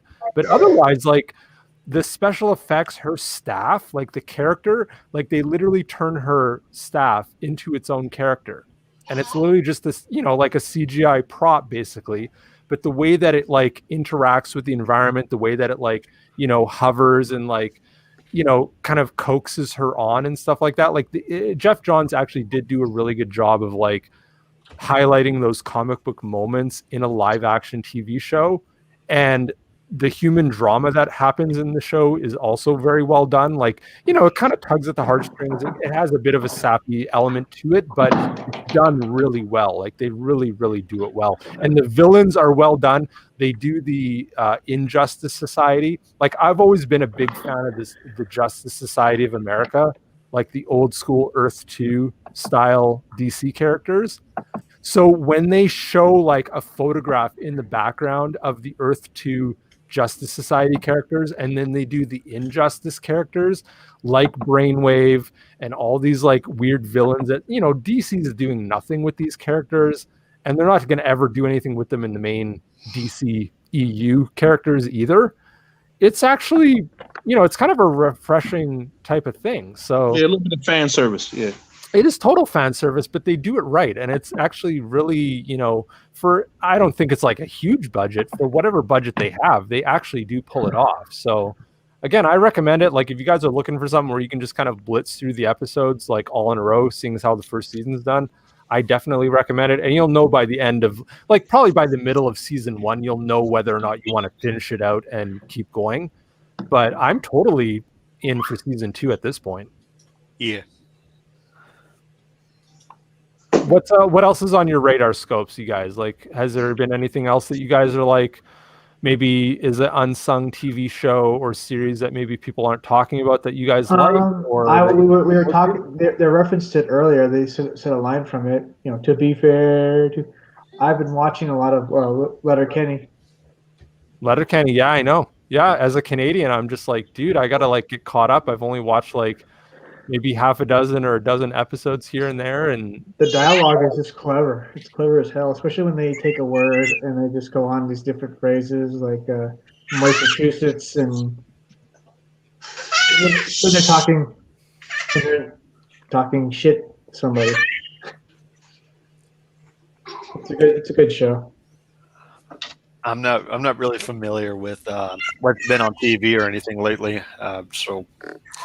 Like I haven't had cable forever, and we just now got HBO Max. It's like our only subscription service. So Letterkenny will blow your mind. Oh yeah, I've been recommended that and Auntie Donna by Mike and Snoots, stuff like that. Can you trust the ending? I don't really care at this point. Okay. Perfect dollar sound. I like the background music. Only Canadian show I'm really familiar with is Trailer Park Boys. Yeah, that's my favorite. I'd argue this is better than the Trailer Park Boys. Wow, that's high praise. Yeah. I don't know. Silence. I was talking to a tan to get their pubic hair ripped out with wax. Tell you what, grab a cow by the tail. They'll kick you in the box for free if that's what you're into. Fuck is it, son? Friends are picking off groundhogs down the side road and they want you to come, but your dad's got the 22 and your gas tank's dry as a fart. Your fruit here popped the street meat vendor after the Jays game last night for selling you venison, dog. All right, pause it. Drove down to Buffalo to watch the Leafs play. Pause it. Okay, I want people to know. So I'm okay. I'm gonna take my hat off now. Okay, that means he's serious. I'm gonna put my "Make America Great Again" hat on. Hell yeah! Oh, man. America, fuck yeah! America, fuck yeah! Here to judge the motherfucking day, yeah. Do you see what's behind me? Stuff. Do you see it? 2 bayonets.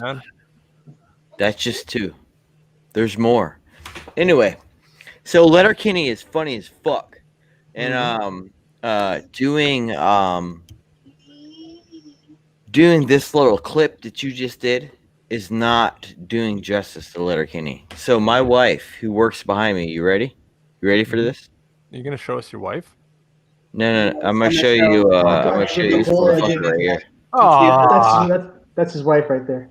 I want to take a gander at your wife. Come on. This motherfucking eunuch right here. All right. Anyway.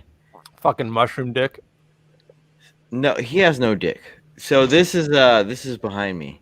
So my wife, while she works, she'll listen to Letterkenny, and good taste.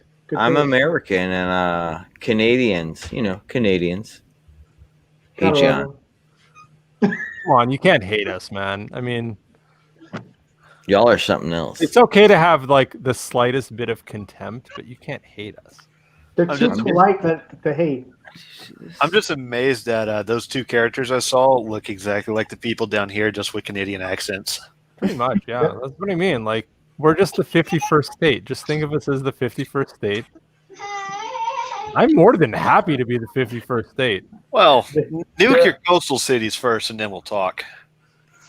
Yeah, I'm totally down for overthrowing should Canada. be the 51st state because DC, we're not a state. So, well, we should overthrow Canada first. Oh, really? Yes, overthrow Canada first. What if I told you we'd be more than happy with that? I know you make our job easier. We'll be greeted as liberators. Like Even literally, though, what if my that's name all is, we've been working towards? I is want to like- admit, my name is Justin, and I know your prime minister's name is Justin Trudeau. Yeah, I can call you. Can I call you T-Dog for short? No, I would. He brings shame to all Justins. Come on, T-Dog, bring it home. Yeah. I can't say what I want to say on the internet because I would be banned. No, seriously, like fucking slander his ass if you want. I encourage it. No. You're in another country. You're not legally held responsible. Poor Wise Guys is just like wondering what the hell's going on. You need to get yourself some popcorn, Wise Guy. Isn't this an adult stream? Isn't this an adult content stream? Hell yeah. Isn't he free to? My channel should be adults only. Like no kids on this channel. Hell yeah. He's sending us I love signals. that Lakim's child is hip to the game. Lakim, what's how old is he or she? She is 3. Nice, bro. I have a 6 and a 16-year-old, and I won't admit to my other. I won't admit to it. Understood. But I have a strong male heir Okay. who's 17. He's 17. I have a 17 to 16-year-old and a 6-year-old. You're a lucky man. Pass on the genes, pass on the teachings. Hey, bro. That's all we can ask for. Same for Lakim. Who else has kids? Because I only know Lakim, so I'm just using him as an example. Who else has kids? I have stepdaughters. Probably just you two. I mean, you guys are the alpha males of the. No. Don't say that. Right now. Guys, do you have a son or a daughter, or do you have anything? I have a daughter. That's about it. Okay, fair enough. Stepdaughter or stepson, that's perfectly fair. Perfectly fair. You know, if you can step into area where you weren't privy before their existence and you become their father or their let's just say father. Yeah, their guiding father. If you become their father, then that's perfect, bro. I agree. I agree. So I was raised by a stepfather. My stepfather, you see this shit around me. He was a redhead. I don't approve. I do not approve. I do not approve. So you're part of the redhead cancel culture. No, absolutely. Do you see this fucking hair and do you see these eyes? I'm not redheaded. So anyway, he was still a great man. He's not going to be canceled by pop culture. No, he's dead. He's not going to have some both my dads person of color take over his role in a famous action movie. The ginger militia will come for him. Like, and that's the thing. It's funny because like I'm all for having more representation in movies, more people of color in movies, but it is kind of odd that they always replace the redhead. There's always, I do agree, but there's always been representation. There absolutely not dismiss that. There is always. So what we're going through right now is on purpose. You know what I mean? Like redheads kind of like are going to become a very rare breed in and of themselves.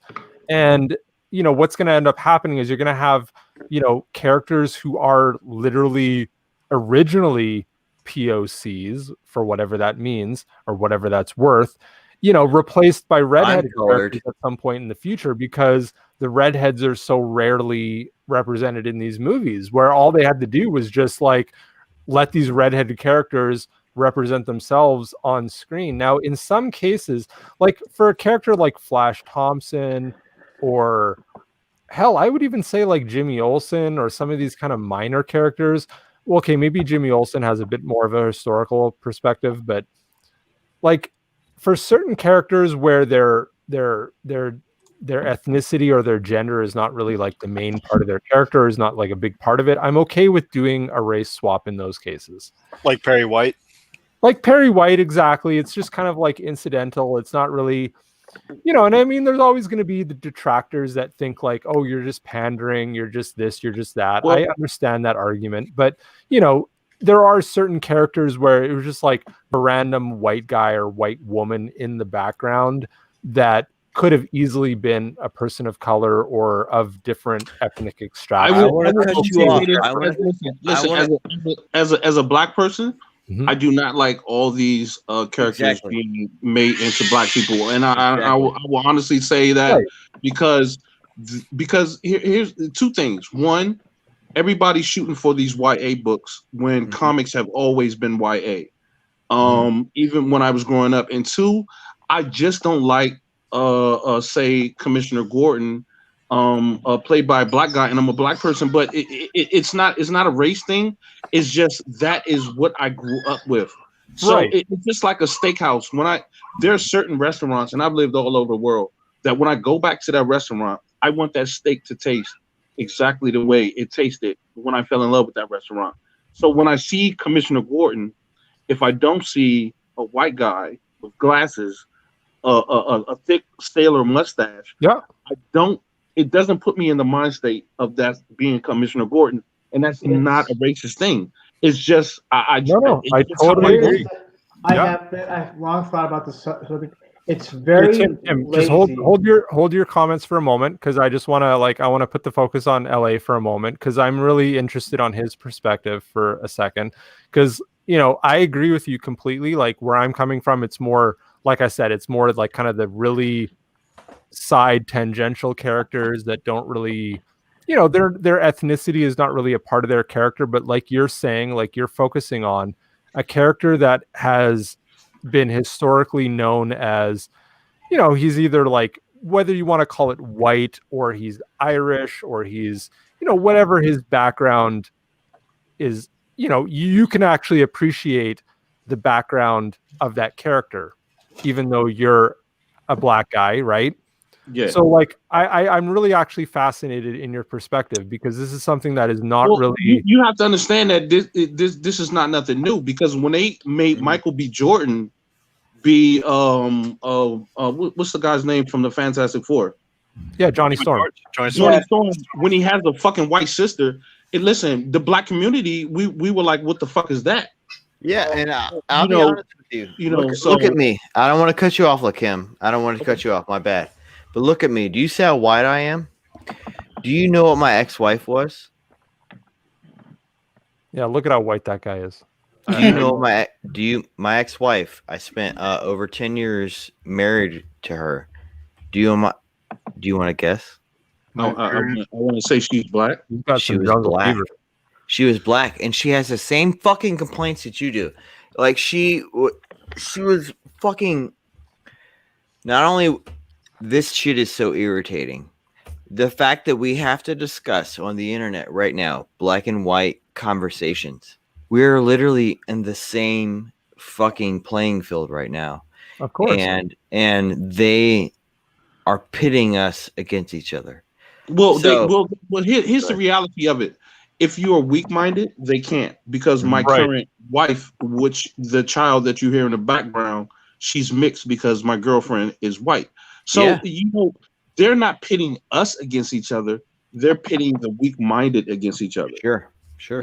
Hail, man. That's fucking, I believe that. I believe that, but they're also doing us. I do agree, but they're also doing us. They're trying at us. They're trying. Yeah, totally. Yeah. LA's got like a great point where like, the dumb masses, the zombies out there are going to kind of go along with the groove. But honestly, like most of us are kind of like, we're with the program. We know what's going on. We're not going to fall for this shit.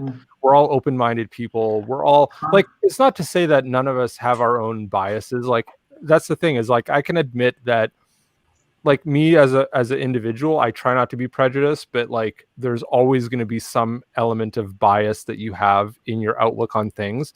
You just always have to be, aware of that. You always have to be respectful of that. And you always have to like, approach every person as an individual, right? Because you don't want to ever get too caught up in just whatever the fucking illusions are, because that's the problem, is that there's so many things going on in our current pop culture that are going on in our current, you know, all the little battles that they want to put us in.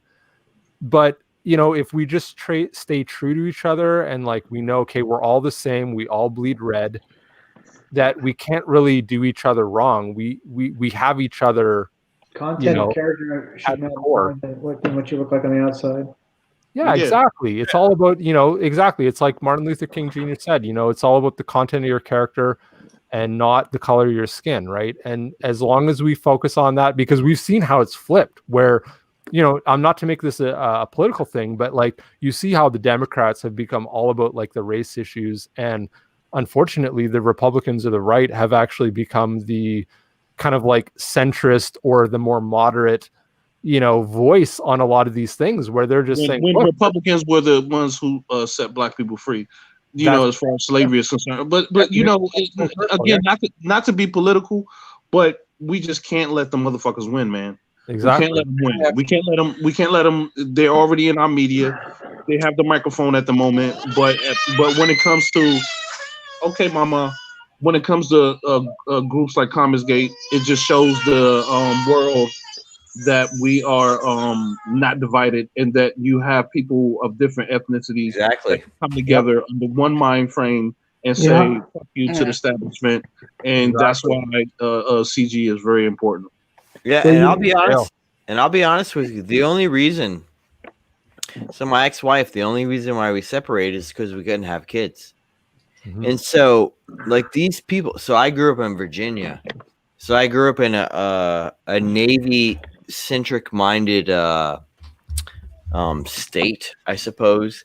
And bro, like, what goes on the East Coast is completely open. It's completely open. It's nothing like Central America. It's nothing like Cali. So all the people who live in Cali and all the people who live literally from the central of America onto the West Coast have no idea what Lakim was saying, what I went through, and what other people went through on the East Coast. And these people are losing their fucking minds. And Lakim, like he was saying earlier, he lives in DC. Yo, the next 5 days are going to be fucking insane. So Lakim, if you have a camera, what do you mean I don't by want that? to cut you off. I don't want to cut you off. But if you have a camera, and you have a phone, you don't even gotta put it on live stream. Just record it, send it to us. We will put it on the street. We will put it on the internet for you. You are literally the only guy that's around DC right now. And the next 5 days are going to be crazy. Here's the thing about DC. We have every. Are you in the central? I don't want to cut you off. Are you in central DC or in the outskirts? Central DC. Okay, good. We have every form of. We are a police state. The FBI. Everything is here. So they contain everything to downtown. So a lot of the protests don't reach outside of that. So like when you had the Proud Boys marching, I want to say less than a month ago, everything is downtown. Everybody wants to come here to make a statement. So it's all about the downtown area. So how is it going now, though? Say that again. How's it going now, though? Have things calmed down since the election was over? Well, it's not over. Here's the thing about DC. It never calms down, because what they don't show you is in front of the White House, there's always constant protests and always constant crowds of people who are trying to make their point. So you only see what the media wants to be sensationalized or to make a statement, like the Black Lives Matter movement, which again is another movement that started out as a good gesture as far as Black people are concerned. But when Antifa wormed their way in, it became a shit show and a thing to start looting and rioting. So again, this is a place where people always want to come and have their voice heard, but a lot of the media is censored and snuffed out. Yeah. It's going to be crazy for you the next Well, 6 days. the thing is it still happening the way it was before the election? No, it's not. No, it's definitely not because in so many ways they feel that they've won. So it's calmed down, but again, they limit everything to downtown. So I just want to point out that your mayor Bowser has canceled all urinal contracts in Washington D.C. from between the 4th and the 7th. Urinal contracts. So if you have a porta potty, Oh. if you're a porta potty company, you get no contracts. That's pretty shitty. Exactly, it is quite shitty. Wah, wah, wah. How does he have the ability to do that? She, Bowser. The fact that her last name is Bowser just makes this fucking even more amazing. Her political opponent is Mario. Yeah. So, bro, it's about to get lit like a motherfucker. Well, not really, because again, like I said, we have a police state, so when people want to act a fool, these people are here. Like say for instance, like you can walk down the street and the president will drive by. You'll know that he's driving by because Secret Service will come and stop 4-way intersections, 2-way intersections, and lock everything down. And the first black Jeeps you see, people are leaning out the window with high-tech military everything, and your cell phone doesn't work. Exactly. Well, I'm kind of worried about, like you say, police state and everything with Secret Service. Yeah, that's around the president, the politicians. But what happens if that starts spreading out into the suburbs and everything? It's gonna be lit. The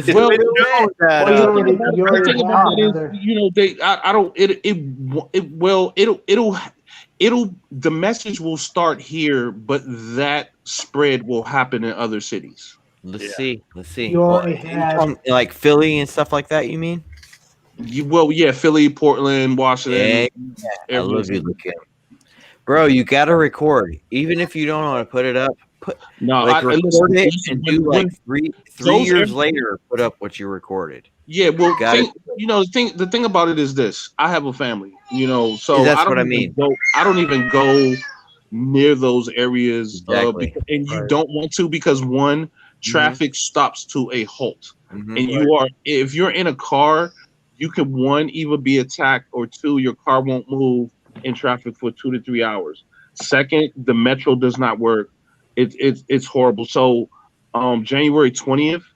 The inauguration, do not even go into detail. I agree. It's gonna be. Ellen is bringing up a good point, right? Because he's kind of like in the thick and thin of it, right? So he kind of knows what's going to go down. Hey, John. Yeah. Both of my daughters were born in Virginia. I just want to point. I'm not like anybody that wants to go down to the National Mall on the 6th or whatever and show their support. Go for it, but like you're asking for a lot of trouble. I refuse to go anywhere in this day and age that doesn't allow me to pack my 45. Oh, you can do it. Yeah, which means I'm not showing up in DC. Well, to travel alone, but still.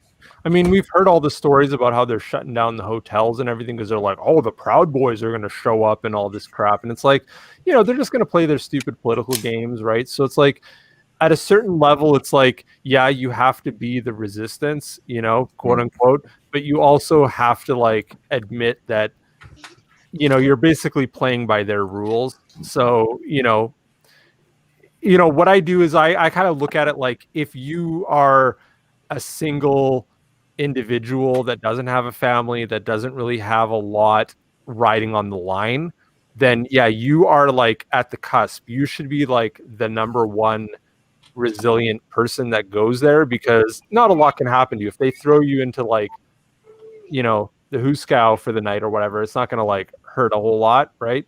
But if you got like family back home or you actually live in DC or something like that, you got a lot more to lose. So here's the thing that most people never take into context that really affects us. People are coming here and it's for selfish motivation to spread your message, right?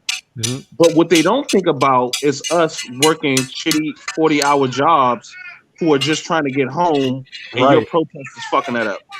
Yeah. So that's totally, you have a good point. That's a total pragmatic perspective on things. That's totally apolitical. Hey Jay, like I totally get where you're coming from, right? But like listen to what LA is talking about, right? He's just saying, look, I'm a dude that's got to live in the city and I got to deal with this shit day to day. I got to deal with the traffic, I got to deal with the trains, I got to deal with the subways, I got to deal with whatever.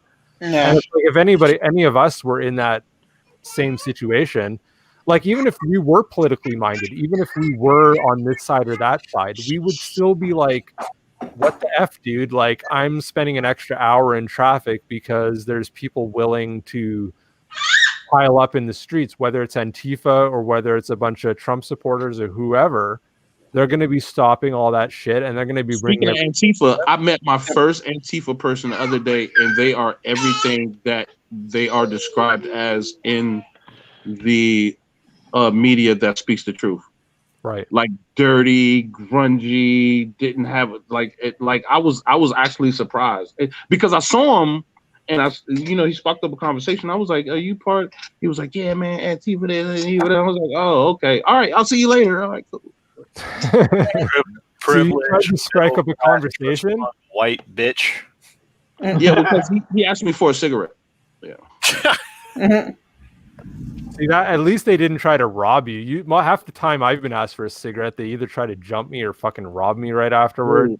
I'm 6'2", I'm 6'2", 250. You're not doing much to me. No, but I'm the same. Like, maybe I'm not as bulky as you are, but I'm the same deal. Like, I'm about 6'2", almost like. It's like these dudes. Like, I'm always like, what the fuck, dude? Like, you could have just like literally jumped me. And I will honestly tell you though, the worst protesters that we had here were, if you guys remember, a few years ago, the 1%ers. Do you remember those guys? Yeah. Oh my fucking God. Listen, they created a campsite, and this was before Portland did it, and they increased the rat population because they were just throwing food out there and they were shitting in the streets, and oh man, it was horrible. This is the 1%ers, as in like the biker gang, or like the Occupy Wall Street people? Occupy Wall Street. Occupy Wall Street. Oh, okay. They'll be shitting in the streets.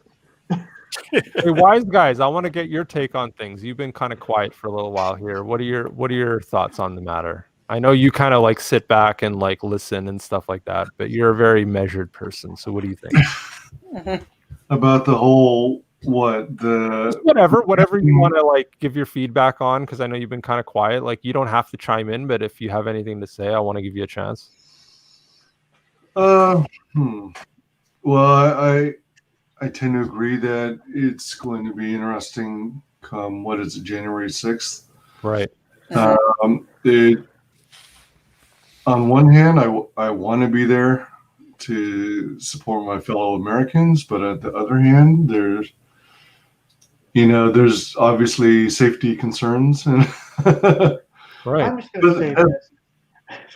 But at the same time, it's like, not a whole lot of people rely on me anymore. So it's like, if I go down fighting, then I go down fighting, right? At least I'd be doing it for my country, ultimately. Mm-hmm. And why this guy here going full roof Korean on us like a real patriot? Yeah. Well, I'm American through and through. I was born in America. Hell yeah. My home, and although I have Chinese ancestry, China never did anything for me, other than. Have you ever been to China? Right? No, never. Yeah, exactly. You wouldn't know a damn thing about it. Yeah, supposedly there's some family property out there, like a home that our family members are supposed to be able to go visit whenever we travel to China, but it's been kind of taken over by a portion of some, how shall we say it? Well, I consider them like corrupt family members, but right, not so much in like Yakuza or anything crazy like that, but bad people of bad character and morals. So it's my loyalty is with the USA, and the more I see the liberties and rights being eroded, the more pissed off I get, and the more I want to try and wake up people. Well, just know, I don't want to cut you off, wise guys. Just know the CCP is only 70 fucking years old. Exactly. It can be defeated. And I love what Wise Guys is saying, right? Because really what he's talking about is it's more about principles. It's not about your ethnic background, your racial background, your country of origin, any of that stuff, right? Let's completely demolish any of these ideas, even of countries themselves, whether it's Canada, China, United States, Europe, Africa, any of these places. It really comes down to your principles as an individual, really. Yes. And I think that's what, going into the 21st century, that's what we all need to focus on is, who are we as individuals? Do we believe in individual rights? Do we believe in individual freedoms? Do we believe in individual creativity? And these are things that we can all agree on. These are things that we can all get behind each other on. It doesn't matter where the hell we're from. It doesn't matter what our origin is. It doesn't matter what, biases or whatever we might have. We can actually literally intentionally look past those shortcomings and short-sightings, and we can actually really work with each other, and we can really learn a lot from each other, and we can really be strong together with each other. On some real shit, CG is the most diverse group that is labeled the most anti-diverse group. Right. Facts. I wanted to talk about something that I've always pointed out. We all remember how that stupid Captain Marvel movie, right? Oh yeah. Remember what that thing that Brie Larson said in one of her interviews, that it was an open love letter to women of color. The question, well, she did in one of her interviews, and my question I had for people was, why didn't they go with the second Captain Marvel? Hell yeah. Yeah. Real shit. It's like Monica Rambeau. Yeah. Hopefully they do eventually. She would be. Yeah, it's just I point out that this whole trying to be woke thing is it's bullshit. It's fake. They're doing it to look how virtuous I am, kind of thing. Well, I can tell you why they didn't go with Monica Rambeau and use that to their advantage, since she was a more liked character. Exactly. It's because they play into China, and China is absolutely fucking racist. Yeah. It's the same thing that they did with Finn. Here's the thing: they missed the opportunity there. They placed him there because he was the same color as me, but they didn't utilize him the way that he could have been utilized correctly. Because they use his skin color as a character versus his character as a character. Is crazy. Yep. Because it makes him, because they think it makes him look good. Like, oh, look how virtuous I am. I even pointed out when Rob Liefeld was talking about Heroes Reborn, he did a Captain America comic book, and goes, I tackled the subject about white supremacy, blah blah blah, and I sent him a message saying, dude, you did a Captain America comic book. Some of his villains happen to be Nazis. You're not really. You're not like Van Gogh or something. Get over yourself. That was the early 90s. It's not like anybody expected some heavy social commentary from Marvel Comics at that point. Yeah. I always like how these anti-racist people, or these anti-fascist people are always like, oh, we're just like the U.S. troops, going to fight off the Nazis. And I'm like, you recall these were white Americans mostly in the 1940s, right? It's they weren't fighting anti-racism per se; they were fighting Nazis. You're kind of white. Yeah. I mean, that's Nazis just happen to be racist. That's saying all the different races by default. I'm pretty sure most people were decent enough and everything, but there was how society was made back then, where you can't really compare yourself to that, because they didn't really care about the racial aspect of it. They cared about the fact that Hitler was starting shit. Yeah. I mean, well, if you remember history, America didn't want to get involved in that shit in the first place. Yeah, I mean, why do you think the Tuskegee Airmen were the Tuskegee Airmen? It's because they were a segregated division. Well, you know, I lived in Germany for 5 years, and I experienced more racism in the United States than I did in Germany. So when they try to play the Nazi card, you know, those people over there, they like that's a part of our past. We don't acknowledge it. Well, we know of it, but we don't. That's not us. But again, Right. CG, they try to label us as Nazis. I'm like, the fuck am I, a black Nazi? I'm a Blotzi. So you know, Blotzi. Right.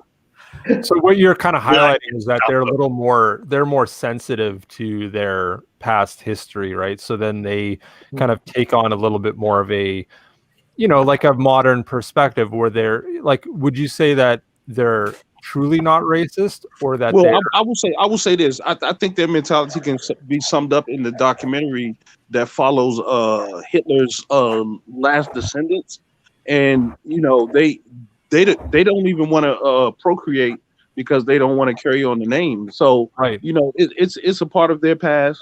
No, I'm They fascinated by this perspective because, like, on my dad's side, so my grandmother is from Latvia and my grandfather is from Prussia in the old country, right? So it's like really old, like Eastern Bloc countries that are like, you know, rooted in that whole like Eastern European mentality, not necessarily like, you know, East German Nazi or anything like that, but like, you know, very, you know, like quote unquote white, you know, history or whatever.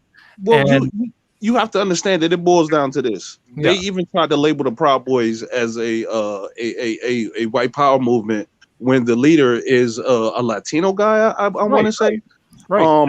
you know, so it's just a thing where the media wants to separate those who think that we belong together, like us, because we know that we have a brotherhood and say a CG, but you know, because they want to produce their point and virtue signal, they're like, anybody who doesn't believe like us is a fucking Nazi. I mean, Wade called a black guy a year ago a racist, a white nationalist or some shit.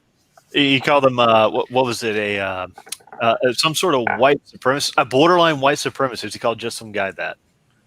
Well, no, and I only bring this up because, like, I'm only bringing up my perspective is because, you know, even ever since I was a little kid, I've actually been way more attracted to, you know, kind of like the exotic side of the world. Like, I've never really been ethnocentric from a perspective of like white people or my own ethnic origin. Like, for me, I've always been fascinated by other cultures. I've always been fascinated by people from other parts of the world.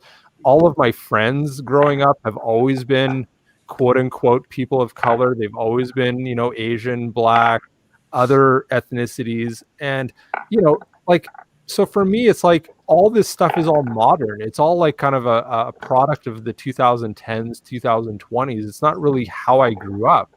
Right. So I'm always interested to hear people's perspective on things because, like, you know, it's that classic thing of like, I know I'm not racist. I have tons of black friends, all this, you know, they kind of try to make it a meme or a trope.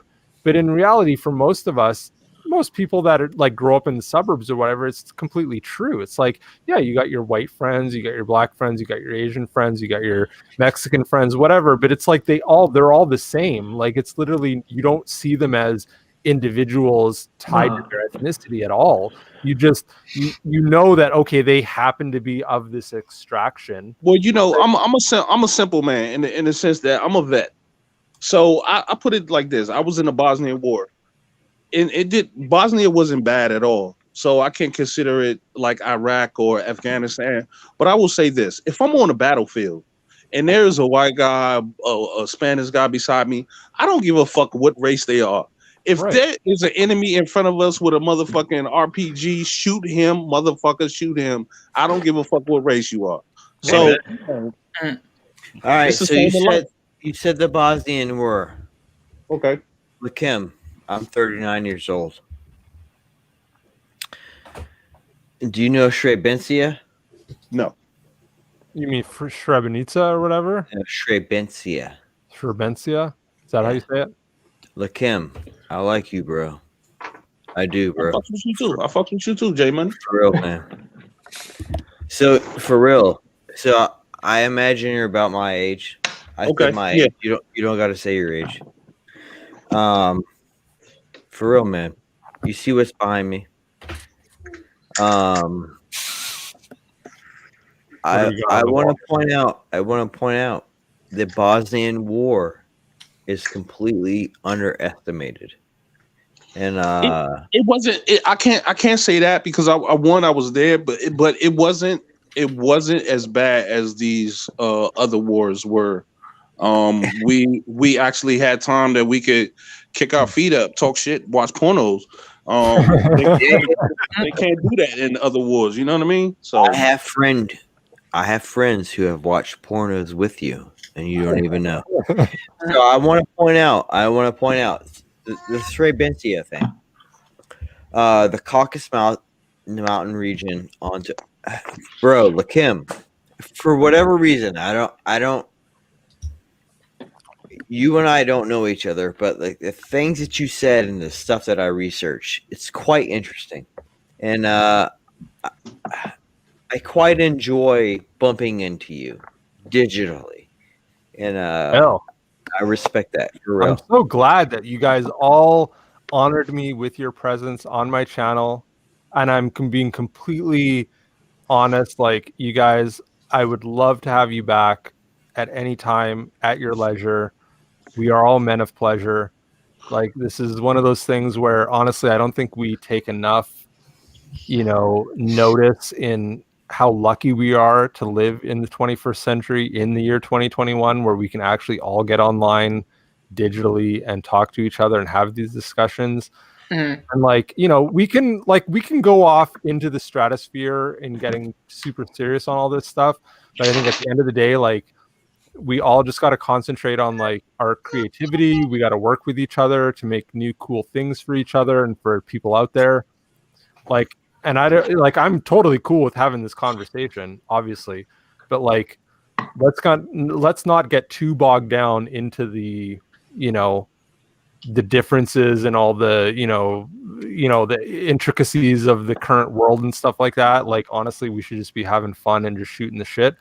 Not to like, I'm not trying to like bring an end to the conversation or anything like that, but just like, honestly, let's bring it back around and like, let's huddle. Like, who was it that talked about, like, remember back in the 80s, all the 80s movies, you would have a huddle, all the kids would get around and they would all huddle together, right? The leader would put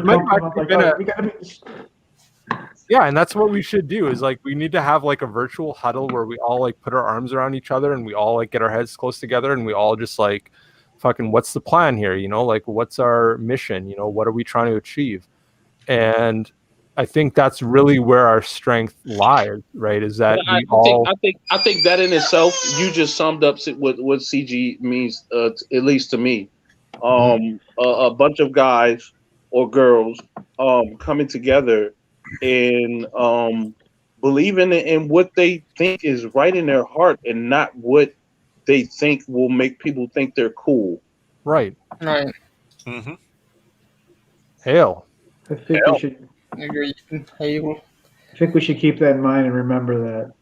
Yeah, man. That's kind of why I wanted to do this stream on the 1st of January. It's like, it's not just, you could look at it as being, okay, it's just like a place marker on the calendar. It's just a day like any other. But honestly, I think there is a reason to kind of like set your goals. There's a reason to kind of say these things out loud. And there's a reason to kind of like let other people know, what are your goals going into the new year? What kind of like, perspective do you have for the new year? That's why I was saying, like, what are your positives? What are your negatives going into the next year?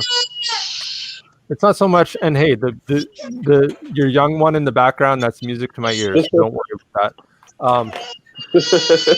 We like, honestly, we all gotta like focus on this next year. I really hope to like really be connected with all you guys in the new year. I hope like you guys will come back on the stream, and we're not ending anything right now. I don't hope you guys don't get the wrong idea, but I just want to like get it out there. Like, Jay Money, you've been wanting to do your show for a couple months now. You've been talking, like, honestly, dude, let's get this stuff let's get it going. Let's do it once a week at least, right? Because Jay Money wants to talk about like more political stuff. He wants to get into like, all the weird stuff going on. Well, you do. I mean, I see you on Twitter every day, right? You're kind of like getting right in the thick with all these like world leaders and stuff like that. You got hold on. You got to speak in code when you're talking on the phone. Do you understand?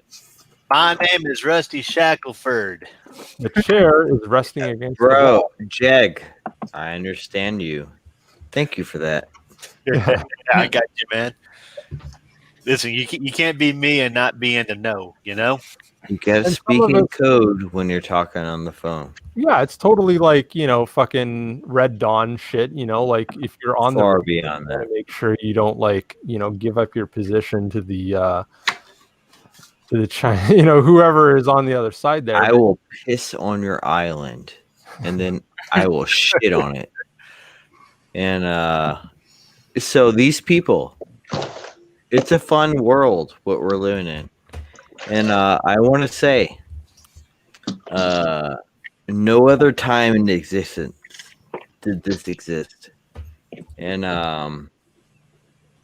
it's fun. It's very fun. It is. It's like we've made it You through have 2020. you may have an idea, but you have no. I don't want to cut you off, John. I apologize. No, go for it. I want to say in quotations, you have no idea, but you have so much knowledge. And I usually play dumb. Like honestly, I do know that I know a lot, but I kind of play dumb for the most part because I want to hear what other people, what their take on things is. For me, that's the one thing I've kind of learned in the last year is that it's not so much about me. Everyone has really become so focused on their selves in this social media sphere that we live in.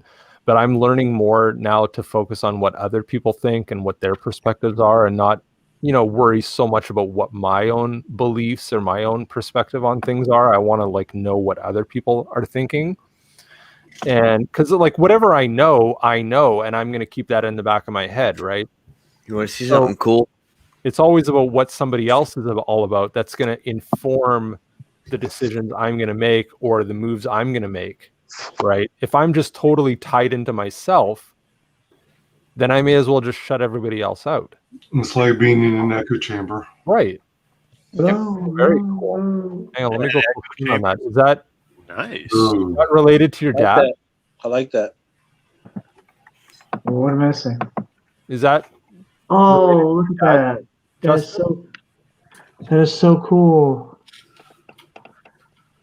Like, show the front again. Wait.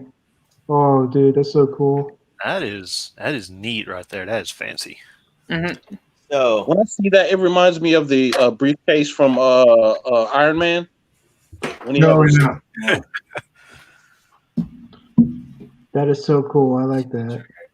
But John, what you were saying about we don't want to be an echo chamber and everything like that. I completely agree because that's kind of what started this entire thing to begin with. Too many places became echo chambers and made bad ideas, bad assumptions, and bad ideas started festering and spreading, and nobody would call it out because it was too much of an echo chamber. Mm-hmm. Now, no diversity of thought.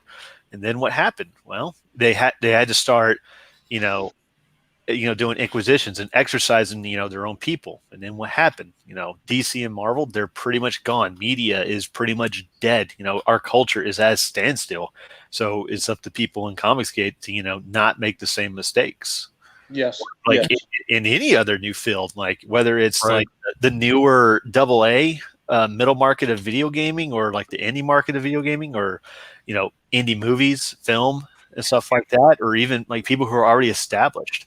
It's up to you to not be caught in that echo chamber. Allow diversity of thought, not just think about diversity of what's on the surface, because that's not true diversity. Because at the end of the day, we're all just people of like either one of two genders, of like one of 7 or so races.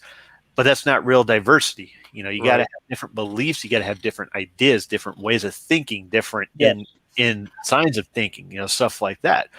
Because anything other than that, it's no different than just having a video game mod where you just put a skin over everything, but the core gameplay is just the same. Yeah.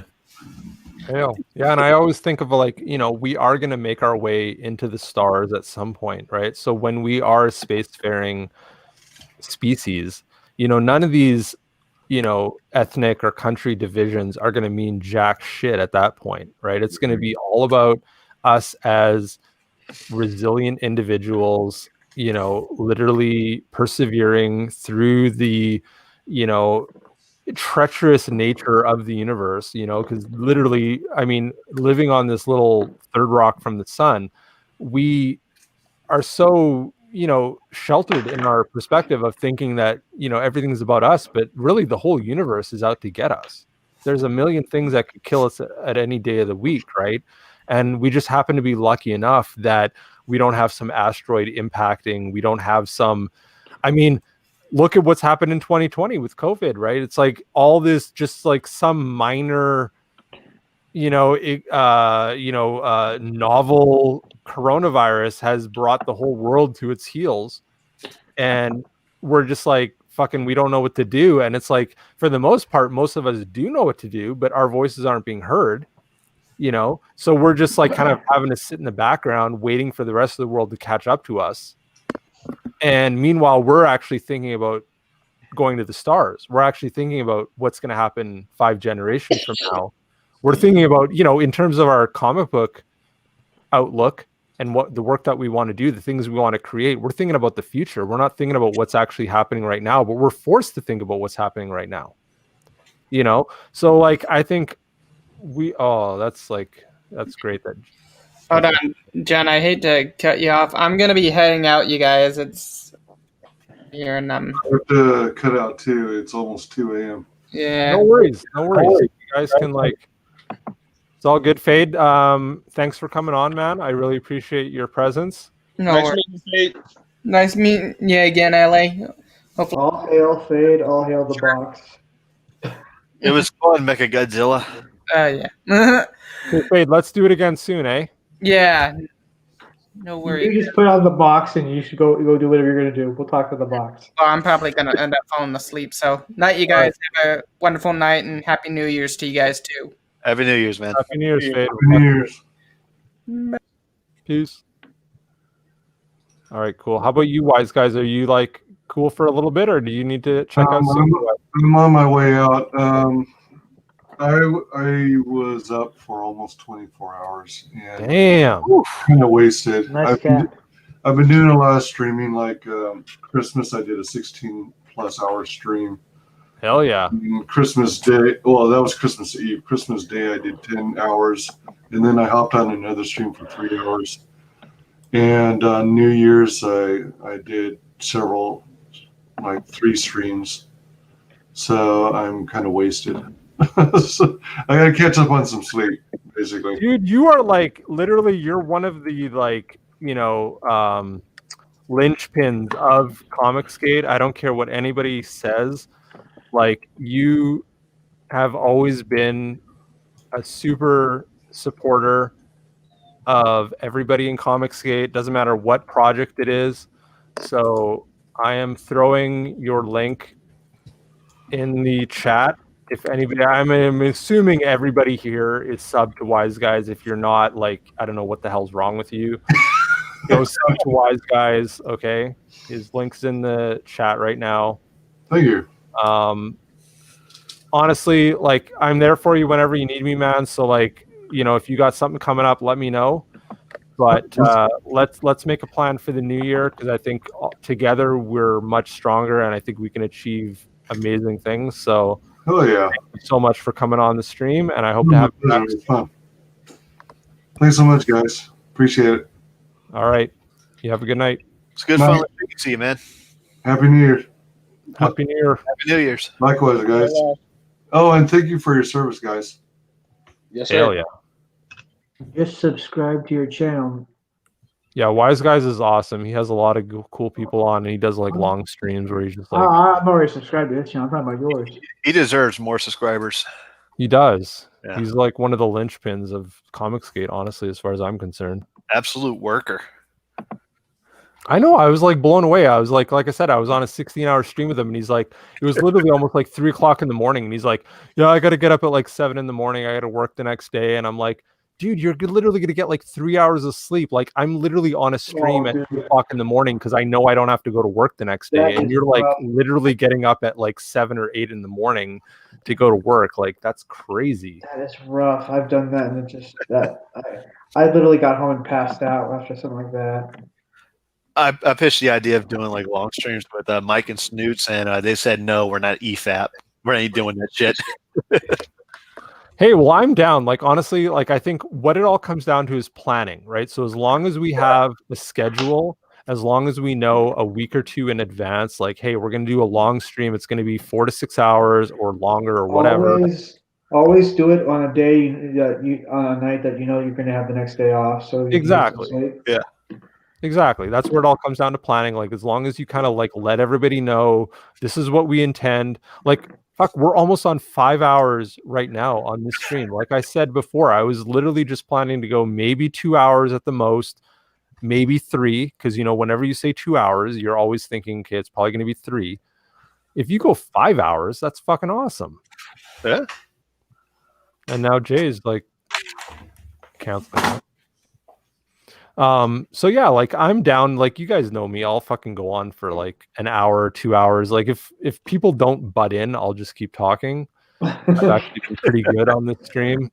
The problem is we can't get people to not butt in, but I think it makes it entertaining. Because I'm so used to trying to like, okay. He's getting to wrap up what he's going to say, so then I go. And then somebody else starts talking like, damn it.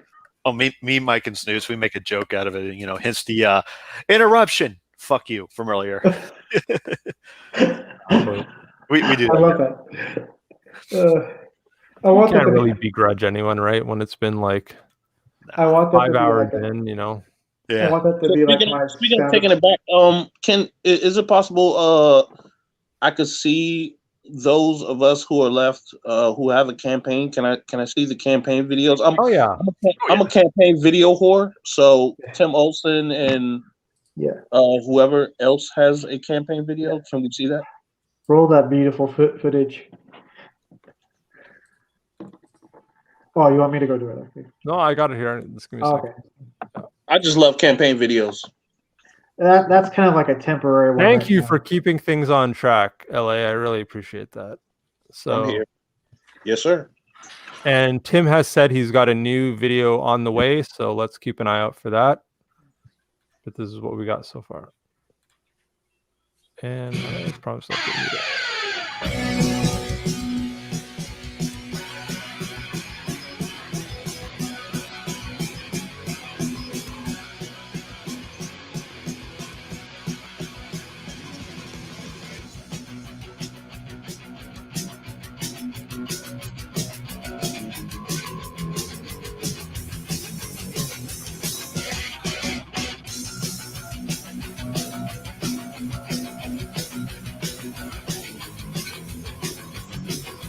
Yes, interior pages.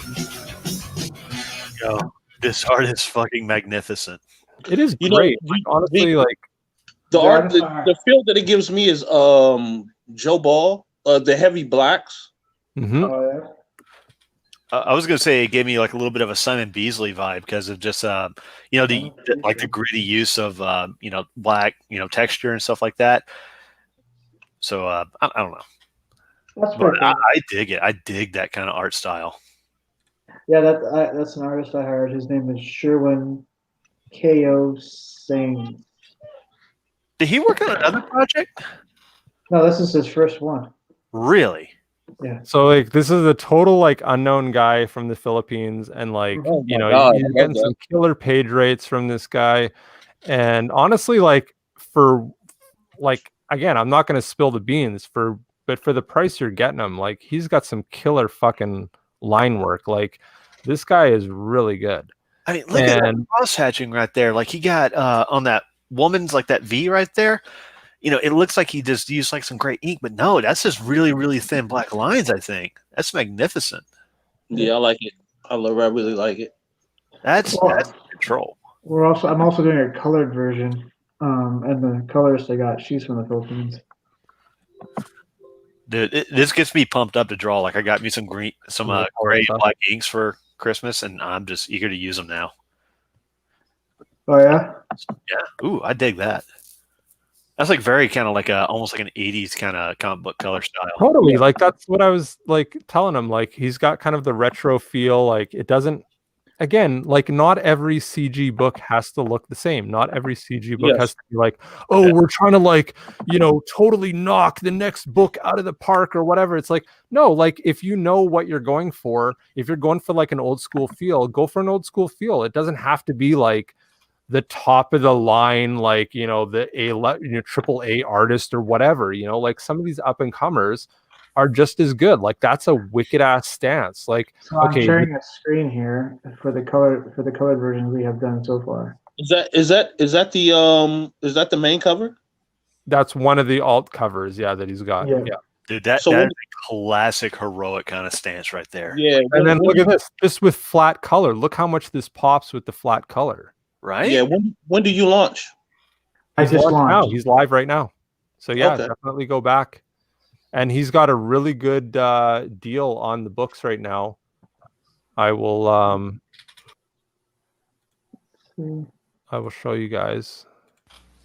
See, that's a very interesting way to use like, non like kind of traditional colors or anything like. Well, traditional it is kind of like traditional coloring and everything like that in some way, but like not like the realistic colors. How everyone right? Yeah, it's just flat colors. It's not like super heavily shaded or anything like that. But I mean, that's not to say that won't change, because I think, Tim, are you still thinking about doing the coloring as a stretch goal? Is that still the plan? Yes.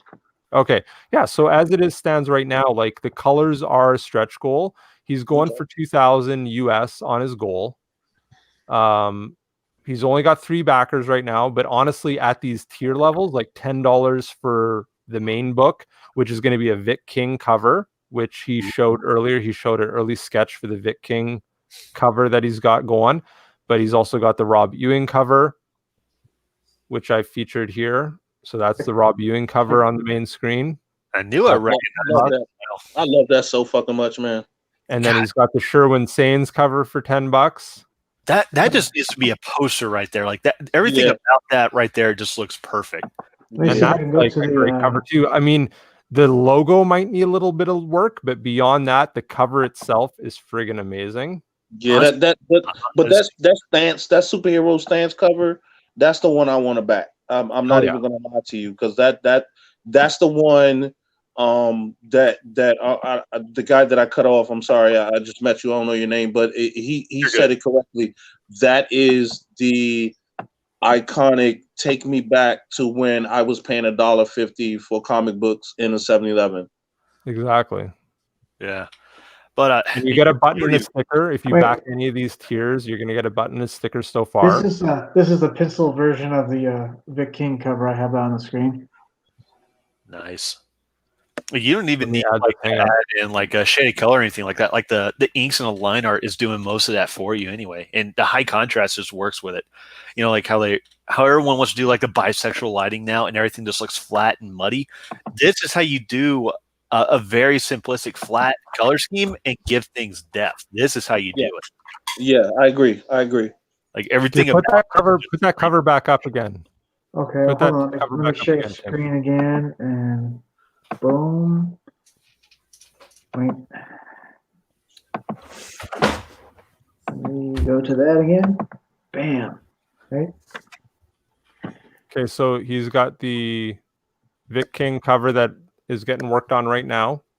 Yeah, he's almost finished with it. That's where it's coming from.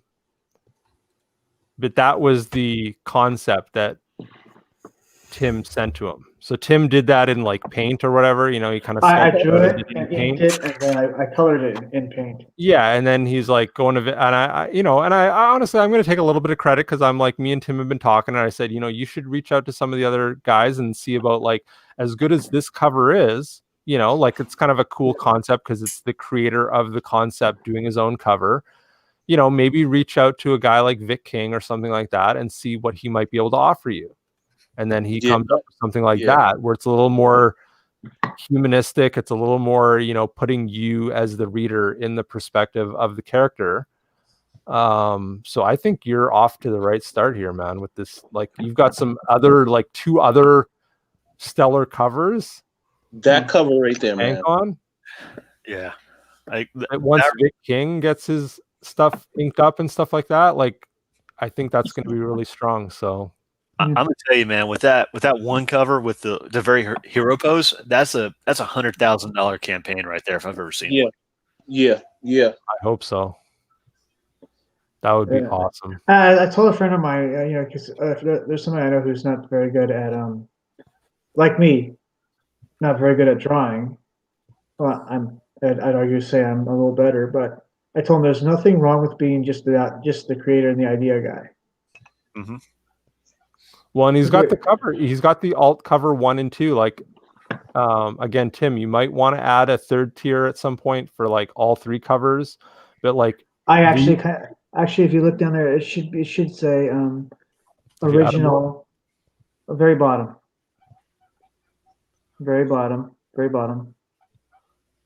right there. See, I changed it to say original alt 1 and 2. Original 1 and 2 alt, so $20 for 3 of them. Yeah, good deal. Damn, man, that's a good deal. Yeah, if you can get all 3 covers for $20. Yeah, that is a good deal. But man, that interior art though, just fucking baller. Yeah, I agree. Pretty good. I almost don't want to see it in color because it looks so good in black and white. Some people have also said his style kind of reminds me of like old Conan the Barbarian. Okay. Oh yeah, Savage Sword of Conan. Or maybe like a little somewhat like Frank Rosetta, sorta. Hell yeah. See, everything I've got ever since, like I've been helping Tim and I've been converting these all to TIFFs, so it's like I can't put them on the stream right now, but next stream I'll convert some of them to JPEGs and I'll make sure to like tease a couple of these pages because I've been lucky enough to have a look at them all and like it's really solid. Like the one thing that really strikes me is that you don't need any of the lettering or any of the story to actually follow what's going on.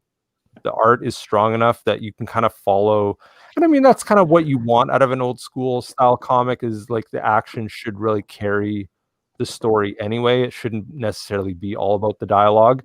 So I think you've got like a good thing here. You know, some people want a book that's like more heady and more, you know, into like all the dialogue and the story and the background and everything. And your story is very, you know, kind of tried and true. It's more about the, you know, the action.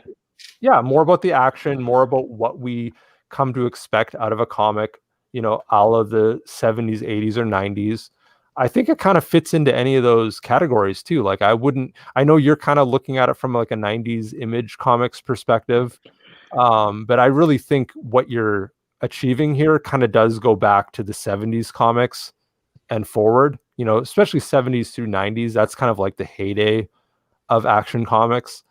So yeah, I think you've got like a really good project on hand here. Yeah, I want to piggyback on that. You know, my thing is this, you know, because I'm in some Facebook groups, and even though I don't post in a lot of the art groups because a lot of those guys have biased opinions. You know, a lot of the admins like certain artists, so they'll highlight certain things. But going back to what you said, the art is supposed to carry the story in comics versus the story carrying the art. And if you want a story, if you're more invested in the story, buy a fucking novel. Mm-hmm. Because when it comes to comics, when I walk in the shop, I see covers, I don't see words. There are comics that I have and have had for over 2 years. I have flipped through 5 or 6 times and I'm yet to read the story because the art is so compelling. Exactly. Yeah, you want the opposite of that bullshit that Tom King was pitching the other day. Oh, the 50 panel grid? Yeah, that shit. That's too many panels. Like the fact that a professional, quote unquote, professional comic writer was trying to pitch that and claim that shit was good and that he wanted 4 pages of that kind of pissed me off a little bit. Dude, like, me and him live in DC. I swear I want to bump into him. One time. Hey, I just learned that Mark Waid comes from my state. So, you know, you take him, I'll take Mark Waid. Right? You know what? I actually texted Mark Waid myself and called him a bitch boy. I hate that guy so much. He's such. Well, I mean, there's a time and a place, right? Like, you know, a guy like Tom King, right? Like, he knows what he's capable of, so he shouldn't be kind of so-called playing the court like that. You know, like you know what I mean? Like, if he knows he can get away with a 3-page spread where it's literally nothing but just the talking head, maybe that's a reason not to do it. You know, use that when you absolutely need, you know, when the story calls for it. Less is more. And didn't he do that same shit in? Did he write Heroes in Crisis or whatever? Yeah. The one where everyone goes to like the therapy robot. Right. People. Yeah, no, that's literally what it is. It's just a bunch of talking heads in that book. Exactly. I mean, when Frank Miller did that in Dark Knight Returns, he did it in such a style you didn't even notice it. I feel like Tom King inserts himself so much. Okay, so what we've gotten from him is from Batman, he has relationship issues, and what we've gotten from Crisis in Heroes in Crisis, where I think everybody fucking died, somebody important dies. He has mental issues and he needs therapy. That's the original cover right there. That's the original version. That's awesome. But you could also see, like, you know, he had problems going back to like what was it, Mr. Miracle and everything like that. Oh yeah, I forgot that. Like with the suicide and everything like that. And it started off strong. Like the first 8 issues of that series was really good because it's something we never saw before.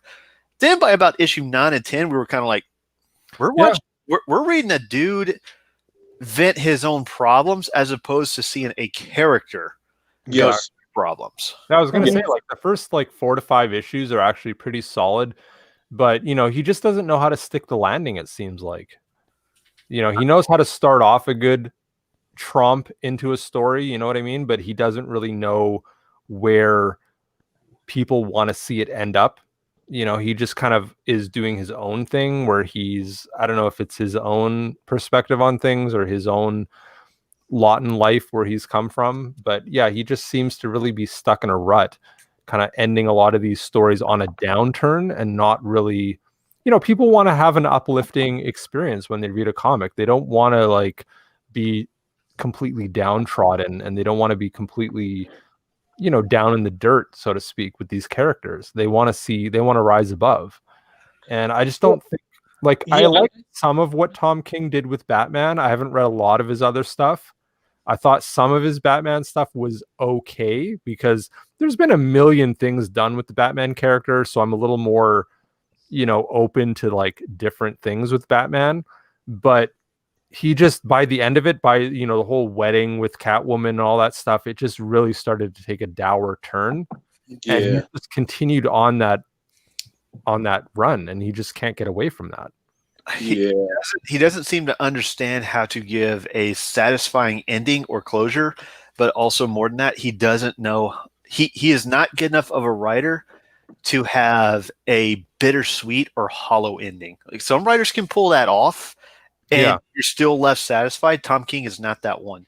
His writing is not like where he can have those. I feel like Tom King is going for the Hollywood turn my book into a movie emotional stance. Well, he is supposedly, but I think it's kind of canned now. But he was supposedly writing New Gods, the movie with Ava DuVernay directing. Right. I'm pretty sure that's fucking canned now because there has been no word on that. Yeah, wasn't like Black Panther? Wasn't the lady that directing that movie, wasn't she openly saying she discriminated against the white actors that were hired? She has a I can't say that that's exactly what she said, but I have seen. I thought that was the guy who didn't Get Out. I thought he said that, but DuVernay was the one. DuVernay did say that. She put something out. I can't remember if it was on Twitter or some other social media, but she's like, you know, she basically railed against any kind of like, you know, equal, you know, because that is against certain hiring laws, right? You're not supposed to like say, oh, we're only hiring people of color or whatever. Like, I understand if you want to like, you know, highlight, you know, that you have roles available for people of a certain persuasion or whatever, that's one thing. But when you say like, okay, if you're white or you're this or you're that, you're not really going to be looked at for this How role, about you, that's how a about totally you hire? different thing. How about you hire on fucking merit? Hell How yeah, about you exactly. hire on skill set? How about you hire on the person's They look right for the role. That's what they should be looking for. You know, LA, I agree with person's you 100%, willingness?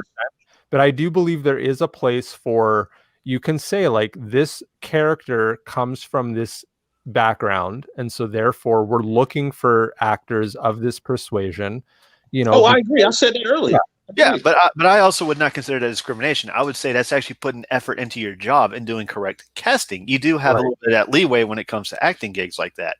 And of course, you know, you're like, right. But when it's like this whole like white people need not apply or whatever, yeah, that's total bullshit. Well, I will honestly say I label it as this. I am a foodie. I fucking love food. I can cook my ass off. If I walk into a Japanese restaurant and there is not a Japanese person cooking my fucking food, I don't want it. So, you know, when it comes to comic books, if I liken it back to Commissioner Gordon. If it's not the Commissioner Gordon I grew up with, I really don't want it. And I would say I mostly agree. There's very few rare exceptions to that, and most of them are like, you know, the minor characters where it's not really important to, like, you know, where it's not really important to them, like Perry White, because they're really a background character. So, you know, their race and their, you know, image is not them. Like Jimmy Olsen is kind of like famously a redhead, so it would be kind of noticeable if they did that. Right. But Perry White, no, you can get the guy from the Matrix, Morpheus. I forget. That's where it makes it more interesting. Honestly, to me, like, I find a little bit of a kick out of like, hey, there's like something about this character that I wasn't really looking forward to in the past, but now that this, you know, really amazing actor is going to portray him, now I'm really interested to see their take. I'll play devil's advocate. If the actor earned their role on merit, I would say yes. Mm-hmm. If they earn their merit on their skin color or their sexual orientation, I say no. Hell yeah. No, I agree. I agree totally. And I think that's where most of the, like, honestly, I think a lot of the casting roles, whether it's been Nick Fury with Samuel Jackson, like, you know, there's a bit of controversy involved, whether, you know, because if you look at the original Ultimates artwork, right, it was kind of drawn in Samuel Jackson's likeness, and there is a story behind that where Mark Millar and Brian Hitch actually, you know, kind of like knowingly wrote and drew Samuel Jackson into the story on purpose, and actually did it against Marvel Comics' best interests. And then Marvel was like, had to play White Knight and be like, oh, don't worry, if we ever make a movie, we'll, like, you know, be sure to try and include you in the movie somehow. But meanwhile, Hitch and Millar were basically in the know and had already talked to Samuel Jackson and his agent and been like, yeah, don't worry. Like, but he was so good. You forget about Hasselhoff, right? Yeah, that's like one of the few times where like charisma of the actor kind of like transcends it, and it's also kind of why I mean, like, it's hard to, you can't just like blanket statement like, you know, it's never a good idea or whatever. Like, sometimes this idea of doing the race bending is actually a really good idea, because it's one of those things where back in the 50s or 60s, they were just like, it was like every character was made a white character for whatever reason. You know, I don't even think it's a racist reason. I just think it's like, you know, that's just how it ended. Well, you know, the country. Yeah, it's just like the path of least resistance kind of thing. Like, they just knew that they were not going to get any pushback or whatever, right? But when they were creating that character, they knew deep down it could be of any persuasion. It's just that, you know, 99.9% of the characters were white, so they just made it a white character. Here's my thing. I, as a black person, listen. I don't care about the race of a character if the integrity of the character and their demeanor is done in a certain way where it's not a virtue signal. I'm good. Yeah. No, I hear you. I totally hear you. And I'm the same way where I'm like, you know, that's why I kind of like give a pass to that historic aspect of it, because it's like, I don't think they made those characters white for some outward reason, right? It was just that's, you know, there was like an underlying societal pressure that was going on, right? So those characters, it was just easy to make it a white character because most of the readers of that time would just accept the character for what it was, whether they were white, black, Asian, South American, whatever perspective, right? They would just kind of go along with it because they didn't have a voice. They didn't have, their ability to speak their feelings, right? Well, to play devil's advocate, as artists, artists are constant recorders in the sense that we are recording what we don't even believe that we're recording. So I've hired artists from the Philippines, artists from Brazil, and we draw what we see. So the art, I could send a pinup of a female to an artist from Africa, South Africa, which I've hired, and I can send it to Brazil, and they'll come back with different variations. So, it's a thing of us artists, we record what we see. So a lot of times when Stan Lee and Jack Kirby were creating these characters, they were creating these characters from people in their lives that influenced them. And one of the artists that I'm supposed to love, that I'm kind of on the fence about, which is Alex Ross, he included his father in a cover recently. And it's just because that's what he respects. That's what he grew up with. That's what he loves. So I don't fault people for having characters that are of European descent because that's what they see. Right. Well, yeah, it's also, it just comes down to very closely to what you said. It's also just, what or like what you're comfortable with. White people who draw and stuff like that, just by, just by the fact that they're white and they're probably hanging around white people all the time, they probably draw, people probably mostly as white. Not to say that they're against drawing other people of different races and everything. It's just what they know and it's just what they're used to. So, when they deviate I from want to ask LA about this a little further because, I really appreciate your perspective on things, and I totally agree with where you're coming from. So as a writer, right? So, if I'm trying to create a character and I'm trying to put some diversity into my characters, not necessarily diversity on the surface, but diversity in terms of true background, because that's the thing, right? It's it's very easy to just write a character that's looks like you or looks like someone or whatever, right? Okay. Is there wiggle room? Is there a bit of is there a bit of space where a white creator can create a character of color? Yes, of course, of course so. And I think that some of the most iconic characters that are Black were created by white men. And it's so funny that you asked me that question. I have a book coming out. You guys saw the cover of it. And I have a Black guy in it, and he is the only Black guy in my universe of about 40 to 50 characters, and it's not by design.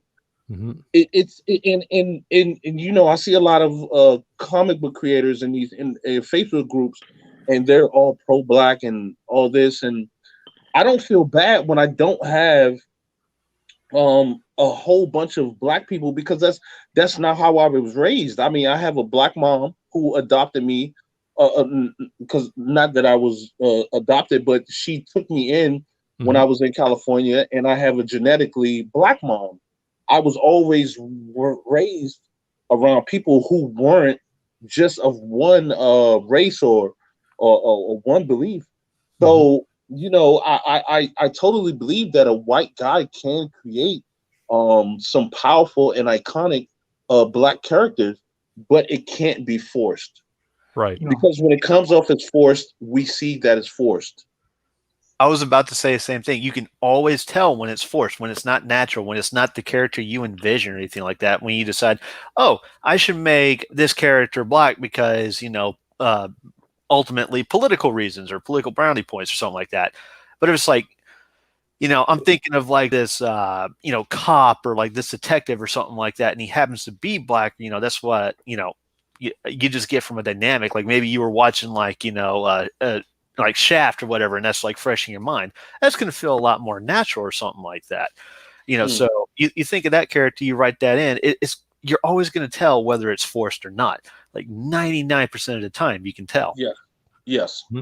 Yes. Well, I was looking at some of the pages to my comic book, and I noticed that in some of the panels you were talking about this, John. Sometimes Melvin looks a little Asian, a little bit.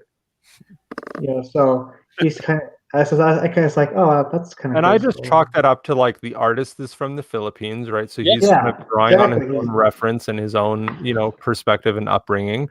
And I wasn't like making that a negative or anything like that. It's just that you could literally see in like one page he looks very Western, but then the next page he has a very kind of Eastern look to him, right? Yeah, so I think that's pretty cool. Actually, I kind of like that. And I honestly, that's where I kind of, even the idea of like adding color to the pages made a little bit more sense, to just kind of draw some continuity between the pages, right? Because even if the art style maybe leads you one way or the other in the black and white, the color will start to tie things together, right? And the fact that your character Melvin has yellow skin, right? And again, I don't think there's any connotation behind that or anything like that. I kind of like that idea of like he's an alien or a otherworldly character, who's on another world. He's totally from Springfield. Yeah, I know, and I actually, ironically, if you mentioned that, but that is kind of a nod to The Simpsons. But, that's like an extra aspect to the character where you can kind of like, you can like hinge on the fact that, okay, this is not like some earthbound character, this is like a dude that lived on Alpha Centauri or whatever. I don't know what his background is, right? But maybe it's 10, like that's the thing I love about He-Man is like, okay, it seems medieval, but it's like also got futuristic aspects. Like maybe it's 10,000 years in the future, right? And that all of our technological society has completely killed itself, and it's this barbaric society that has lived on the dregs of the whatever artifacts of the past or whatever, right? Maybe Melvin's the same kind of guy, right? Where he's from some futuristic out there spaceborne society, but really he's kind of a barbarian at heart. And all these ideas of like whether he's from Earth or whether he's like this race or that race or whatever doesn't matter. Actually, Sherwin and I are actually doing character sketches because we are going to do kind of a Melvin webcomic too. Cool. And it's gonna kind of lightly go over his that first page that you did for your webcomic. You never pulled that up before, and I want to show that. Okay. I know we've only got like, I'm probably like the only person running the stream right now. I don't know how many live viewers we have, but I want to get this in the stream before we end. Because I really like that first page. It really had kind of like an Eastern, I don't know where your artist is from, but it had kind of like this guy, Omar, he's from Egypt. Wow. And yeah, it had a cool like feel. Like it really had a cool 70s kind of like, I want to say almost like Eastern Bloc, like Russian or Czechoslovakian kind of feel to it. But the fact that he's from Egypt speaks even more to the fact that none of those really matter. I just want to kind of expand the universe. It really does like illustrate more to our point and everything like that. Like, he's from Egypt. I'm guessing they go to Egypt at one point? Yeah. Or like that? Did they go to Egypt at one point? Who? It's like the character you were talking about, who's Egyptian? No, it's just the creator. The artist is from the artist. Oh, the artist. Okay. I'm sorry, I misheard. Like that's all right. That's all good. It just goes more to like what we were saying, If you guys hear me coughing, it's for medicinal purposes only. It's all good. Okay. A little puff fast. I partake myself, so I appreciate it. I love this art though. It's like very kind of like turn of the century, kind of like very minimalistic and very like, I like the sketchy quality of it. I like that it's not your main artist on the book; it's a different guy.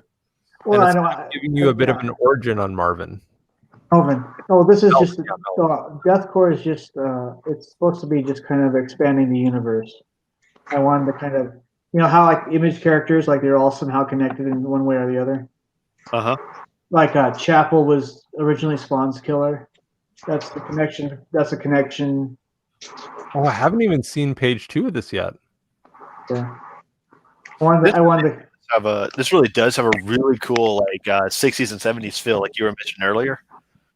Like I'm reminded of like old Vampirella art and stuff like that. Vampirella magazine, where it was in black and white, and it had like a very similar art style where it was influenced from like movies and B movie sci-fi and stuff like that from the black and white movie era. Mm-hmm.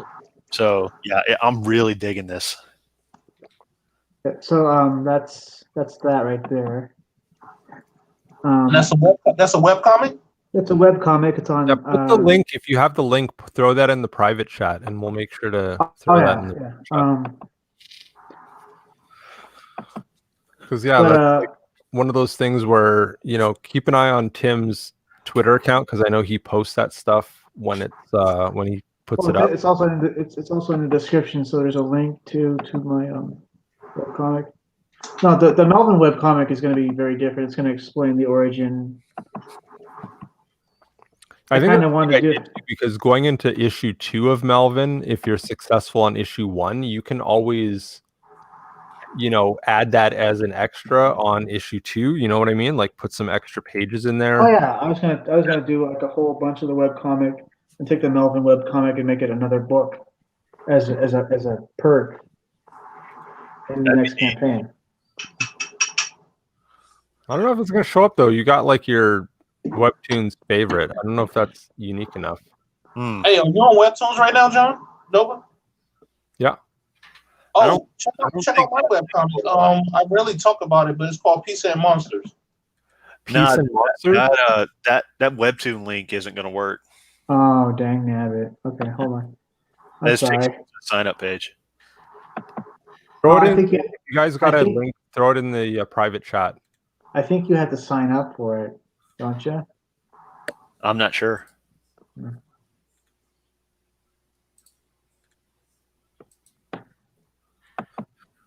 I've never been on Webtoon, so I wouldn't know. It's been a while for me, honestly. I used to come on here a while back, but I just thought it was a good idea to promote it and kind of build a little more backstory to a universe. Apparently, Pizza and Monsters. Look him. Yeah, Pizza and Monsters. Apparently, Webtoons got big and had its heyday right like after I got done, following webcomics for a long time. I don't know if that would work. Let's see. That works, yeah. All right. Well, anyway. Bear with me here. I'm just pulling this stuff up. I was even part of my storyboard. I was gonna kind of make fun of Nice. Okay. I was gonna take a few little pot shots at DC. I think DC's taking enough pot shots at themselves. Oh, I kind of always wanted to, especially Superman. I never really liked Superman. I like Superman. I don't like how they're handling Superman right now. Yeah. Oddly enough, I like how Zack Snyder's handling Superman more than I like the comics right now. I don't know. I just felt like the character was always. I'm a Batman guy. Yeah. I'm not afraid to say that. Yeah, everybody's all about Batman and stuff like that. I think that comes down to just how Superman hasn't really had enough good writers, which is a shame because Superman has had excellent stories over the centuries or decades rather, not centuries. Oh yeah, that's my baby. I haven't seen this. I literally haven't been back to my page in like almost about 2 years. I turned this into a book like stuff. Pizza and Monsters. You gotta go back to it. So I put it in the chat if you guys are interested. It's the Webtoons. Hey John, you're in here. Look at that. Nice hat. Oh yeah. Yeah, your beard was shorter. You've been practicing your spells? I thought it was faded. You go first.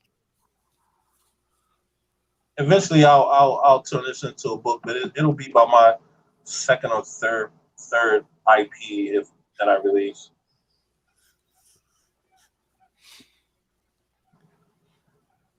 Damn, little shit just turned complete Sauron, didn't he? And he goes like, Yeah. giant I time. had to throw a gut punch in there. You liked that movie Wizards back in the day, didn't you? That was a good movie. I like that. I haven't seen it, but anything involving Vikings and wizards, I'm in. Yeah, did you ever see that animated Ralph Bakshi movie Wizards? No. Oh, you haven't? I have. Dude, you will dig the hell out of it. It's great. What about Fire and Ice? I fucking love Fire and That's Ice. great. Frank Frazetta style stuff. Yeah. Oh, it was Frank Frazetta's actual. He worked on the movie. Right. Yeah. I can't get enough. You can actually see the whole entire thing on YouTube somewhere. Yeah, they're not real picky about those movies on YouTube. This is taking me back. I haven't looked at this since I learned how to color, and it all looks like shit. I still love it. It's my first work, but you got to get back on it. I mean, well, I have no time. I really have no time for the webcomic anymore because the CG books that I'm on are so demanding, and even if I'm not doing the CG pages, I'm doing their trading cards or posters or. So what are the projects that you're actually on right now? Name the projects that you're that I can name. Yeah. Because the creators are kind of testy about that. Peregrine. What are you doing for them? I've done trading cards, posters, ulterior covers. A book called The Bradis by a CG creator who's coming out this year. Sunsworn, I am on that. Sunsworn's awesome. Tilt. Tilt is cool. Those are the 4 that I can name. The other 4 to 5, the creators have. Oh, I'm on Voidwalker. Yeah. So I guess that's 10.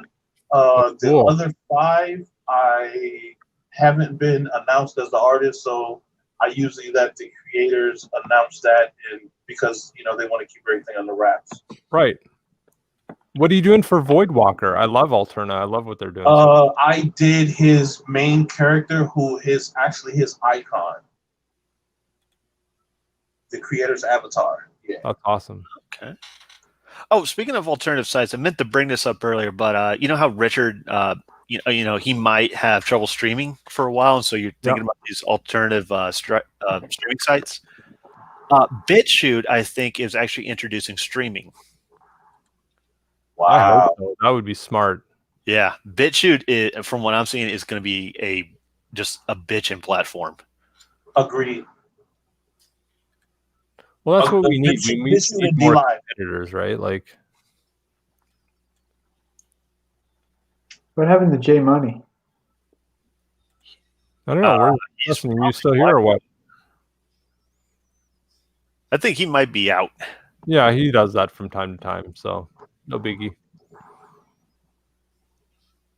But I'm liking that high contrast, black and white, very 70s style. Yeah, he does it on on an old school like board, and then somehow he shrinks it down. Ooh, nice. He does it old school. Wow. I've been considering whether the comic I'm gonna start working on this year, whether it's gonna be digital or on canvas or whatever. I think I'm pretty set in stone that I'm gonna make it physical as opposed to digital, because there's just like a grittiness and a texture to doing it on like board and paper and canvas that you just can't get on anything else. That is a fact, but business wise, it's just faster digitally. I prefer traditional, but because customers need their stuff ASAP, it's got to be digital. Yeah. Well, my plan is to have most of it done. And if you here's the thing about Webtoons: if you get your subscription count high enough, they actually start. You can sign up for ad revenue sharing. Oh, neat. Something so like you that. can make a bit of money off of your content. Yeah.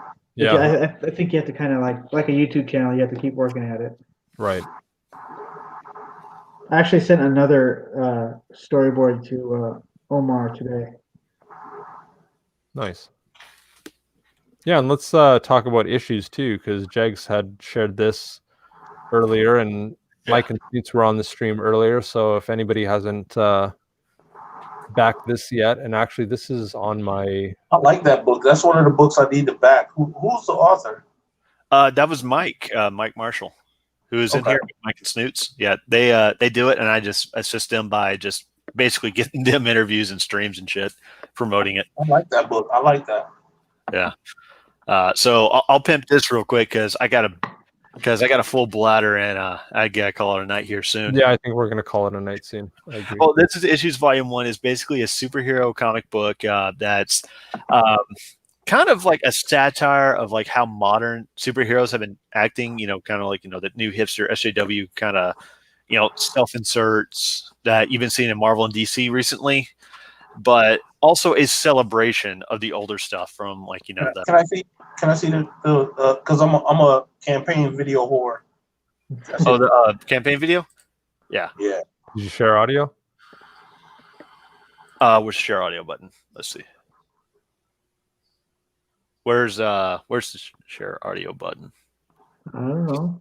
Just do this here. Just reshare it and then just share audio when you pull up the tab. It's like a little radio box at the bottom. Okay, let's see. This is a very good stream, John. Man, thank you for inviting me in. I'm glad to have met everybody I've met on the stream tonight. Yeah, look me up on Twitter, man. Dude, it's our pleasure. Like, thank you for blessing my stream with your presence. I think I follow probably everybody on here right now. I think I do. Even me? I believe I do. Tim. All right. Well, here's the thing. It's not really like a traditional, kind of like promotion. You'll see. Go full, like do the full screen on the icon. Hello? Yep, it's good. Flick. All right, it's working. We're doing a trailer for a comic? How's that work? All right, whatever. In a world marred by personal politics, where heroes have been reduced to a novelty, one team of superpowered misfits will set out to right the wrongs of their pasts, and once again remind the world what it truly means to be a hero.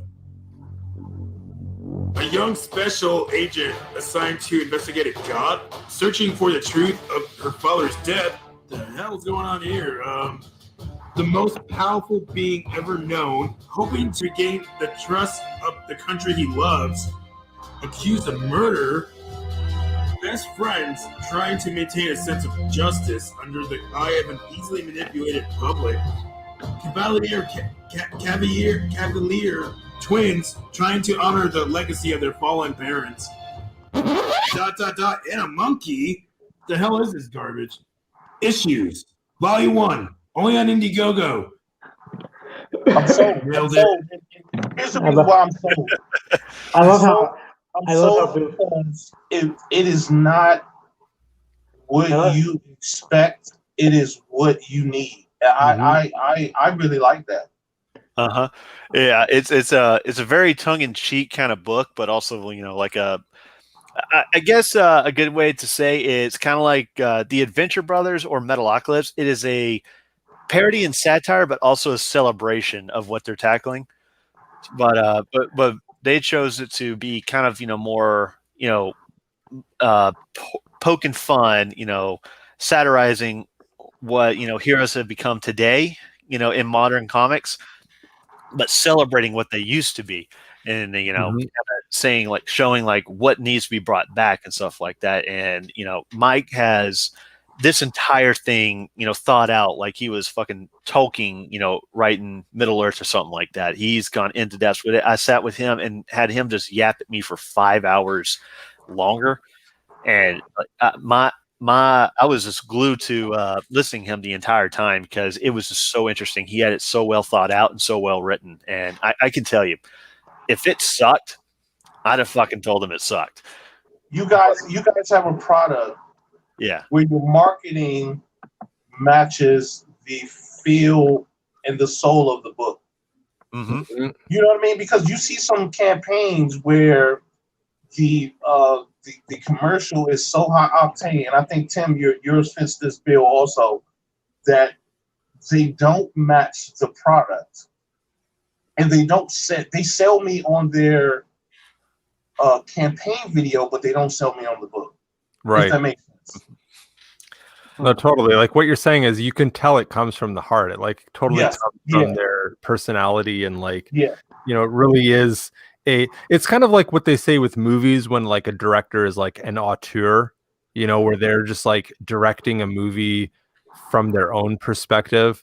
That's what I feel a lot of these, you know, really kind of the lower key CG projects are all about, is like they're not really getting the notoriety that they deserve because they're really kind of like a love letter to the thing that the creator's into, or they're like really a part of the creator's heart. You know what I mean? Yes, it's the difference between Reservoir Dogs and Ghostbusters, the all-female cast. Yeah, right. It's the difference between art and pretentious, essentially. And fucking Susan's art is so incredible on this project. Like, I cannot believe how great of an artist. Like, she's never done any comic art before. This is kind of like her first foray into like a main, you know, like into a big, you know, profile kind of comic book. I'm sure she's like tinkered here and there in the past because I've seen stuff on Tumblr. She's always like, drawn stuff like that. Yeah, she's incredible, and she's like an incredible, you know, traditional artist when it comes to like painting and stuff like that. I've seen her paintings are fucking incredible, but like for comic art, like I'm already like trying to like the machinations in my head are like, how do I, you know, get in her good books so that I can get her to draw a book for me someday, because she's just incredible. Like, she's gonna really go far in this world. Like, you can really see like her painting background, which is like little details like this glass right here and stuff like that. But you know, she was able to do the comic art pretty well. But since it was new to her and everything, they actually decided to go for a slight manga feel with it. But I think that's also a good thing, because manga allows for very, you know, comedic and high energy, you know, scenes and stuff like that. Like this one, it goes from like high energy to like this kind of comedic little to this little scene right here. And trust me, this book is funny as fuck. It like just going into these characters and stuff like that is some funny shit. Like, not it just has some great tears too. Like, honestly, some of the best tears that I've seen on any CG project, in terms of like whether it's getting drawn into the book, getting your kids' artwork into the book. That was one that I thought was really inventive. Was like, give us your child's, you know, refrigerator artwork basically, and we'll feature it in the book itself. Mm-hmm. And the reason behind that is because they really wanted to do it as a book that was for the fans, and not in like the inclusive way where it's like, you know, it's like, oh, we want somebody to, you know, that looks like you, so you can feel, you know, comfortable reading comics. It's like, no, it's like, hey, you want a speaking role? You want to get a wedgie by a superhero? You want to fight somebody? You want to be this character, that character? You want to have your art as like a chapter break? You know, here you can get one of these right here. You know, any of these, and you can still back some of these, by the way. Yeah. You know, and you know, they'll put it right in there. And when I'm right here where it says 7 years in the making, they're not lying. That's not some bullshit where it's like, oh, they thought it up for 7 years and they like shelved it in the back of their brain.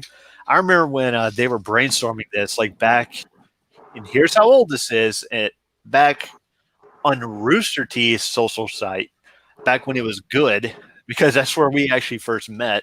Right. And started talking to each other and everything was on Rooster Teeth. How crazy is that, eh? That like some of these like websites and platforms have like completely fucking jumped the shark already. Yeah. You know, like I think me and Mike were talking and chatting with each other back when Red vs. Blue was at season 5. I don't even think I was able to drive legally yet at that point. Like it was some shit. But yeah, the art, like Snoot's really she really outdid herself on this stuff. Like he even got those tiny little lens circle flares right here. You know, you got all the shines, all the shadows are correct. You got the waves, the clouds, the background, the haziness in the distance. So, you know, the bricks even, like they're I love her art, honestly. Like, it's weird because like I'm already smitten with Snoots as it is, but like when it comes to her art, like I'm just like, God damn, she's like fucking the full package. You know what I mean? Like she's the triple threat. You know, like yeah. I like it. I like it. But also, if you notice, like with the traditional kind of digital painting and stuff like that, she also will just go in and like throw in the comic book lines where it needs to be, as opposed to regular shading, and it just makes the characters pop in this world and everything. It gives them, a lot of character, a lot of feeling, and everything that the speed lines that you would see in like older comics and anime and stuff like that. Yeah, and I love the chubby speedster. Oh yeah, is like kind of like the guy who's a little rotund, but he happens to be the speedster of the story, and that just makes like perfect sense. Mike can explain it a lot easier than I can because it's based on his friend. But the basic idea was this speedster's power. He's a former football player and everything, and when you're an athlete in high school and college, and you eat the way you do and everything like that, you have that metabolism going, and you stop working out, or things stop being a workout to you, and you're still eating. Well, guess what happens? You get that gut, but he still has like a muscular build to him. But he also has like that middle-aged beard. Yeah, that's how it should be. Honestly, like if the Flash was having to eat like 30,000 calories a day or whatever to keep up, like he would have a bit of a role. Like he would not be some skinny fucking ectomorph, you know what I mean? Like he would actually have to put on a little bit of weight, because you wouldn't just want to eat the calories to keep your speed up. You would actually want to eat enough calories to like get through the next day kind of thing, right? Like, so it makes sense that a speedster, because the speed itself comes from a superpower, but the calories themselves don't necessarily come from your superpower. No, not necessarily. And it's kind of like a hummingbird almost, how if it's trapped indoors for like, what is it, like an hour or two, it starves to death because it's moving so fast. Right. It's like it has to be eating or sleeping. It has like no other option. But, here's more of our artwork right here because, when we draw women, we draw women. Popping on her shirt, man. Yeah, I noticed the detail. I loved it. Just that nice detail of like just a little bit of button stretch right there. I love it. Patriot, our Superman type character and everything, and Mike told me we were discussing this, and we actually went with this kind of cape. Yeah, we went with this kind of cape, and like the flat cut right there, as opposed to like a U or a V cut or anything like that, because not just as an homage to like Superman and stuff like that, but also a little bit of Shazam in there because we really like Shazam. Captain Marvel is his proper name, I would say. Yeah. The long cape and everything like that. And of course, dick bulges. Totally. Got dick bulges. I'm all for like, just play it even, right? If you're going to put like big boobied women in your book and just have like the super skimpy like G-strings and stuff like that with the females, make the guys like give them a bit of bulge, give them a bit of sex appeal or whatever, and just like like as a guy, like I'm straight, I don't really care. Like honestly, when I see that kind of thing, I just kind of like skim past it. I go, okay, that's for like a different audience, right? That's like we've admired enough Conan the Barbarian in our days where we're okay with it. And again, that gets back to the CG thing. Like we are a diverse crowd. There are people who are, whether they're gay or they're bi or whatever, or they're just into like, I don't care whether you're a furry. I don't give a shit what you are. Right? Like if whatever you're into, go for it. But also just another like just compliment to Snoots. The arms right here, the foreshortening on this arm, cutting across where it should be against the thighs, and in this arm right here, having a different complete perspective, the hand getting longer and everything like that with the forearm.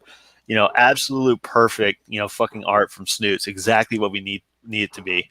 There's his cover right there. All that stuff. Standard, who's our kind of looks like somebody, doesn't it? Kind of somebody familiar. Totally. Yeah, it's a little bit of a self. Not like CG has any self inserts or anything. No, not at all. I do between clients.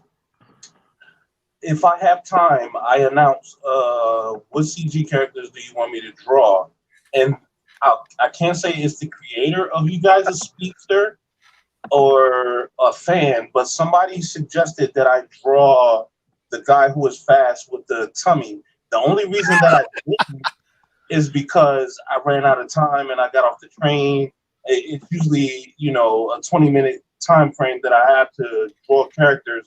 And I was going to draw the speedster, but I just ran out of time. So I don't know if it was the creator or a fan, but somebody suggested you guys a speeder. Yeah, Haste is his name. Yeah, but you know, Standard right here. He's our hardware hero and stuff like that. So he's very down to earth, kind of gritty, kind of almost Batman. But he's a total jackass, always fighting with the monkey apparently. But if you notice, like the Standard, like, you know, he has the bar, like, you know, raising the Standard, raising the bar, which is kind of his motif, which, you know, is a copyright friendly homage to you know, Mike's favorite character, Nightwing. So, you know, as you can kind of see, like, he's adding a little bit in there. Who he looks like in CG? The good Preston Acevedo. That's what it looks like. Just a little bit, yeah. I guess so. A little bit. Yeah, Mike's got to get on camera more, otherwise his personality is going to start to get taken over. Yeah, and this is Lux, and his power is a little bit. I'm not sure how to describe it, other than if you got infected by Venom, who gave you the powers of like Green Lantern, and it kind of pissed you off to have it. If that made any sense. It's Mike is better explaining it than I am, but he's got a character. He's got a very funny you know, power and character reason and everything, where it's kind of like, you know, he has this this kind of alien power, but it kind of bites him in the ass at times. And, you know, these are the twins right here, and you know, classic, you know, twins with the monkey sidekick, animal sidekick, you know, brother and sister duo, and everything like that. And of course, you gotta have them cheeks. Just saying it. Hell yeah. Cheeks. But I love the taste of that cake. Under boot, here's under booty. So they're supposed to be, you know, not only just an homage to, like, you know, the old, you know, brother, sister, or twin, you know, sidekicks, you know, sidekicks that all had their own like the Wonder Twins and Gleek, basically. Yeah, or you know, Space Ghost and, you know, those sidekicks and whatnot. But they're also a little bit of a satire on, like, the modern kind of like self-absorbed, doesn't think ahead, kind of shallow, you know, modern characters and stuff like that. So they have a proper arc to the series. And I don't want to spoil anything, but, you know, they're the jackasses that are more, you know, interested in clout than they are about being a hero while they're doing hero work. So there's an interesting story with them and all that stuff. And of course, the monkey, who is like a very intelligent, like, smartest being on the planet, who's always sort of getting into arguments and fights with Standard up here, which we thought was a funny ass dynamic, because, you know, our Batman character is wasting time fighting with the fucking monkey. And here's our various covers and everything, you know, a very wide-eyed kind of more, you know, manga kind of variant right here, and then in a slightly different version right here, where it's kind of more serious, kind of more American superhero type, but still showing off what it is. And of course, our stunning and brave cover. Very stunning, very brave. Oh, that's amazing. That's a wraparound cover too. So I bet you it is a wrap. I bet you it is a wraparound. It's wrapping around inside my head right now. Make you wrap around something else. Yeah. Exactly. Nudge, wink, wink. Great art by Snoots. You know, not just even like the female figure and everything like that, which he, you know, fucking nailed, but just, you know, the lighting off everything, you know, the water effects, the clouds and everything. Well, yeah, it's like the camera perspective, like doing the fisheye lens kind of effect. Like, that's not easy to do. That's probably the hardest thing. Like, human anatomy is pretty hard, but, you know, getting that kind of perspective done and having it look natural and correct, that just really shows what kind of artist Snoots is, and she is, you know, top notch. And so this goes around, you know, goes through our perks and everything like that, you know, our cameo perks that explains everything that you get. And of course our goals and stuff like that. And we hit this goal right here, and we are, and this is a variant cover right here. Oh, that's a sweet cover. And spoken, we have listened. We're doing a great 11x17 piece exclusively for our Indiegogo backers. This art will be painted up by our very own Snoots, signed by us at War Dance Comics, and will never be offered again. And look at that right there. that is something you want to hang on a wall, does it not? Mm-hmm. Like that right there. That's a billboard poster. This is honestly one of those campaigns that like not enough people in CG are talking about. Like I know it's been, in demand for a little while now, and like I'm sure a lot of people have like, kind of perused their way to the page or whatever, but like honestly it should be at like 10,000 now, not what is it at, like 4,500, 5,000 right now? Something like that. It's at 49.35 right now. Yeah, So this should be like a $10,000 campaign at least. Like it's kind of scary that like, and I know it's just because there's a lot of projects out there, right? Like there's a lot of competition for people's, dollars and stuff, right? And a lot of backers are just kind of having to pick and choose, but this is really one of the highlights of CG right now. Yeah, well, we knew that we might not get like a shit ton of money on the first ride. You got to make your name first. You got to put yourself out there. You got to prove to people you can deliver the book, and we understand that. So we're not very salty about it. But I think there's still time to do more backing. As long as the page is up, you can still back and all that stuff. I think they're going to start like solidifying everything that they need to do in the comic. But they're already drawing it and everything like that. Like a good chunk of the artwork's done. They're working day and night and everything, is why we're not doing as many live shows. But like all the character cameos and everything like that, I think you still got time to do that for the most part until I believe the end of January. It might be a little longer, but that's what I remember. So if anyone is interested and they still want to back some of these tiers that are still up, go for it. There's Mike, there's Snoots. They were on earlier today. Everybody knows them. Yeah. There's me, we'll have them back for sure. and Bear. Yeah. Keep pushing this, and you do a good job like selling the book. So, hail to you, Jags, for like putting your paces in and helping push the book. Because honestly, like that's the thing, right? It's just about getting in front of people's eyes and like making sure that people know about this book. Because I need them to go first because they fuck up. I'll know where to correct when I push my book out. Oh, good. Well, I'm glad to hear that. They're my canary in the mine. Nice. I joke. But if you notice, we're one of the few campaigns that actually does bother to put Comicsgate into their campaign. I know a lot, don't do that and everything like that. We are unapologetically Comicsgate. As long as Comicsgate stands for what it is and everything, we're going to be proud to admit it. We're not going to, be shy about it. We don't give a shit. We're not going to work for Marvel or DC. We don't want to. We're going to do our own thing. And of course, yeah, the way I see it, like the label itself, while in some sense I think that maybe the label itself will start to fade a little bit in 2021 as the major publishers kind of like lose some of their shine. I also agree that Comicsgate is not anything to be ashamed of, right? It's not like a label that we have to be hiding from or getting away from. It's just that, if it's a natural progression where there's less emphasis on that label in the future, that's okay.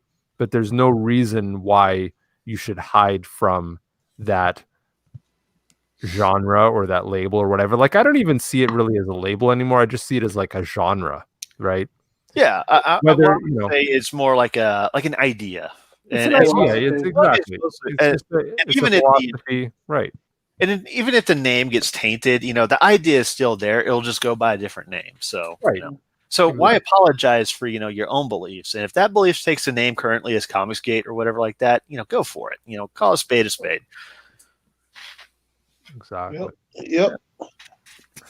Hail. All right. Well, you know what? We've been going like 6 hours now. This is 6 hours and 6 minutes in. So like we could go for days, honestly, and we will go for many days more when we add it all together. So I want to thank everybody for showing up. I don't know where Jegs just kind of like exited out. Hopefully he'll come back here before we close out the stream. But I really want to thank all you guys. I want to thank all of the prior guests that came on. I mean, this has been an epic stream. I was just hoping. There you go, Jags. I meant to stop the screen share. I didn't mean to leave. No worries. No worries. I know. I kind of figured that was kind of like you're hitting the wrong button or whatever. So I was just mentioning, thanks to you and thanks to all the prior guests for coming on. I think this is a good time to end the stream. It's been 6 hours. This has been an epic stream. I planned on maybe going a couple hours, but we've gone well into the late night hours here on January 1st, and we'll do it again soon. LA, thank you so much for coming on the stream. It's always awesome to have you on. Is there anything you want to shill or anything you want to say to the crowd before we Bad Blood and Rust, because what my plan is to give a large percentage of Bad Blood, which is the main story, and it's simple. Werewolves, zombies, magicians, and werewolves with swords. Fucking right. And also in that book will also be Rust. So it's going to be about 38 pages of the main story and 8 to 10 pages of the second story. So cool. Awesome, brother. Well, thank you so much for coming on. And honestly, you're like family now, so you can come on whenever you want, as far as I'm concerned. So I will let you know whenever we got a stream going, and we'll keep it going here. And honestly, like between me and you, I know we haven't talked in a little while. It's probably been a couple months at least, but like we're definitely going to keep them things going on in the background, because I think we got some really awesome ideas that we can work on together. So I look forward to like working with you in the future, but I know you're kind of like busy with other stuff. That's why I kind of been giving you your space and stuff like that. So the future is bright for 2021. That's all I can say, right? Hell yeah. How about you, Tim? What do you want to say before we get out of here?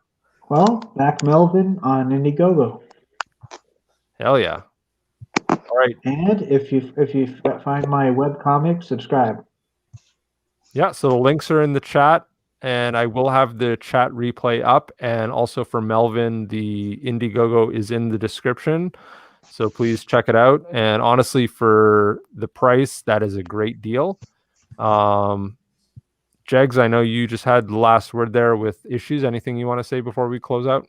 Well, just back issues, support Mike and Snoots. They're good people.